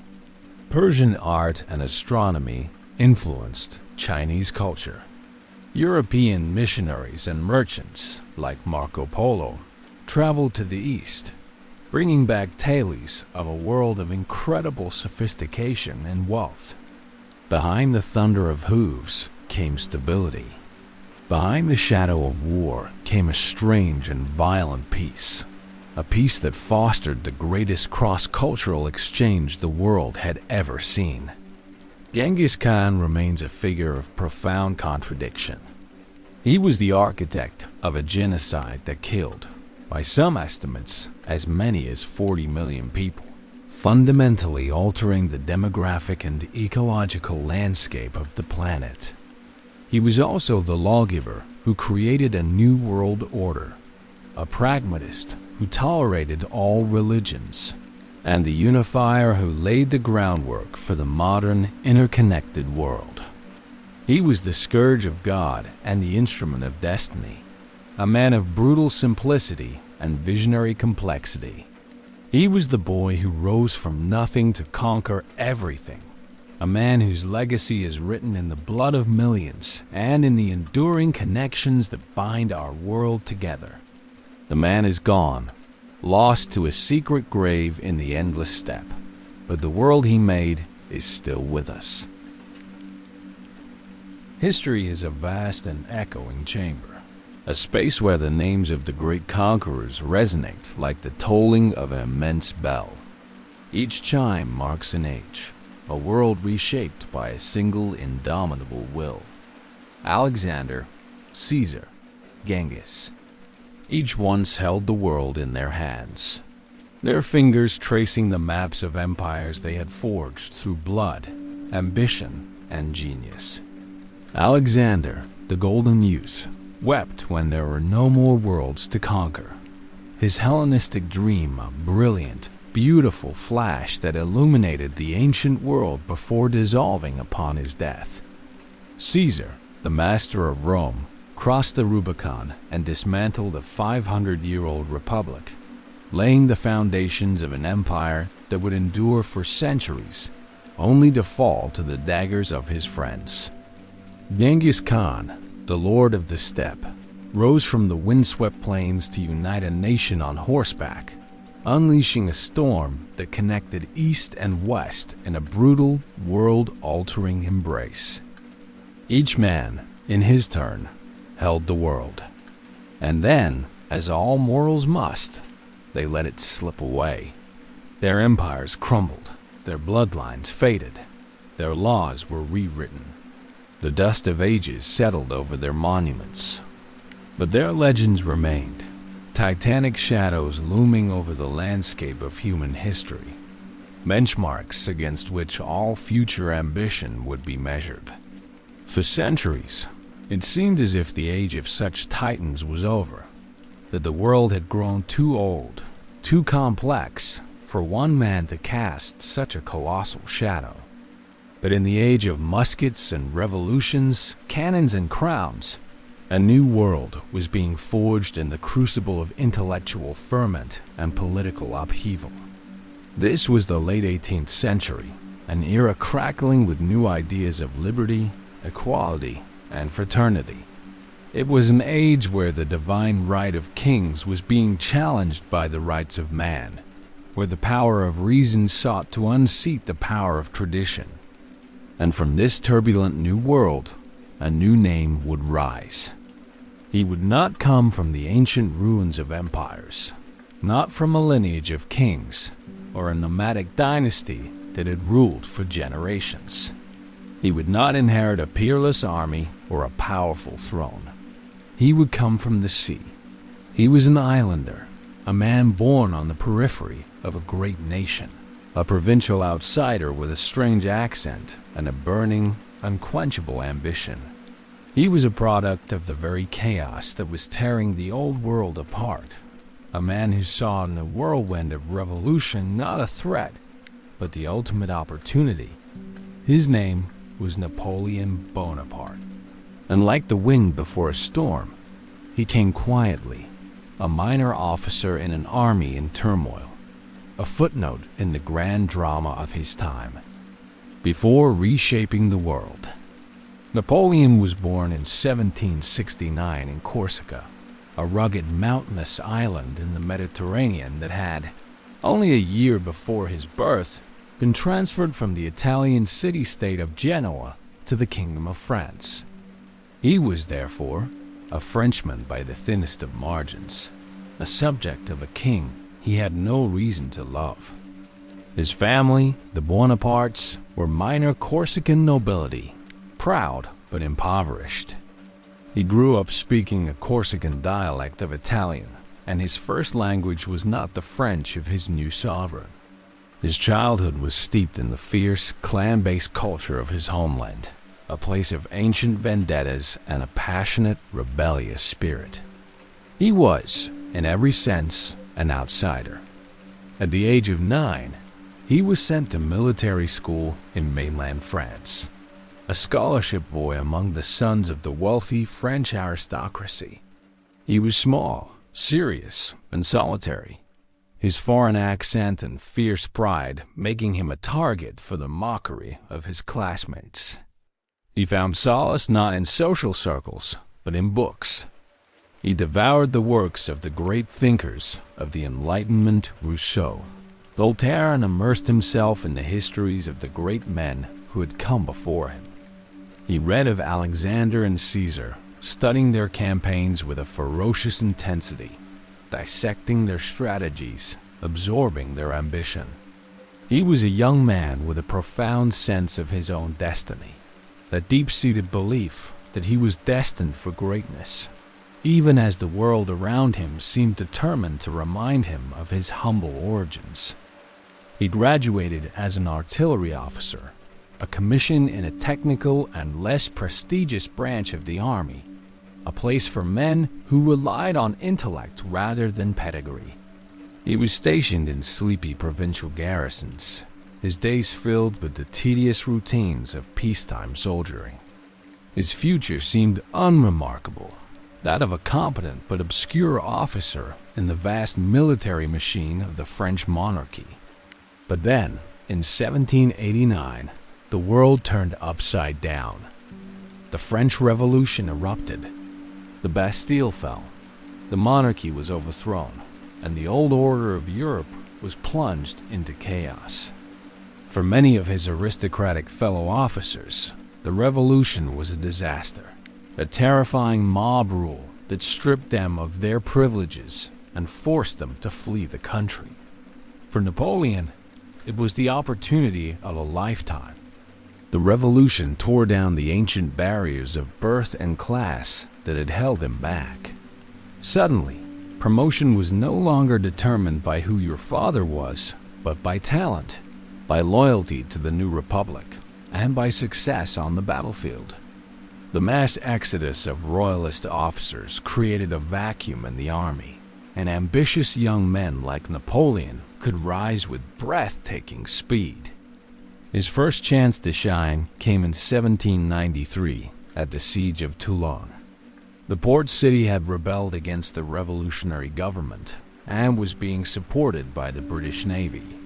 The French Republican Army was bogged down in a conventional, ineffective siege.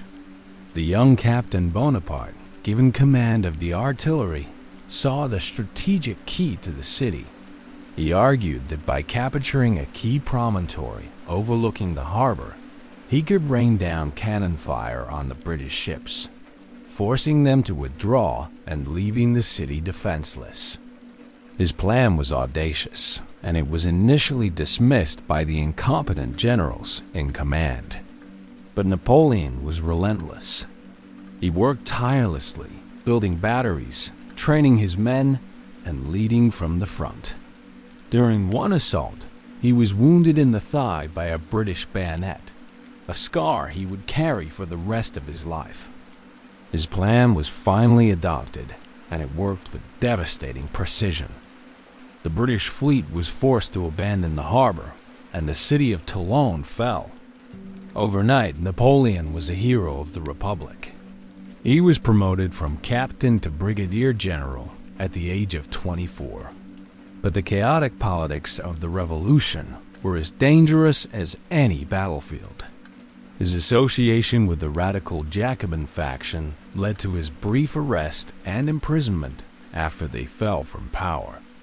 His career was nearly over before it had truly begun. He found himself back in Paris, an unemployed general with a tarnished reputation, his future once again uncertain. His second chance came in October 1795. A royalist mob, thousands strong, was marching on the National Convention, threatening to overthrow the revolutionary government. The politicians were in a panic.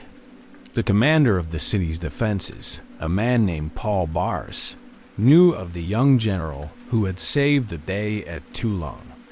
He gave Napoleon command of the defense.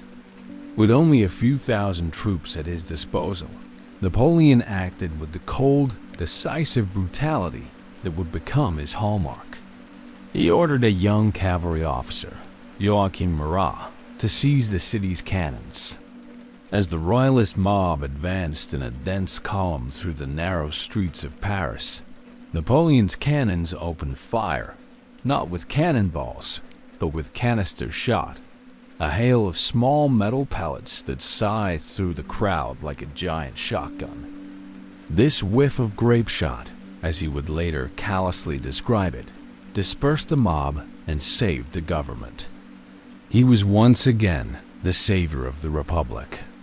His reward was a prize he had long coveted, command of the French army of Italy.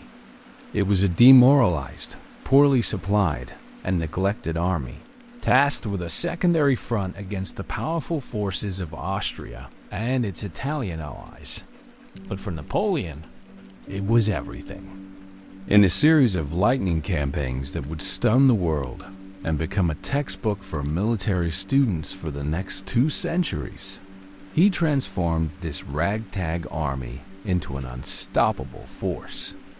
He moved with incredible speed, striking at the joints of the Allied armies, defeating them in detail before they could unite against him. He crossed the Alps, defeated the Austrians again and again, and conquered most of northern Italy. He was more than just a general. He was a master of propaganda. His dispatches back to Paris were masterpieces of self-promotion, exaggerating his victories and burnishing his own legend. He founded newspapers for his army to ensure every soldier knew of their commander's genius. He plundered the art treasures of Italy, sending wagon loads of priceless paintings and sculptures back to Paris, enriching the French state and tying his victories to a new sense of national glory. He returned to France in 1797 as the nation's most celebrated hero, a man whose popularity dwarfed that of the weak and corrupt politicians of the Directory, the government he had saved. Fearing his ambition, the Directory was eager to get him out of Paris. They approved his next grand scheme, an invasion of Egypt. It was a romantic, almost fantastical plan aimed at striking at Britain's trade routes to India and establishing a French presence in the East. The campaign was a military failure. His fleet was destroyed by Admiral Nelson at the Battle of the Nile, trapping his army in Egypt, but Napoleon turned it into another propaganda victory. He brought with him a corps of scientists and scholars who studied the ancient monuments of Egypt, founding the modern science of Egyptology and dazzling France with the wonders of a lost world. When he saw the political situation in France was ripe, he abandoned his army and sailed back in secret, dodging the British blockade. He arrived in France to a hero's welcome. The Directory was bankrupt, unpopular, and on the verge of collapse. With a group of powerful political allies, Napoleon planned a coup d'etat. On 18 Brumaire, he overthrew the government. The coup was a clumsy, almost farcical affair that nearly failed, but Napoleon's decisive presence, backed by the threat of his soldiers, carried the day. A new government, the consulate, was established, with Napoleon as first consul. He was, at the age of 30, the most powerful man in France. The boy from Corsica, the outsider who had been mocked for his accent, had reached the summit of power. He had not inherited it. He had seized it. He was a new kind of ruler, one born not of divine right, but of personal ability, military genius, and boundless ambition. He was a son of the revolution, and yet he was also its master, the man who would bring its chaos to an end and forge its energies into a new kind of empire. The quiet wind that had come from the sea was about to become a hurricane, and the world, which had been watching the drama in France with a mixture of horror and fascination, was about to feel its full, world-altering force. In the grand tapestry of history, the threads of destiny are often woven in the most unlikely of places. Not always in the gilded palaces of ancient capitals or the hallowed halls of power, but sometimes on the rugged fringes of the known world, where the winds of change can gather unnoticed.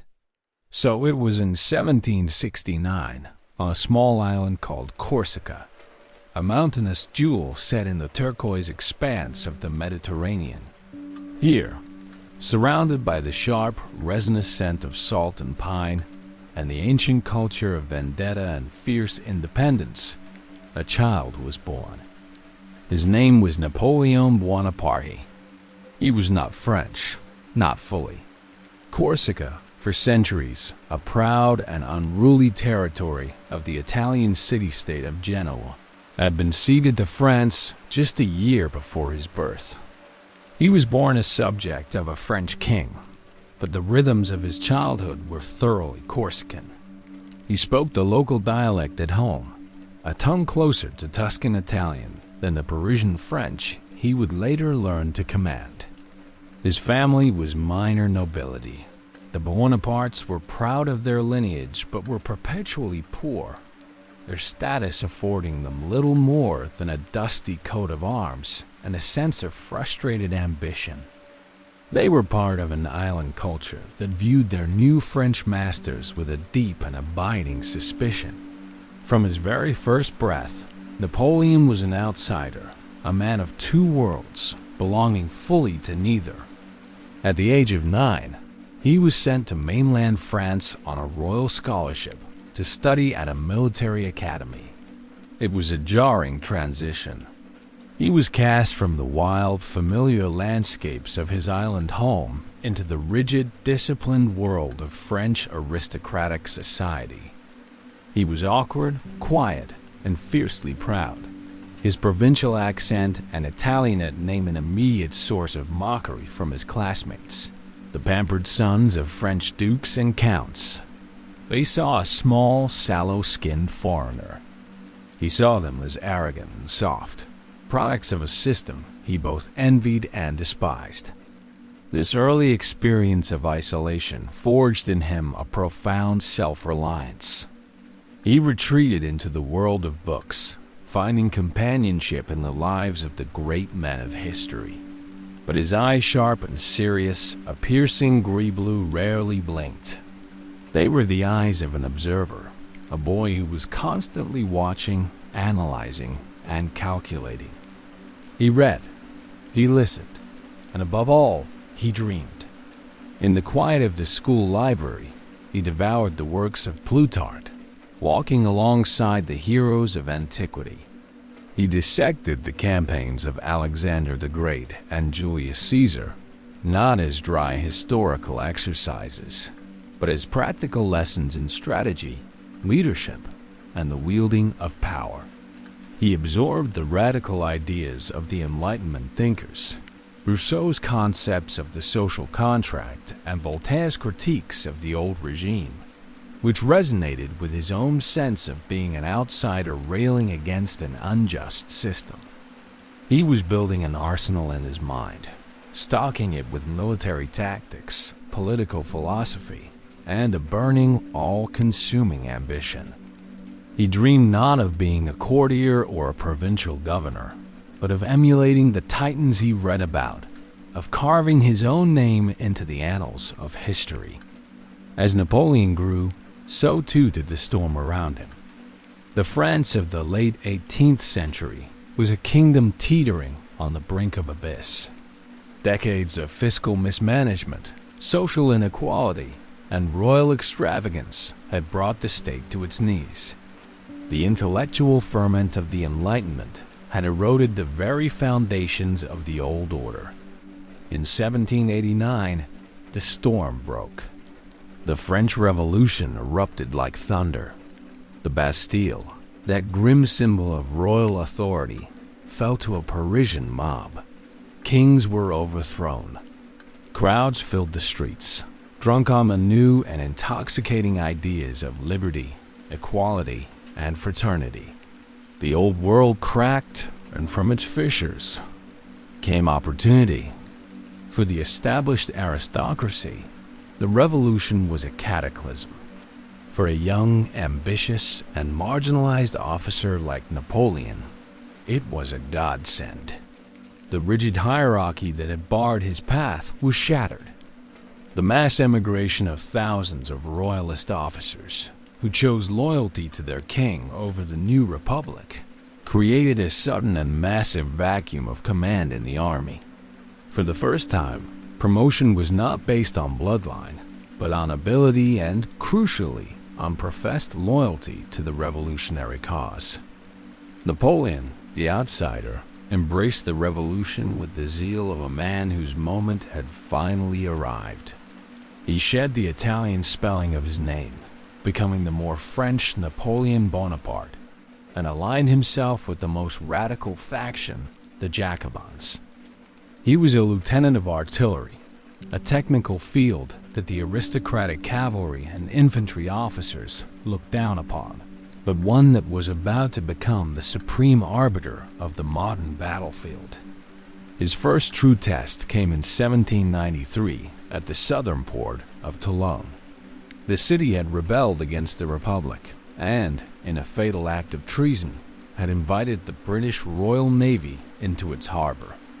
The Republican army sent to retake the city was mired in an incompetent and listless siege, commanded by generals who were political appointees with no military acumen.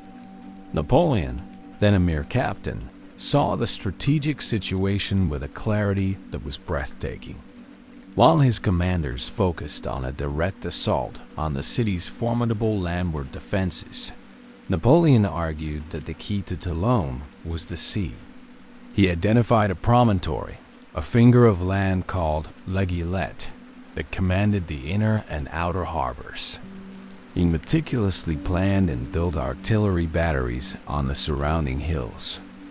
His argument was simple and brilliant. Seize that point and place heavy cannons, and you could rain down fire on the British fleet. The ships would either be destroyed or forced to flee, and without the support of the Navy, the city would be indefensible. His plan was initially dismissed. He was forced to contend with the ignorance and arrogance of his superiors. But Napoleon was relentless. He worked with a furious energy, cajoling politicians for resources, training his gun crews, and personally sighting the cannons. He was constantly in the line of fire, a small, intense figure directing the brutal work of the siege. During one assault on a British-held redoubt, he led the charge himself, receiving a bayonet wound to his thigh that nearly crippled him. His personal bravery and undeniable competence eventually won out. His plan was adopted. The assault on l'Aiguillette was successful, and just as he had predicted, the British admiral, seeing his fleet now fatally exposed, had no choice but to withdraw. Toulon fell back into Republican hands. The victory at Toulon transformed Napoleon's career. He was hailed as a hero.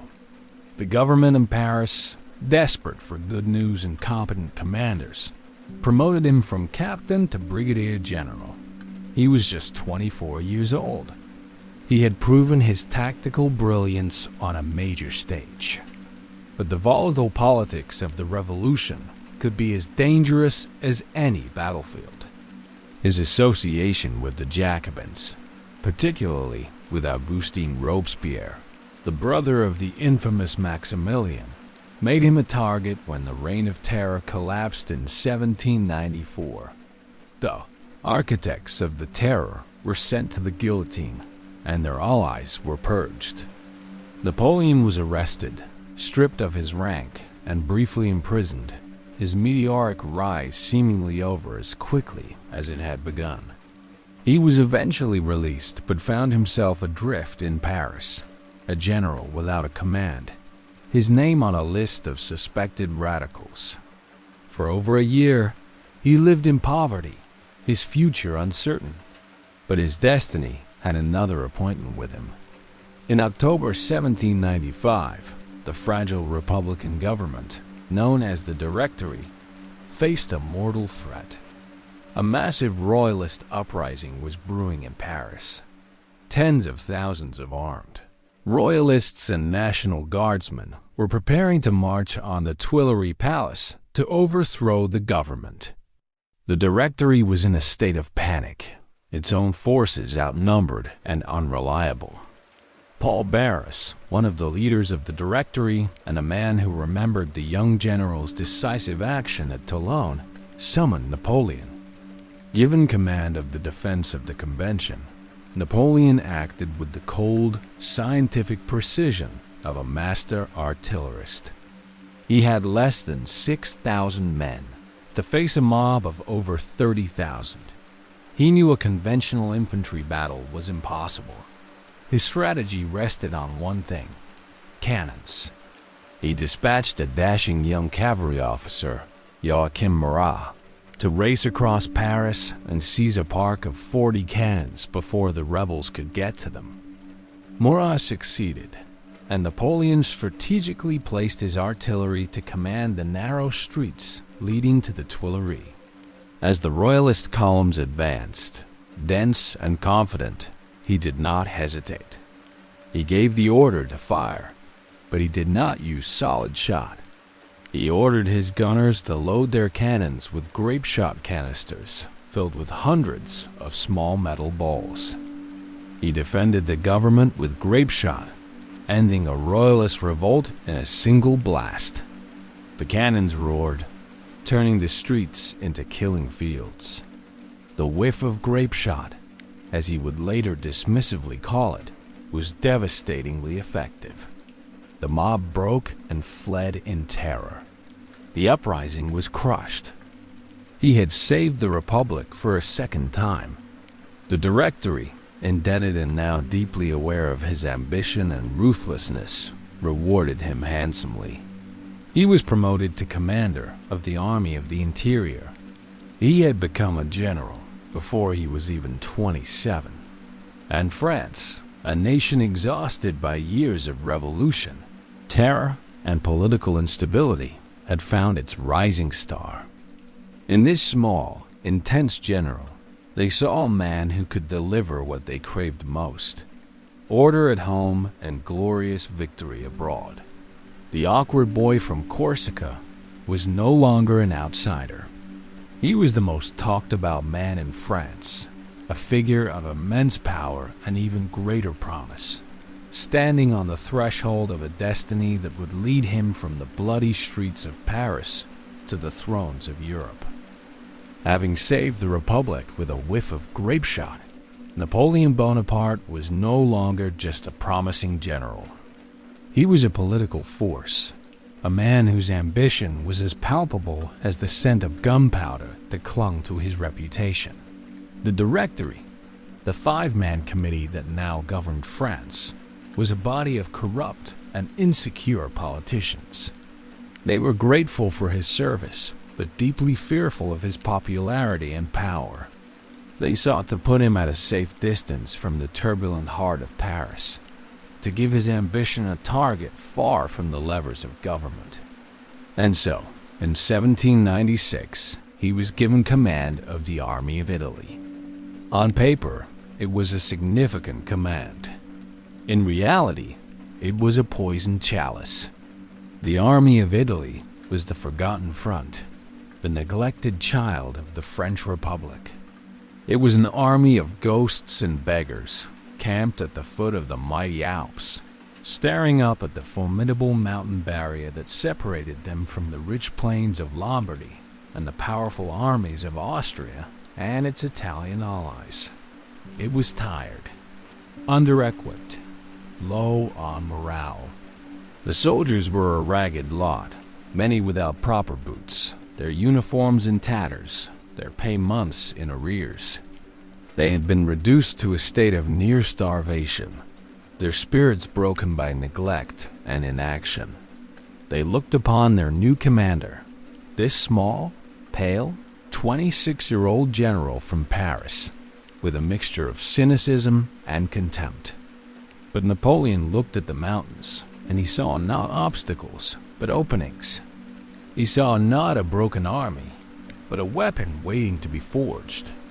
Upon his arrival, he did not speak to them of abstract revolutionary ideals or patriotism. He spoke to their hunger, their pride, and their desire for glory. Soldiers, he declared in his first proclamation, his voice ringing with an electrifying confidence, you are naked, ill-fed. I will lead you into the most fertile plains in the world. Rich provinces, great cities will be in your power. There you will find honor, glory, and riches. It was a promise, a contract. He was not just their general. He was their provider, the guarantor of their future success. The effect was electric.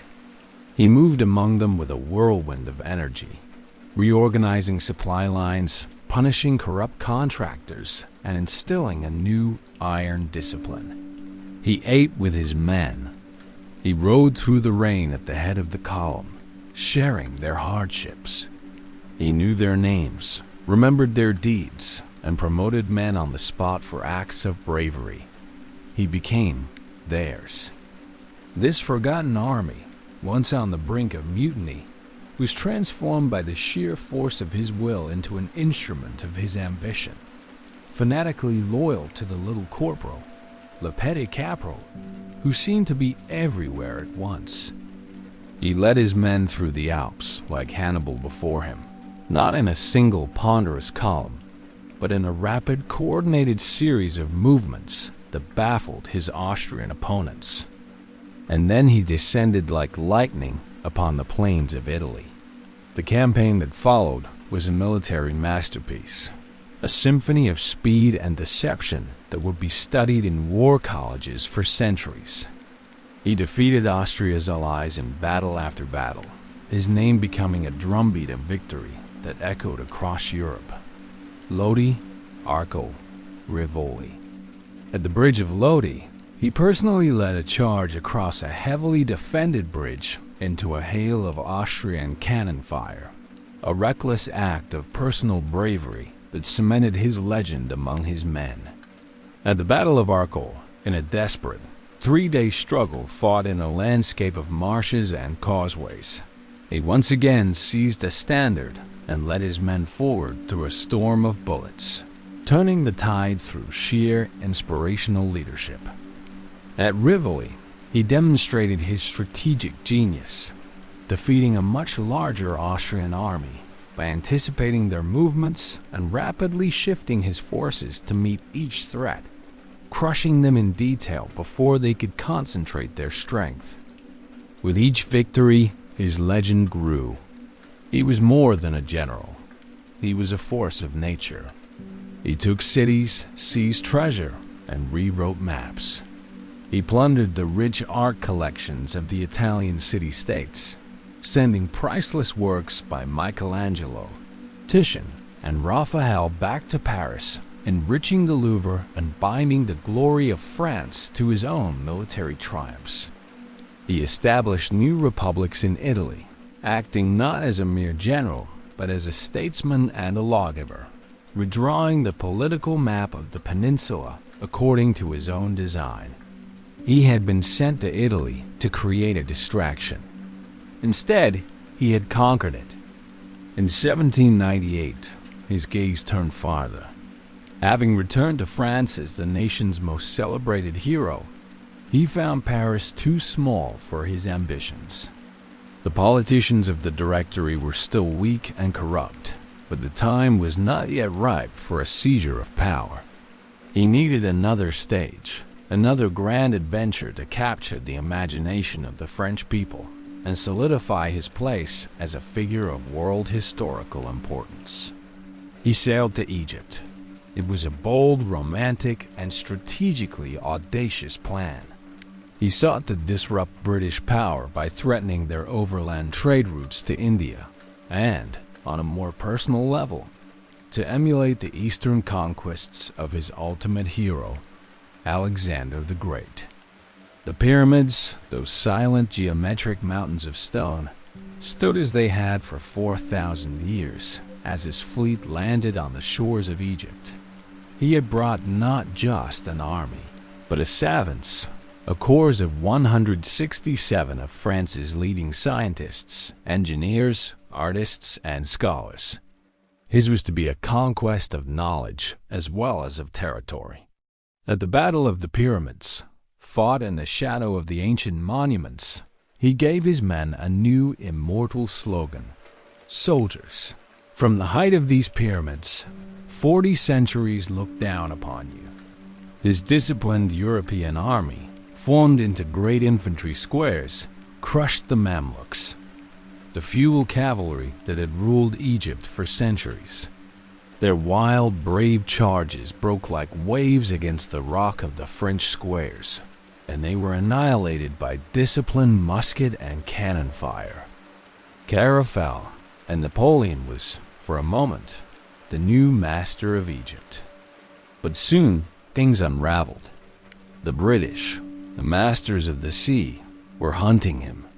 On August 1st, 1798, the British fleet, under the command of his great naval rival, Horatio Nelson, discovered the French fleet anchored at Aboukir Bay. In a devastating night battle, Nelson destroyed his ships at the Battle of the Nile. It was a catastrophic defeat. With a single blow, Napoleon's line of communication and supply to France was severed. He was stranded, cut off, alone in the desert. His army was now a prison from which there was no escape. And yet, even there, in the face of disaster, his indomitable will asserted itself. If he could not conquer the East, he would study it. He gathered knowledge. He established an institute in Cairo, where scholars set about their work. They mapped the country, studied its flora and fauna, and investigated the incredible ruins of its ancient civilization. It was during this expedition that one of his soldiers discovered the Rosetta Stone, the key that would finally unlock the secrets of Egyptian hieroglyphs and give birth to the modern science of Egyptology. Napoleon, the stranded general, was presiding over one of the greatest intellectual expeditions in history. He attempted to march into Syria, but his campaign faltered at the ancient walls of Acre, where a determined defense by the Ottoman Turks, aided by the British Navy, forced him to retreat. Disease was ravaging his army, and the dream of an Eastern Empire was dying in the desert sun. Meanwhile, news trickled in from France. The Directory was more unpopular than ever.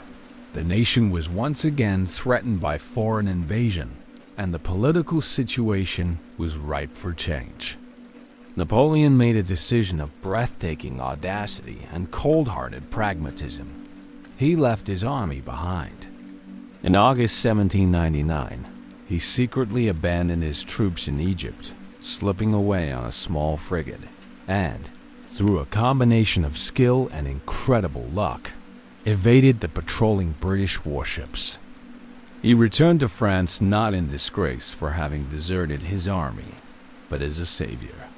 The French public, starved for good news and fed a carefully curated version of his Egyptian exploits, saw only the hero of the pyramids, the man who had walked in the footsteps of Alexander, the conqueror who had returned in their hour of need. The disaster of the Nile and the abandonment of his men were forgotten in a wave of popular adulation. He had turned a military catastrophe into a stunning personal and political triumph. The stage was now set for his final move against the republic he had once served. The French Republic, born in the fire of revolution and sustained by a decade of ceaseless war, was dying. By 1799, the government, known as the Directory, was a hollowed-out shell, a monument to corruption and incompetence. The initial fervent energy of the revolution had dissipated, leaving behind a nation exhausted by political turmoil, hyperinflation, and the constant threat of foreign invasion. The French people, who had once stormed the Bastille in the name of liberty, now craved something more fundamental: order, stability, and a return to national glory. The government was weak, fractured, tired. It was a power vacuum waiting to be filled, a stage perfectly set for the entrance of a man who possessed the will and the ambition to command it. When Napoleon Bonaparte returned from Egypt, he arrived not as a general who had abandoned his army, but as a savior descending from the heavens. His carefully managed propaganda had preceded him, painting his Eastern adventure as a triumph of French arms and intellect. The public, starved for heroes, embraced him. He saw his moment. He saw a government rotten to its core, a populace yearning for a strong leader, and powerful figures in Paris, from cunning politicians like Talleyrand to his own brother, Lucien Bonaparte, who saw in him the sword they needed to clear away the debris of the Directory. In a swift, bloodless coup on the 9th to the 10th of November 1799, he took control. The affair itself was clumsy, almost farcical. Napoleon, a master of the battlefield, proved to be a nervous and unconvincing politician. His attempt to address the Legislative Council devolved into angry shouting, and he was physically jostled and threatened by the furious deputies. For a moment, it seemed the coup would fail, but it was his brother Lucien, in a stroke of theatrical genius, who saved the day by running outside, grabbing a sword, and swearing to run his own brother through if he ever betrayed the principles of the revolution. It was the signal the waiting soldiers needed. Led by the cavalryman Murat, they stormed the legislative halls and cleared them, the deputies fleeing in their robes through the windows. The Directory was dissolved. In its place rose a new government, the Consulate. It was, in theory, a republic led by 3 consuls. In reality, it was a dictatorship. Napoleon became first consul, and with the new constitution, he largely wrote himself. He held all meaningful power. He was not king, not emperor, but he was close enough. The title was a carefully chosen fiction, designed to placate Republican sensibilities while concentrating absolute authority in his hands. With the reins of the state now firmly in his grasp, Napoleon unleashed an energy that was nothing short of superhuman. He worked tirelessly, often for 18 to 20 hours a day, his mind a whirlwind of activity. He sought not just to rule France, but to remake it from the ground up. He reformed the courts, sweeping away the chaotic and often unjust legal system of the revolutionary tribunals. He stabilized the economy, creating the Bank of France to manage the state's finances and introducing a new, stable currency, the franc, that would endure for over a century. He rebuilt education, establishing the lycée system of secondary schools to train the next generation of administrators and officers, a system based on merit, not birth. His most enduring achievement was the creation of the Napoleonic Code. Before him, France was a patchwork of hundreds of different, often contradictory, legal systems. Napoleon assembled the nation's finest legal minds and, participating in many of the sessions himself, drove them to create a single unified code of civil law. It was a revolutionary document, cementing the revolution's key principles: equality before the law, freedom of religion, and the abolition of feudal privileges. It was clear, logical, and accessible to the common citizen. This legal system was so profound in its impact that it would not only shape law in France to this day, but would be adopted or emulated across continents, from Europe to Latin America and beyond. And for a time, the French people rejoiced. The decade of chaos was over. The streets were safe, the currency was stable, the government was efficient. Napoleon had brought peace and hope. He offered a grand bargain to the French people. In exchange for the turbulent political freedoms of the Revolution, he would give them order, prosperity, and national greatness. It was a bargain they eagerly accepted. But peace, for a man like Napoleon, never lasts. It was merely an interlude, a time to consolidate power and prepare for the next grander act. His ambition could not be contained within the borders of France, nor could it be satisfied with the title of First Consul. He needed a crown. In 1804, in the great cathedral of Notre Dame, a space that had been desecrated during the Revolution and rededicated as a temple of reason, Napoleon crowned himself Emperor of the French. The ceremony was a masterpiece of political theater, designed to awe and legitimize. The ancient cathedral was draped in velvet and gold, filled with the great dignitaries of the state. Pope Pius VII was present, summoned from Rome to lend the occasion the sanction of the divine. But Napoleon had no intention of being beholden to any power, earthly or celestial. He did not wait for the Pope to crown him, as was the tradition for centuries of European monarchs. He lifted the golden laurel crown, reminiscent of the Caesars he so admired, with his own hands, turned his back to the Pope, and placed it on his own head. He then took a second crown and placed it on the head of his wife, Josephine. The message was clear, unambiguous, and directed at the entire world. His power came not from God, not from ancient tradition, not from the church. It came from within. It was the product of his own will, his own genius, his own actions. He was a self-made emperor. He marched again, this time not as a general of a republic, but as an emperor at the head of the Grande Armée, the most magnificent fighting force in Europe. The other great powers of Europe, the old monarchies of Austria, Prussia, and Russia, looked upon this upstart emperor with fear and contempt. They formed coalition after coalition to destroy him and the revolutionary ideas he represented. They would all be broken upon the anvil of his military genius. The campaign of 1805 was his masterpiece. At Austerlitz, on the anniversary of his coronation, he faced a larger combined army of the Austrian and Russian emperors. In a battle still studied today for its tactical perfection, he feigned weakness in his right flank, luring the Allies into a trap. As they advanced, he smashed their center, seized the high ground, and enveloped their armies, inflicting a catastrophic defeat. It was the Son of Austerlitz, his greatest victory, a battle that shattered the Third Coalition and confirmed his military supremacy.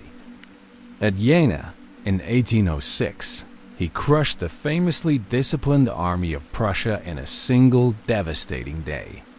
The Prussian state, a military power for over a century, collapsed in a matter of weeks. And at Friedland, in 1807, after a bloody campaign in the mud and snow of Poland, he cornered and annihilated the Russian army, forcing Tsar Alexander I to the negotiating table. For a few brief, glittering years, Napoleon ruled most of Europe.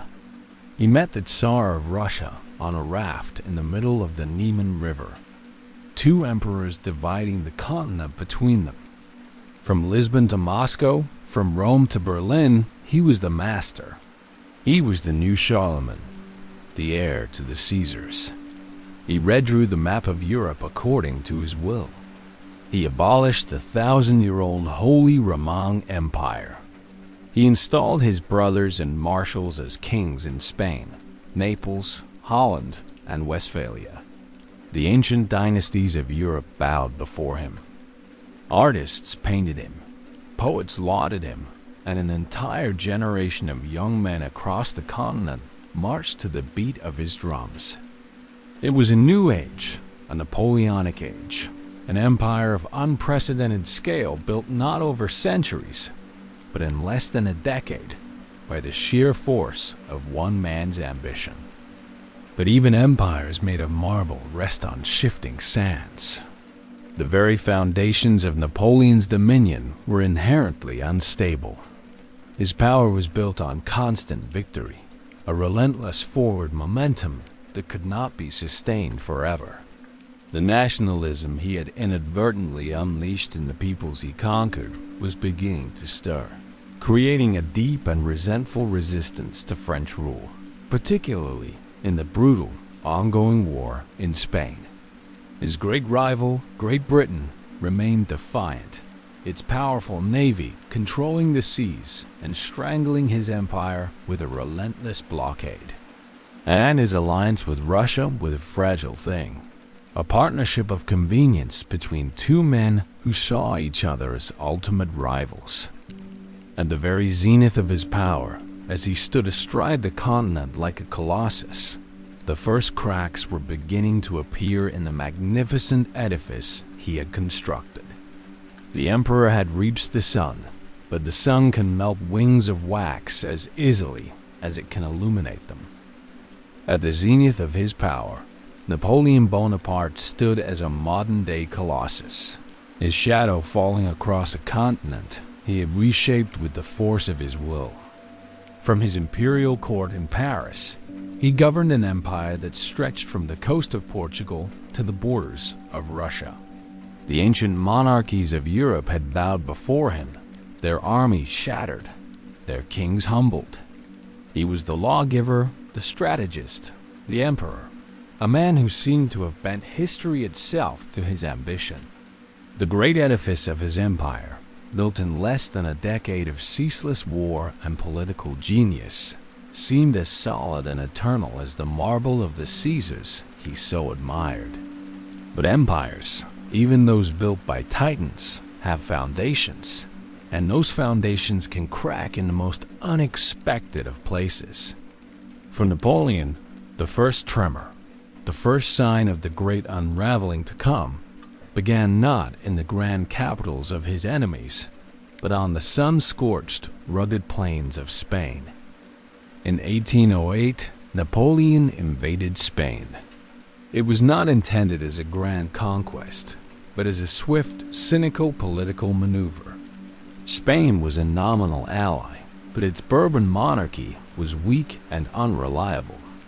Seeking to secure his southern flank and bring the Iberian Peninsula fully into his continental system, Napoleon lured the Spanish royal family to France, forced them to abdicate, and placed his own brother, Joseph, on the Spanish throne. It was meant to be easy. He expected the Spanish people, whom he viewed with a mixture of condescension and contempt, to acquiesce to their new, more enlightened ruler. He had replaced kings and redrawn borders all over Europe with little more than a treaty and a threat. He expected Spain to be no different. But the people resisted. The Spanish did not see a new, enlightened king. They saw a foreign usurper, an atheist Frenchman imposed upon their deeply Catholic traditionalist society. The reaction was not one of political opposition. It was a visceral, spontaneous, and ferocious eruption of popular fury. From the mountains of Asturias to the dusty plains of Andalusia, the country rose up. This was not a war against an army. It was a war against a people. It was fought through ambushes on winding mountain roads, through sabotage of French supply lines, through the swift, brutal murder of isolated French patrols. It was the birth of guerrilla warfare, the Little War. Priests led peasant bands, and ordinary citizens became ferocious combatants. The French soldiers, masters of the set-piece battle, found themselves fighting shadows. And for the first time, Napoleon found himself not in command, but in confusion. His brilliant strategic mind, accustomed to the clear geometry of the battlefield, of flanks, centers, and reserves, could not get a grip on this new kind of conflict. There was no enemy army to annihilate, no capital city to capture that would end the war. Every village was a potential fortress, every peasant a potential assassin. He poured hundreds of thousands of his best troops into the peninsula, but it was like trying to hold water in a sieve. His marshals, the greatest commanders of the age, were bogged down in a brutal, frustrating war of attrition. The French responded with a campaign of terror, shooting partisans and burning villages, but their brutality only fueled the flames of the insurgency. The Peninsula War dragged on, year after bloody year. It became known as the Spanish ulcer, a festering wound that would not heal. The French bled. Men, money, and morale were drained away into this quagmire. And the empire, for the first time, trembled. The myth of its invincibility was being challenged, not by a great king, but by the stubborn, indomitable will of an entire nation. While the Spanish ulcer continued to bleed his empire in the west, Napoleon's gaze turned to the east. The fragile alliance he had forged with Tsar Alexander I of Russia on a raft in the middle of the Niemen River had frayed and broken. The Tsar, under pressure from his own nobility and chafing under the economic hardship of Napoleon's continental system, a Europe-wide blockade against British trade had reopened trade with Great Britain. For Napoleon, this was an act of defiance that threatened his entire imperial strategy. He decided he needed to make an example of Russia, to inflict a single, massive, and decisive blow that would force the Tsar back into submission and secure his dominance over Europe once and for all. In 1812, with over 600,000 soldiers, Napoleon marched into Russia. It was the largest European army ever assembled, the Grande Armée at its absolute zenith. It was a river of humanity, a multinational force drawn from every corner of his empire. Frenchmen, Poles, Germans, Italians, Dutch, all marching under the imperial eagles. The logistical preparations were immense, the spectacle awe-inspiring. Napoleon was supremely confident. He believed he would cross the border, fight one great decisive battle, crush the Russian army, and dictate terms to the Tsar in Moscow within a few weeks. The journey was vast, the land endless. As the Grande Armée crossed the Niemen River and plunged into Russia, they found not a defending army, but an immense, eerie emptiness. The Russian commanders, knowing they could not defeat Napoleon in a head-on battle, adopted a strategy of perpetual retreat. They fell back deeper and deeper into the vastness of Russia, employing a scorched earth policy, burning villages, destroying crops, and poisoning wells. The Grande Armée, designed for a short, sharp campaign, was forced to march hundreds of miles through a desolate, man-made wilderness, its supply lines stretching to the breaking point. The summer heat was oppressive, disease began to spread, and thousands of men and horses died without ever seeing the enemy. Napoleon finally got the battle he craved at Borodino, just outside Moscow. It was a horrific, apocalyptic slaughter, one of the bloodiest single days of conflict in the entire 19th century. The French attacked, the Russians defended with ferocious courage. By the end of the day, The field was piled high with tens of thousands of dead and wounded men. Napoleon won a tactical victory as the Russian army withdrew, but it was a Pyrrhic one. The Russian army had not been destroyed. It remained a cohesive and dangerous force. He took Moscow.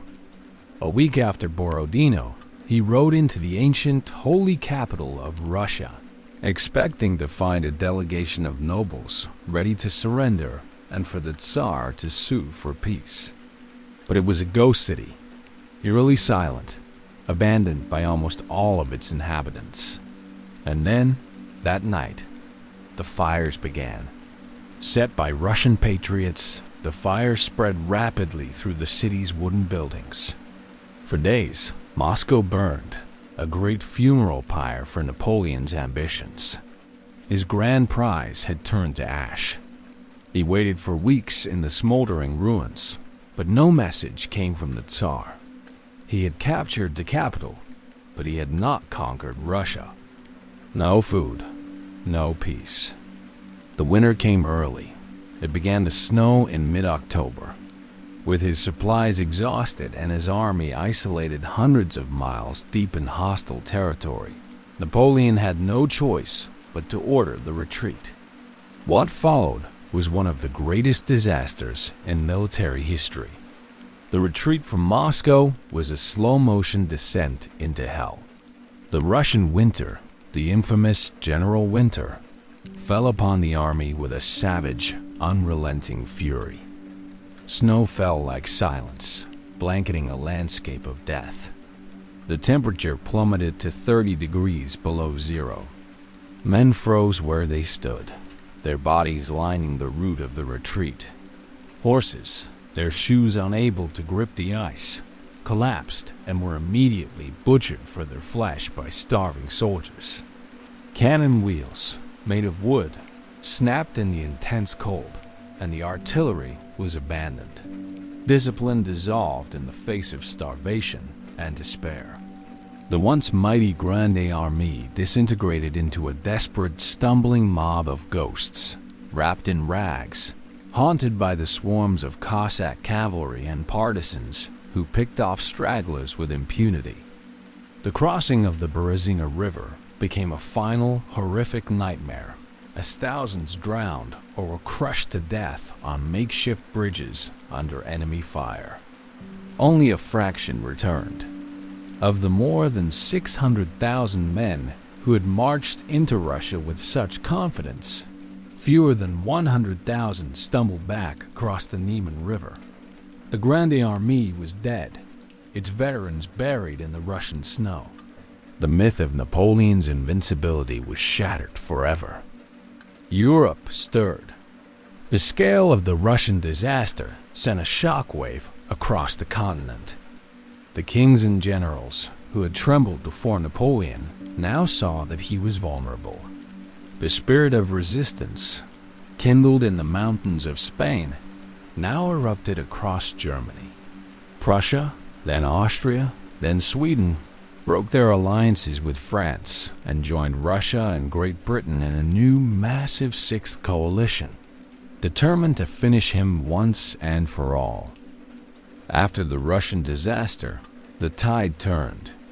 Napoleon, with astonishing energy, raised a new army, but it was an army of boys and old men, raw recruits who lacked the skill and endurance of the veterans lost in Russia. He fought with all his old brilliance in the campaigns of 1813, but he was now hopelessly outnumbered. At the titanic Battle of the Nations at Leipzig, he was decisively defeated by the combined Allied armies. The end was now inevitable. In 1814, for the first time in centuries, foreign armies marched into Paris. The city surrendered. Napoleon's own marshals, his band of brothers who had risen with him, confronted him and refused to fight on. His empire had collapsed. His family had fled. He had no choice. At the palace of Fontainebleau, Napoleon abdicated the throne of France. He was sent into exile. The Allied powers, wary of making him a martyr, spared his life. They granted him sovereignty over Elba, a tiny, insignificant island off the coast of Italy. It was a kingdom of 12,000 people and a few square miles of rock, a gilded cage for the man who had once ruled a continent. There, he walked the beaches, the sound of the waves a quiet counterpoint to the thunderous roar of his past. He read, he reflected. He organized the island's tiny administration with the same meticulous energy he had once applied to his empire, designing a flag, building roads, and reforming the iron mines. To the outside world, it seemed the great drama was over. The eagle was caged. But inside him, in the quiet of his island exile, the flames still flickered. The world had not heard the last of Napoleon Bonaparte. The island of Elba was a cage, but a gilded one. For 10 months, the man who had commanded a continent was reduced to ruling a few square miles of rock and iron ore. To the great powers of Europe who had exiled him, the arrangement seemed perfect. They had neutralized the great disturber of the peace, confining the eagle to a small, sun-drenched island where he could play at being a monarch without threatening their restored order. Napoleon, for his part, played the role with a meticulous energy. He designed a new flag for his tiny kingdom, reformed its administration, and planned new roads.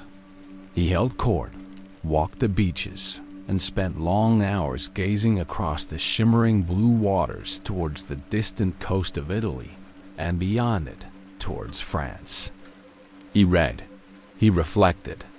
To his British guards, he seemed resigned, a volcano finally dormant. But inside him, in the quiet core of his being, the flames still flickered. He listened to the news from the mainland, brought by a stream of secret visitors, and he heard that the restored Bourbon monarchy under King Louis XVIII was clumsy and unpopular, that the French people were growing resentful, and that his veterans, the men who had followed his eagles across Europe, felt discarded and humiliated. The world thought the story was over. Napoleon knew there was one chapter left to write. In the dead of night on February 26, 1815, he escaped Elba. With a small flotilla carrying 1,000 men of his personal guard, he slipped past his unsuspecting captors and set sail for France. It was an act of breathtaking audacity, a final, desperate gamble against impossible odds. He landed on the French coast near Cannes and began to march north towards Paris. He did not march as a conqueror, but as an emperor returning to his people.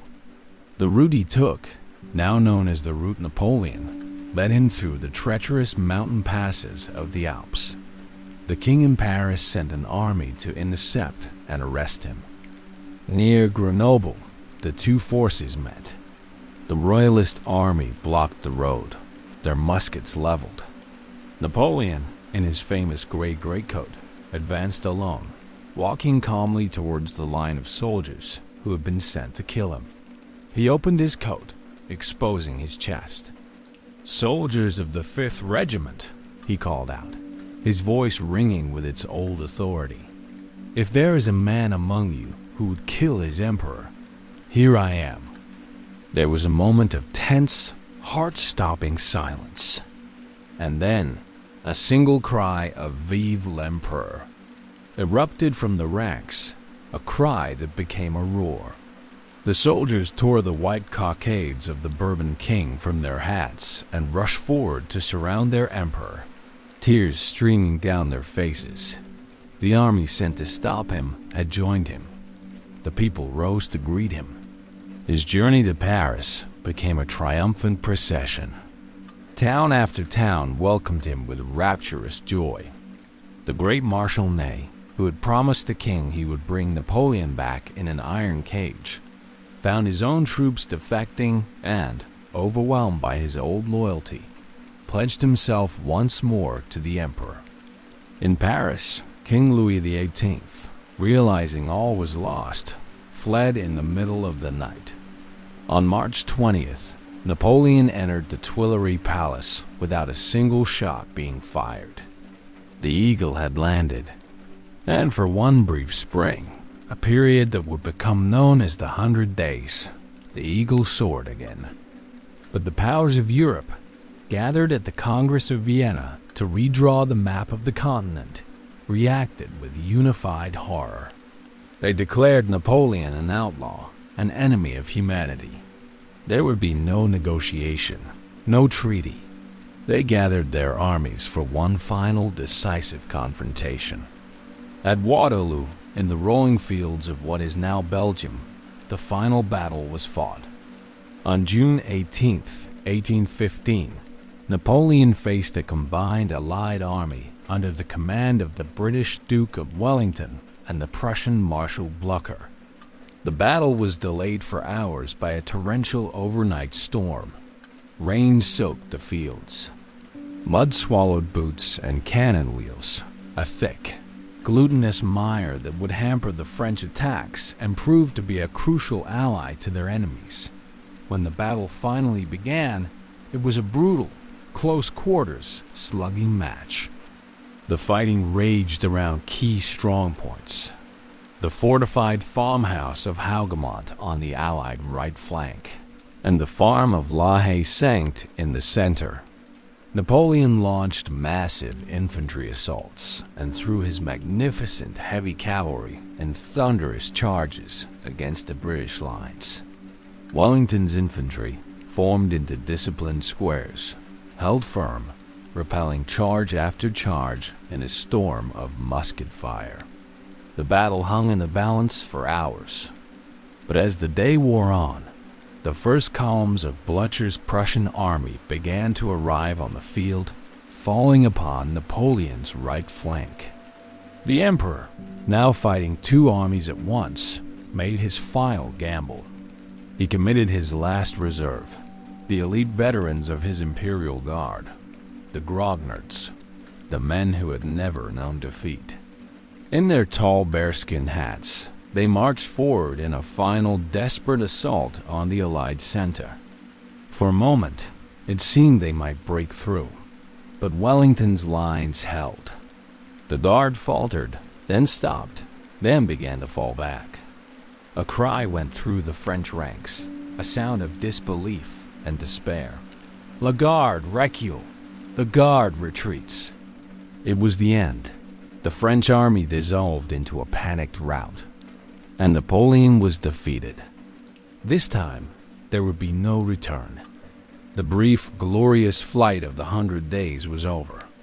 He abdicated for a second time, and seeing no escape, surrendered to the captain of a British warship, hoping for asylum in England. But his enemies would take no more chances. He was exiled to St. Helena, a remote, windswept volcanic island in the desolate emptiness of the South Atlantic Ocean.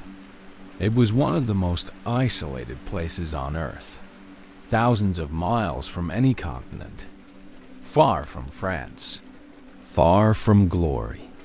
There, he lived the rest of his life in silence, a prisoner of the British and of his own memories.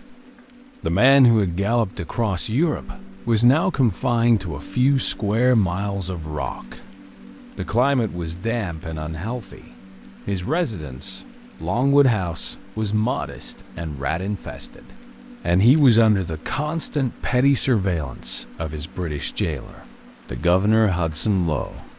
He walked among windswept cliffs, the vast, empty ocean a constant reminder of his confinement. He spoke to the waves, his companions the few loyal followers who had accompanied him into this final exile. He created a small, formal court, insisting on the etiquette of an emperor, a small act of defiance against his captors, who insisted on calling him General Bonaparte. And he worked.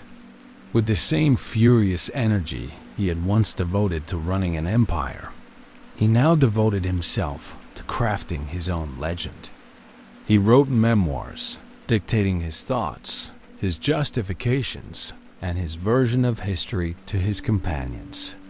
Beneath the gray, subtropical skies, he refought his great battles in ink, re-argued his political decisions, and constructed the narrative that he wanted the world to remember. He was no longer a conqueror of territory, but a conqueror of memory, ensuring that his story would be told in his own words. And on May 5, 1821, after 6 years of exile, he passed quietly, his body weakened by illness, likely stomach cancer. He was 51 years old. His last words were reported to be, "France, Army, Tête d'Armée, Josephine. France, Army, Head of the Army, Josephine." A storm raged over the island on the night he died, a final, fitting tribute from nature to the man who had been a human tempest. He died with few at his side, a lonely end for a man who had commanded millions. The world, which had been convulsed by his presence for 2 decades, moved on. Napoleon's body was buried on St. Helena in a quiet valley under the shade of 2 willow trees. But his real legacy is not a lonely grave, it's memory. Years later, in 1840, in response to a surge of popular demand in France, his body was returned to Paris. The Retour des Cendres, the return of the ashes, was a national event of profound emotion. Hundreds of thousands lined the streets to watch his funeral cortege pass. He lies now in a great tomb of red porphyry, placed directly beneath the magnificent golden dome of Les Invalides, surrounded by statues celebrating his achievements. But his true legacy is not marble. It is the invisible architecture of the modern world. It's the Napoleonic Code he wrote, a system of laws that brought clarity and equality to France and shaped legal systems across the globe. It's the map he changed, sweeping away the last vestiges of feudalism in Europe and inadvertently planting the seeds of nationalism in Germany, Italy, and Poland. It's the idea of a career open to talent, the dream he lived, that a man could rise from obscurity to the heights of power based on merit alone. He came from a small island and left a mark across a continent. He was a figure of immense, almost terrifying contradiction.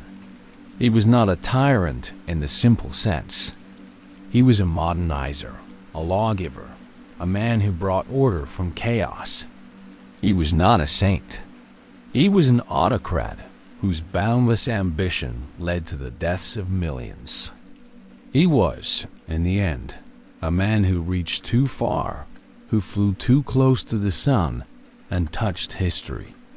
Now, as the world grows still, as the cannons of Austerlitz and Waterloo fall silent, and the tattered banners of the Grande Armée lower in the dusk of memory, let your breath slow.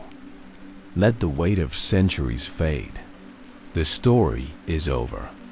The emperor, the general, the boy from Corsica, sleeps now beneath waves and wind, and beneath the golden dome of a grateful nation.